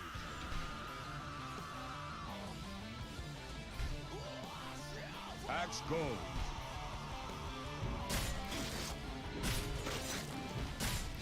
Axe, axe!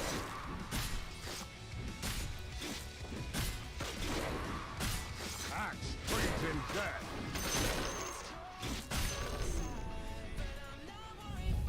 Forward.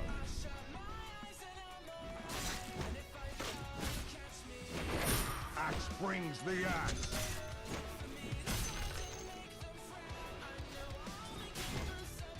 Here comes the axe.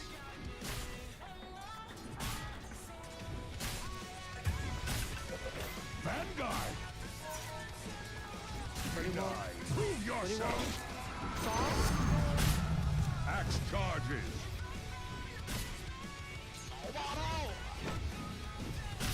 Good day to fight!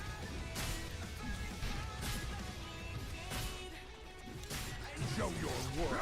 Get some! Attack! My wrist reward! Taste my blade!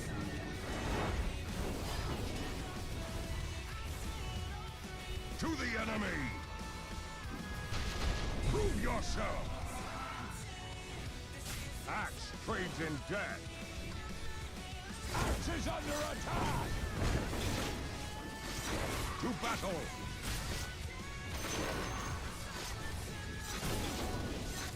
Enemies need killing!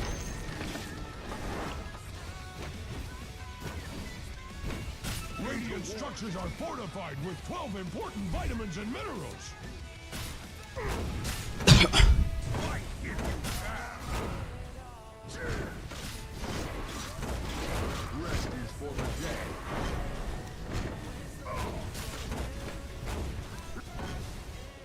Cut and run!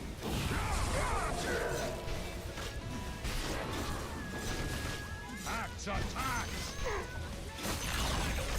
The enemy's bottom tower has been denied! Into war's teeth! Show your work!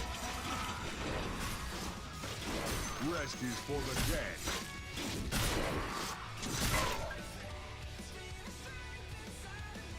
A slice of the action!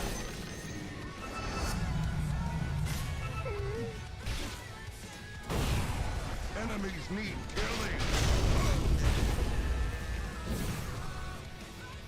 Your top tower is under attack!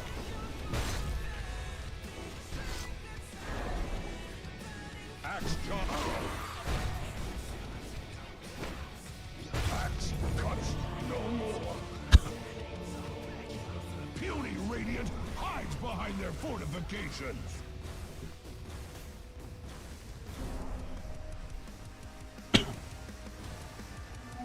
Haste!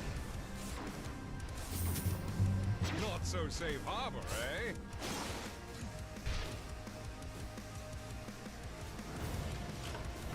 Back in action! Axe thinks you should die a few times first to get used to the idea! Axe goes. Your middle tower is under attack! Prove yourself! To battle!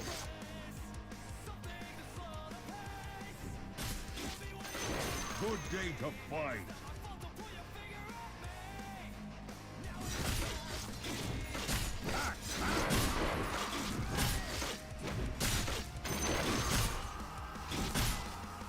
Cut and run!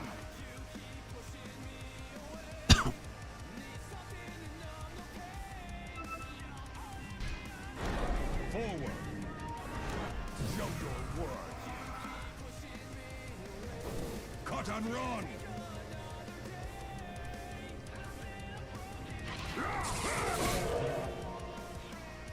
Axe goes!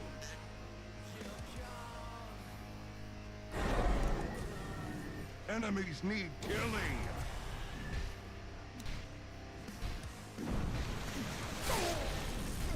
I am into war's teeth!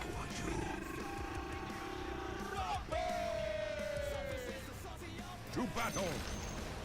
The enemy's middle tower has fallen! That was done in the spirit of Axe! Axe rise!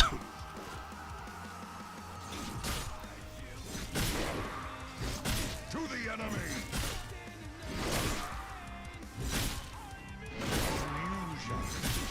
Bye, Tom. Supports.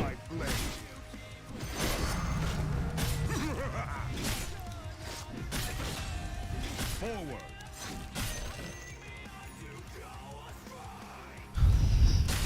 Attack!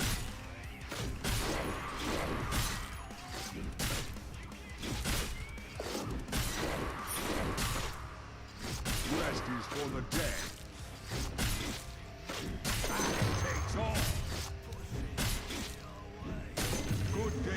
fight.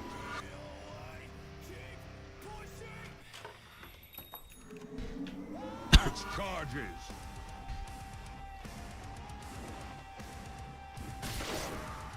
Axe charges.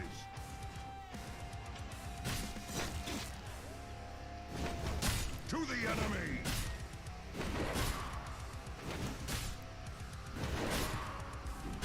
Into war's teeth.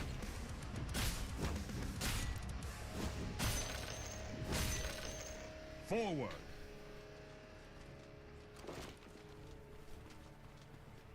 Axe runs. Fight if you can. Here comes the axe. Your bottom tower is under attack.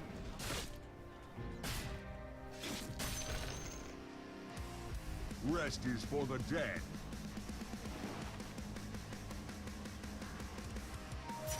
Axe goes.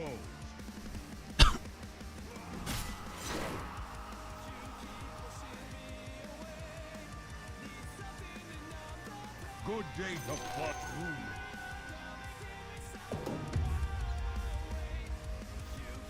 To battle.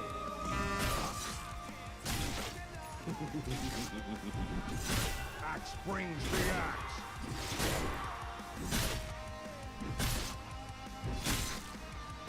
Enemies need killing. Axe grows stronger. Gold for steel. Cut and run.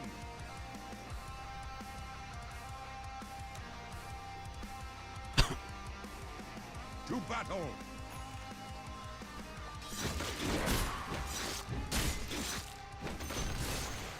Into war's teeth.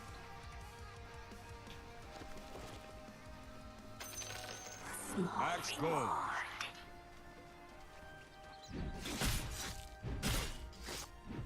Axe charges. Gotta get back. Enemies need killing. Your top tower is being hacked to pieces.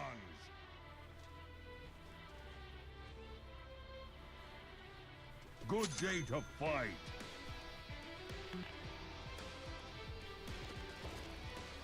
Rest is for the dead. What are you buying? To the enemy!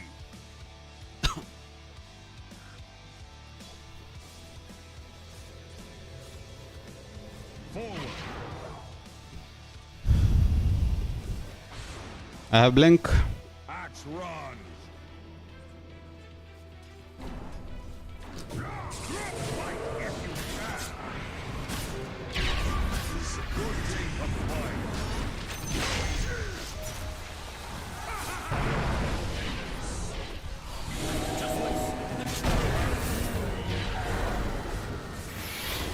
Show your worth. To the enemy.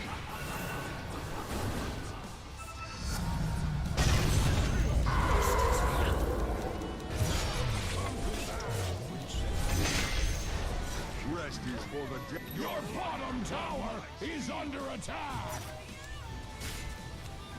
Cut and run.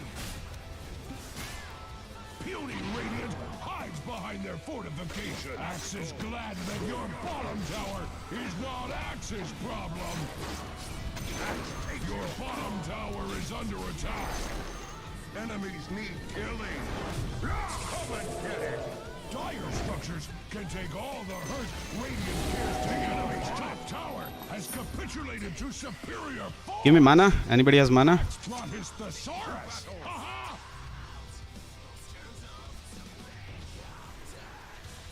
Into war. Show your worth. Axe come.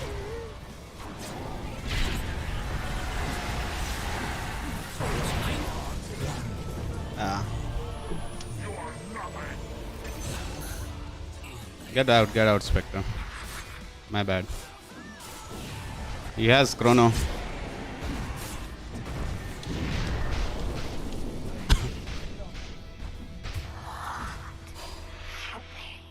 foresaw your death the moment you were born. All 5, god damn it.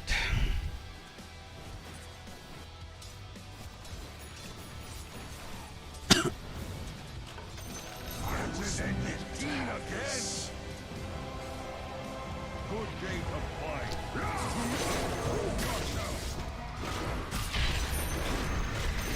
She's under attack. Your top tower is under attack. Rest is for the dead.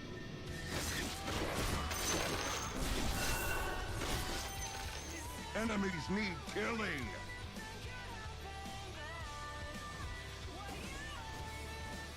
Axe goes.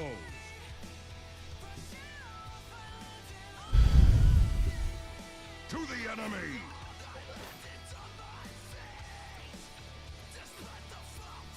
Cut and run.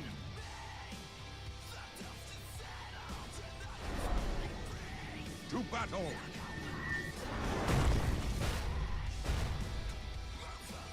Forward.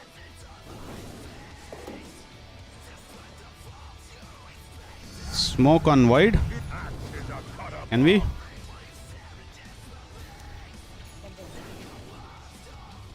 Axe charges.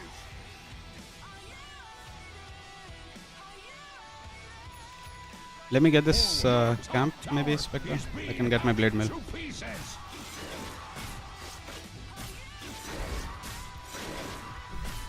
Your top tower is under attack. Axe trades in death.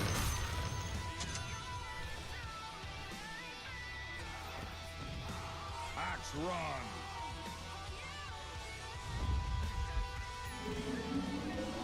Good gate of Wait for my blade mill on courier. Go. blade mail. To battle. Wait for me. I jump first. Axe goes.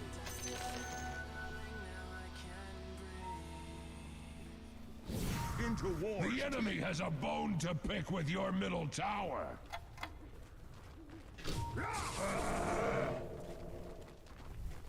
Rest is He TP'd out. He TP'd out. He's not gonna stay here. To the enemy. Your top tower is being hacked to pieces.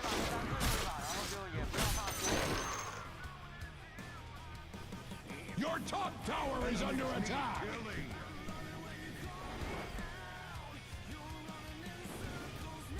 Wet knife. Your top tower has fallen. Axe rises in rank. Cut and run.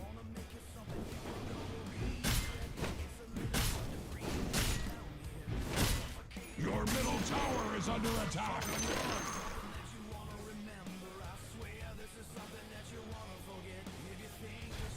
Your middle tower is under attack. Dire structures are fortified. Into war's teeth.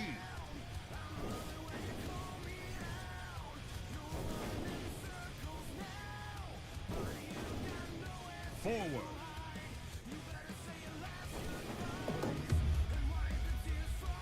Rest is for the dead.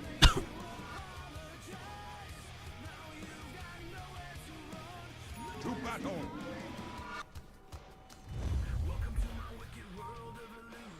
Enemies need killing.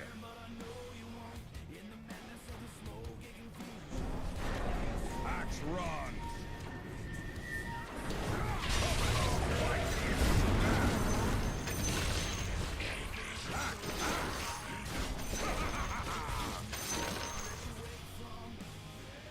Good game to fight.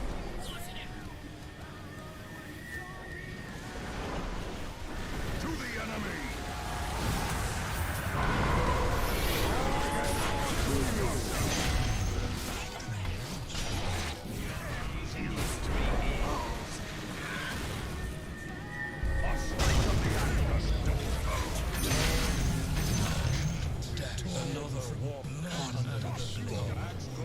Your middle tower is under attack.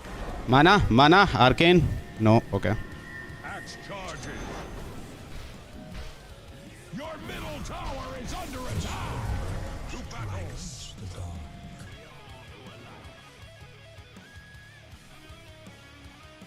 Good day to fight!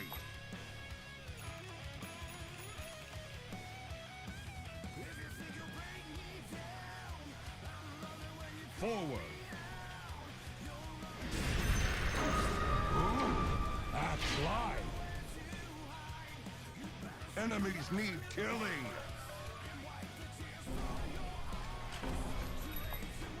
Go and Pudge. Do you have Sunstrike?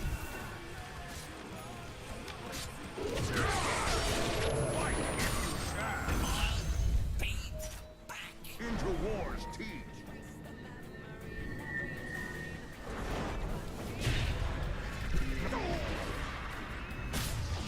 Taste my blade! Soul for steel! To the enemy!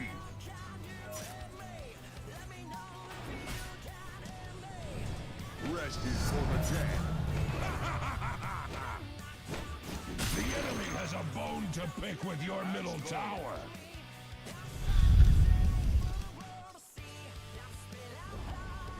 Your middle tower has fallen!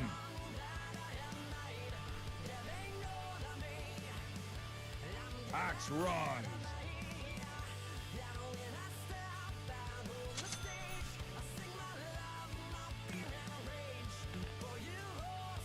Axe charges!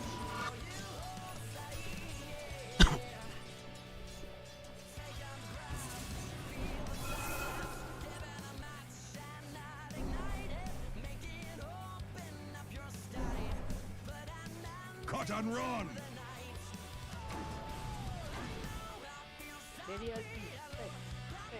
Axe go!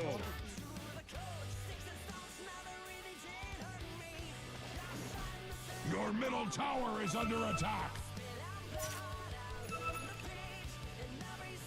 Into war's teeth!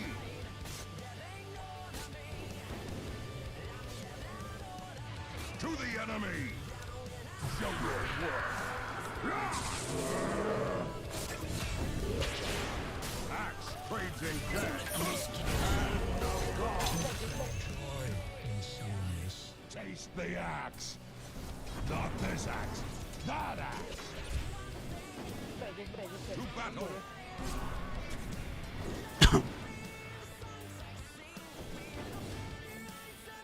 Good day to fight!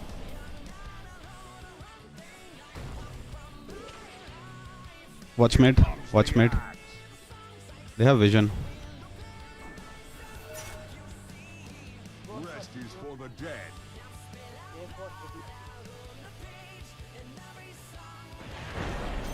Enemies need killing. Fight if you can.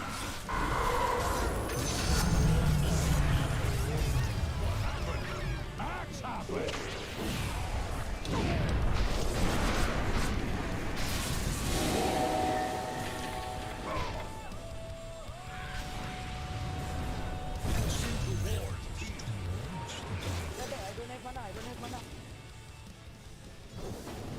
Rest is for the dead. Axe goes. I will go. Invisibility. Cut and run. Do we have smoke? Axe charges.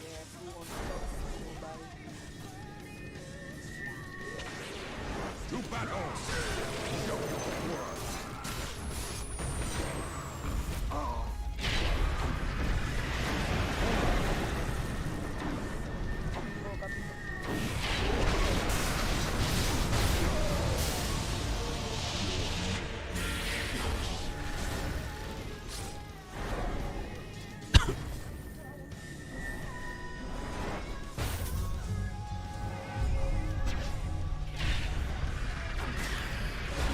My bad. Get back.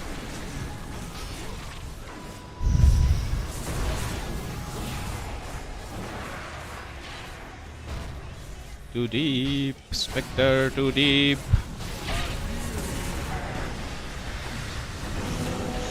Nice one.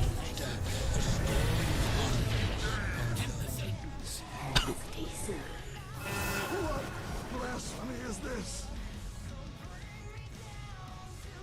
My keyboard is not working. Better red than dead. Good day to fight.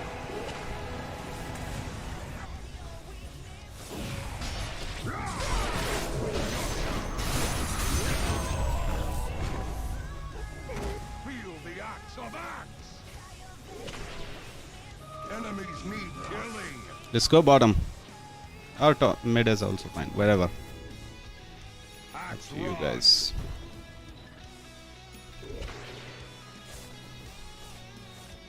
To the enemy.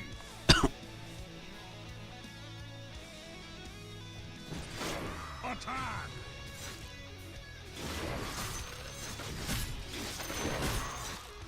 Axe go.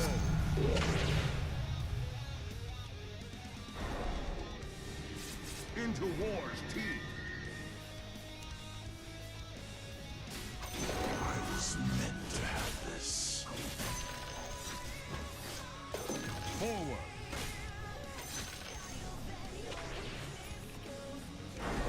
Rest is for the dead.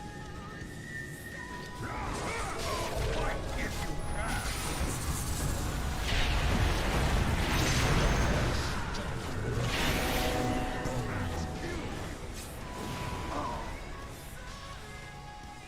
Good day to fight.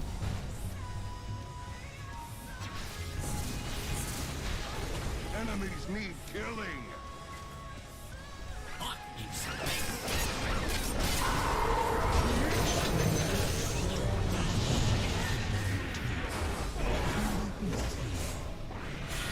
Prove yourself.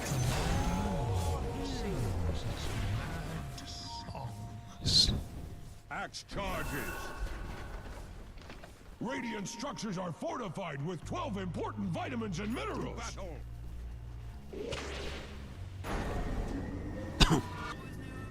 Axe run. The enemy's bottom tower has fallen.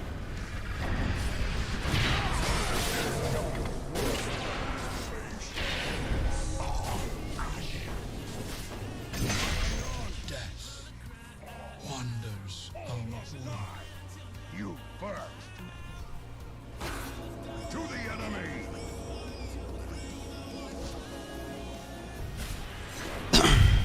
Soldier of fortune. To the enemy.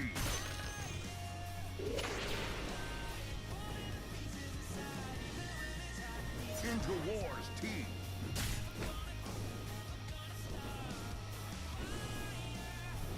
Good day to fight.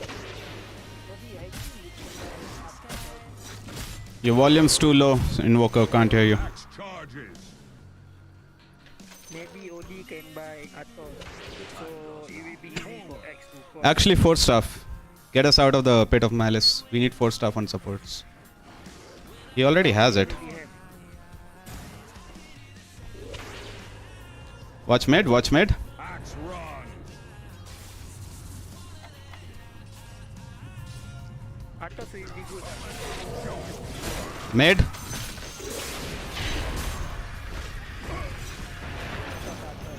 Axe go.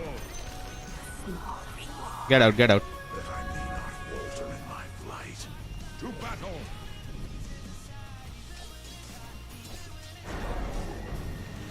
Enemies need killing. Fight if you can. Axe brings the axe.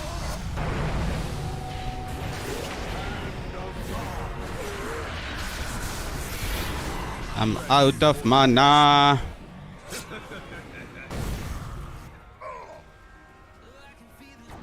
Into war's teeth. Prove yourself. Axe charges.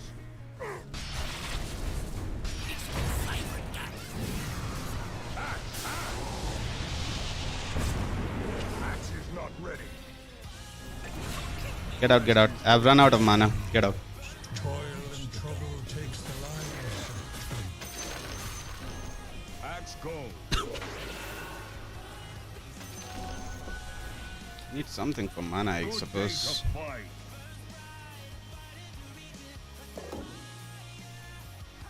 To the enemy. We can Rosh probably. Axe live. Radiant structures are fortified.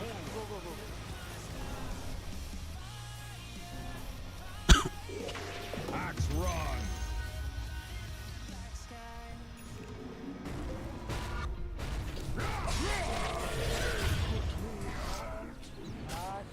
Not yet. It was your own. Airport, over there. To battle.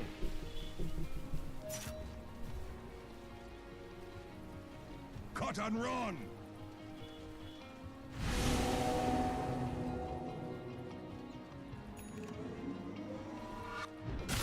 Taste my blade.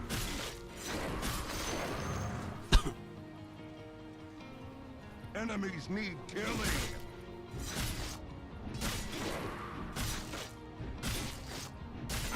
Takes all. Into war's teeth.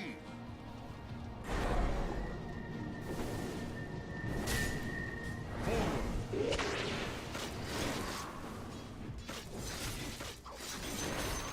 Axe runs.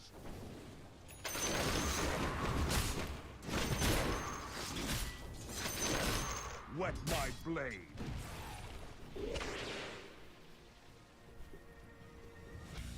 Axe charges. Your bottom tower is under attack. Good day to fight. Your bottom tower. Okay, I'm not buying. Enemies need killing.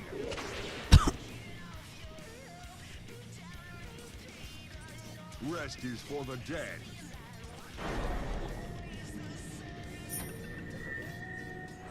To battle.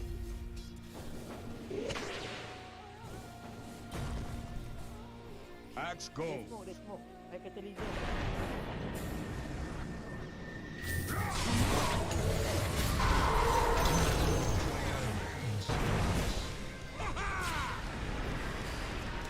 Fight if you can.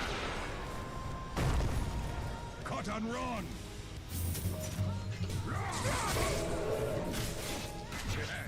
Cut and run. Dire structures are fortified. Super fortified. Like you can't even imagine. Axe runs.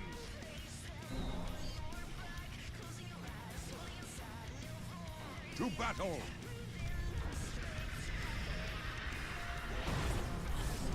Enemies need killing.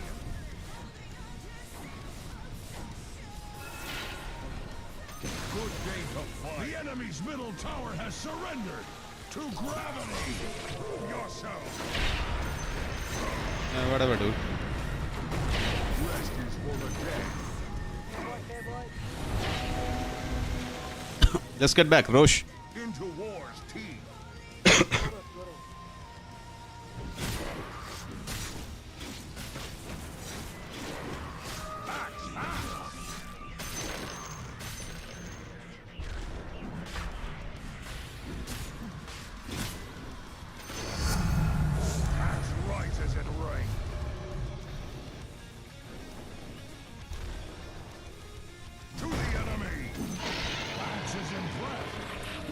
Was a worthy foe. Forward. Axe is under attack. Move yourself. Axe charges. Get loose. Enemies need killing. No, don't go base. Dude. Rest is for the dead.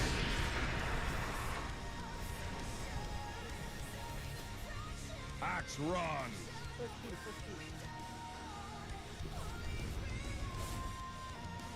Forward. Yeah, he's dead.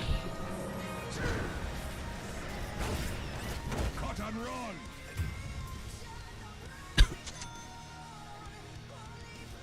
Why the fuck did you do that, dude?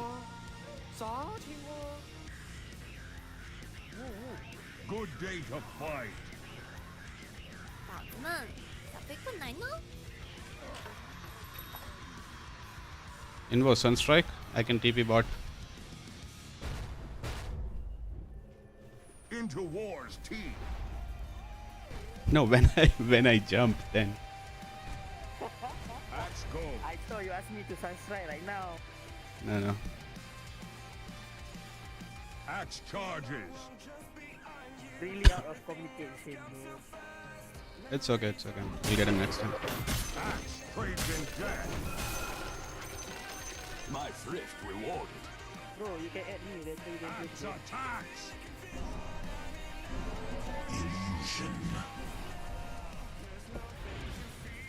To battle. I was meant to have good day to fight.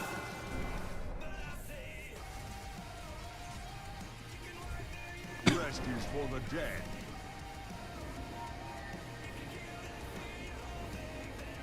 Enemies need killing.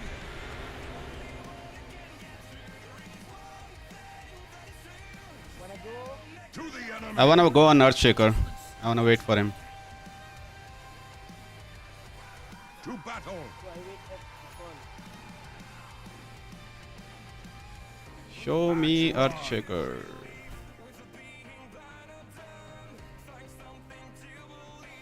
Axe goes. The enemy has a bone to pick with your middle tower. Into war's teeth.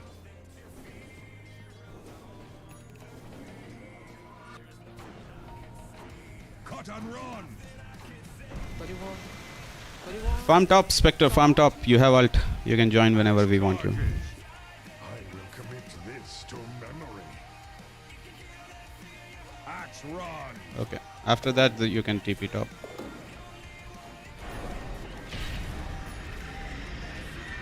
Into war's teeth.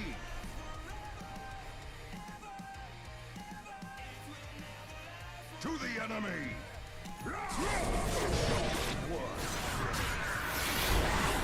Here comes the It is not yet time. Fight if you can. Good day to fight.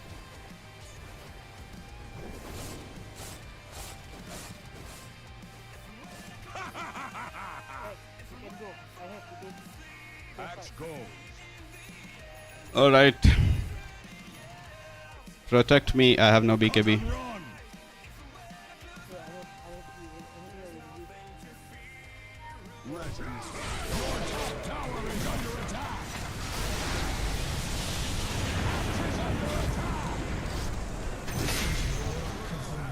Your top tower is under attack.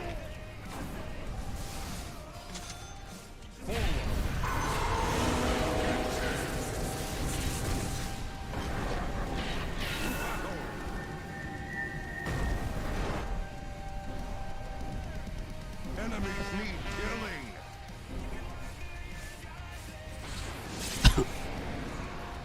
Enemies need killing. Watch out, Echo Slam. To battle.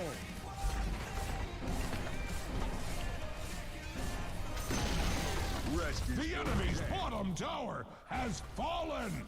Do not miss this chance to push your advantage. Let's go.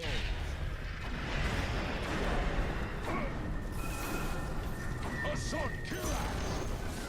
The enemy's bottom barracks have fallen. Axe likes. To the enemy.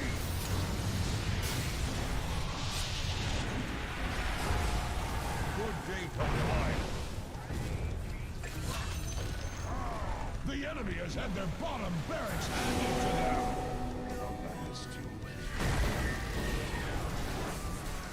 Into war.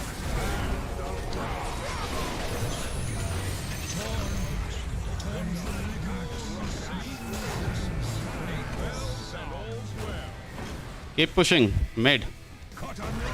Oh, come on. Into war's teeth. Show your worth. Enemies need killing. Fight if you can. Repent. Axe brings me up to that. When beggars die, exactly. To the enemy.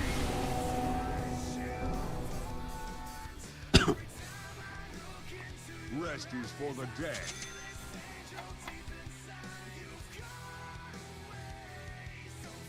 Forward.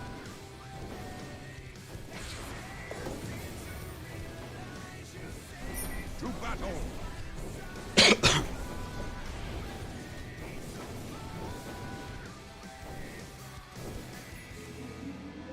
Cut and run.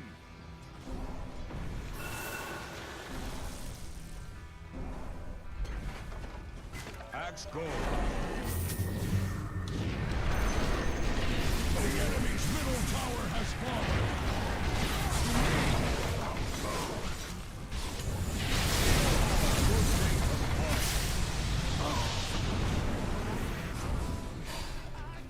Not yet.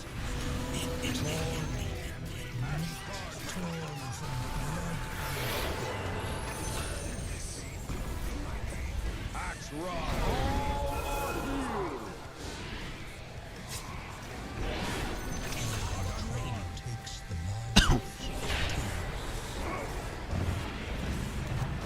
Axe charges.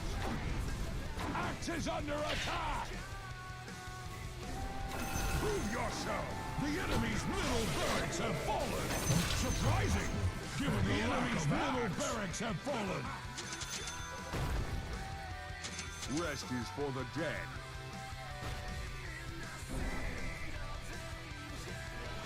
Into war's teeth.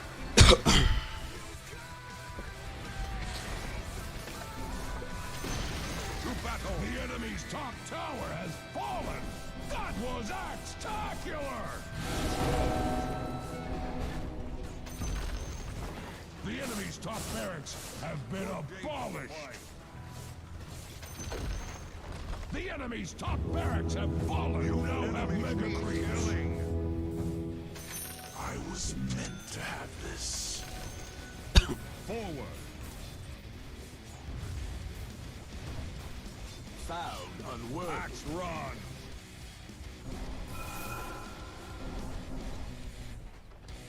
To the enemy.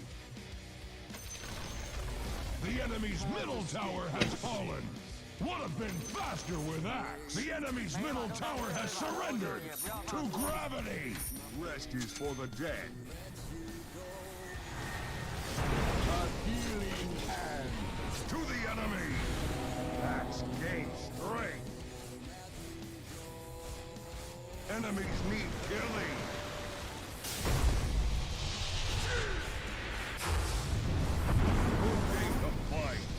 Axe awards the victory honors to the dire.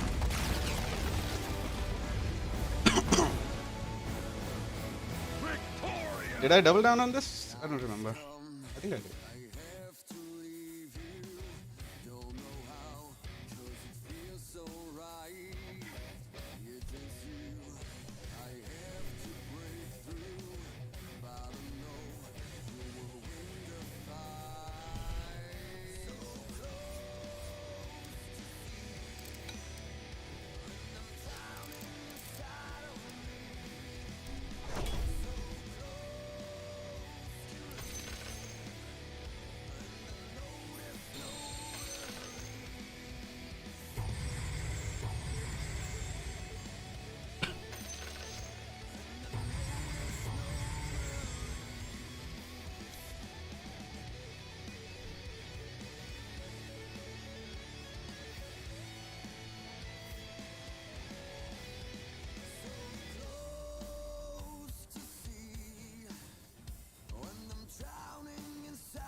Alright. I'm gonna call it a day for today. I think I'm done. Played what? 3? 2 losses, 1 win. I guess that's what today stands at. I guess my disruptor record is not as good as I thought it was. Holy shit, this was a crazy amount of farm in this game.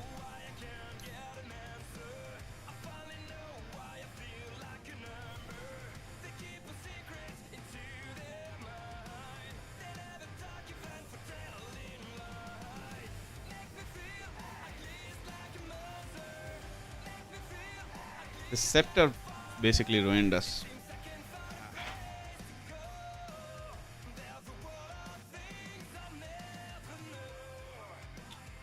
I shouldn't have gone scepter in this game actually, by that logic, right? Because I'm only stopping Tunka's beacon, right? This guy I'm only stopping the Glimmer Cape. This guy I'm stopping him from popping his aura items, I guess.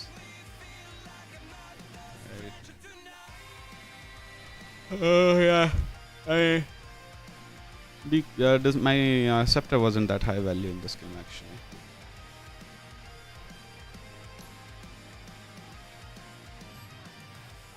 This was a really good game though.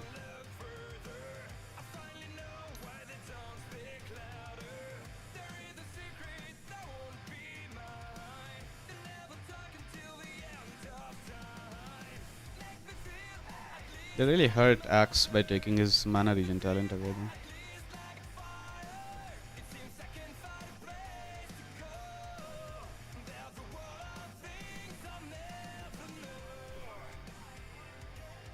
Alright. That's gonna be all for today guys. And I'm gonna see you guys tomorrow. Thanks for joining. I appreciate it. Bye bye.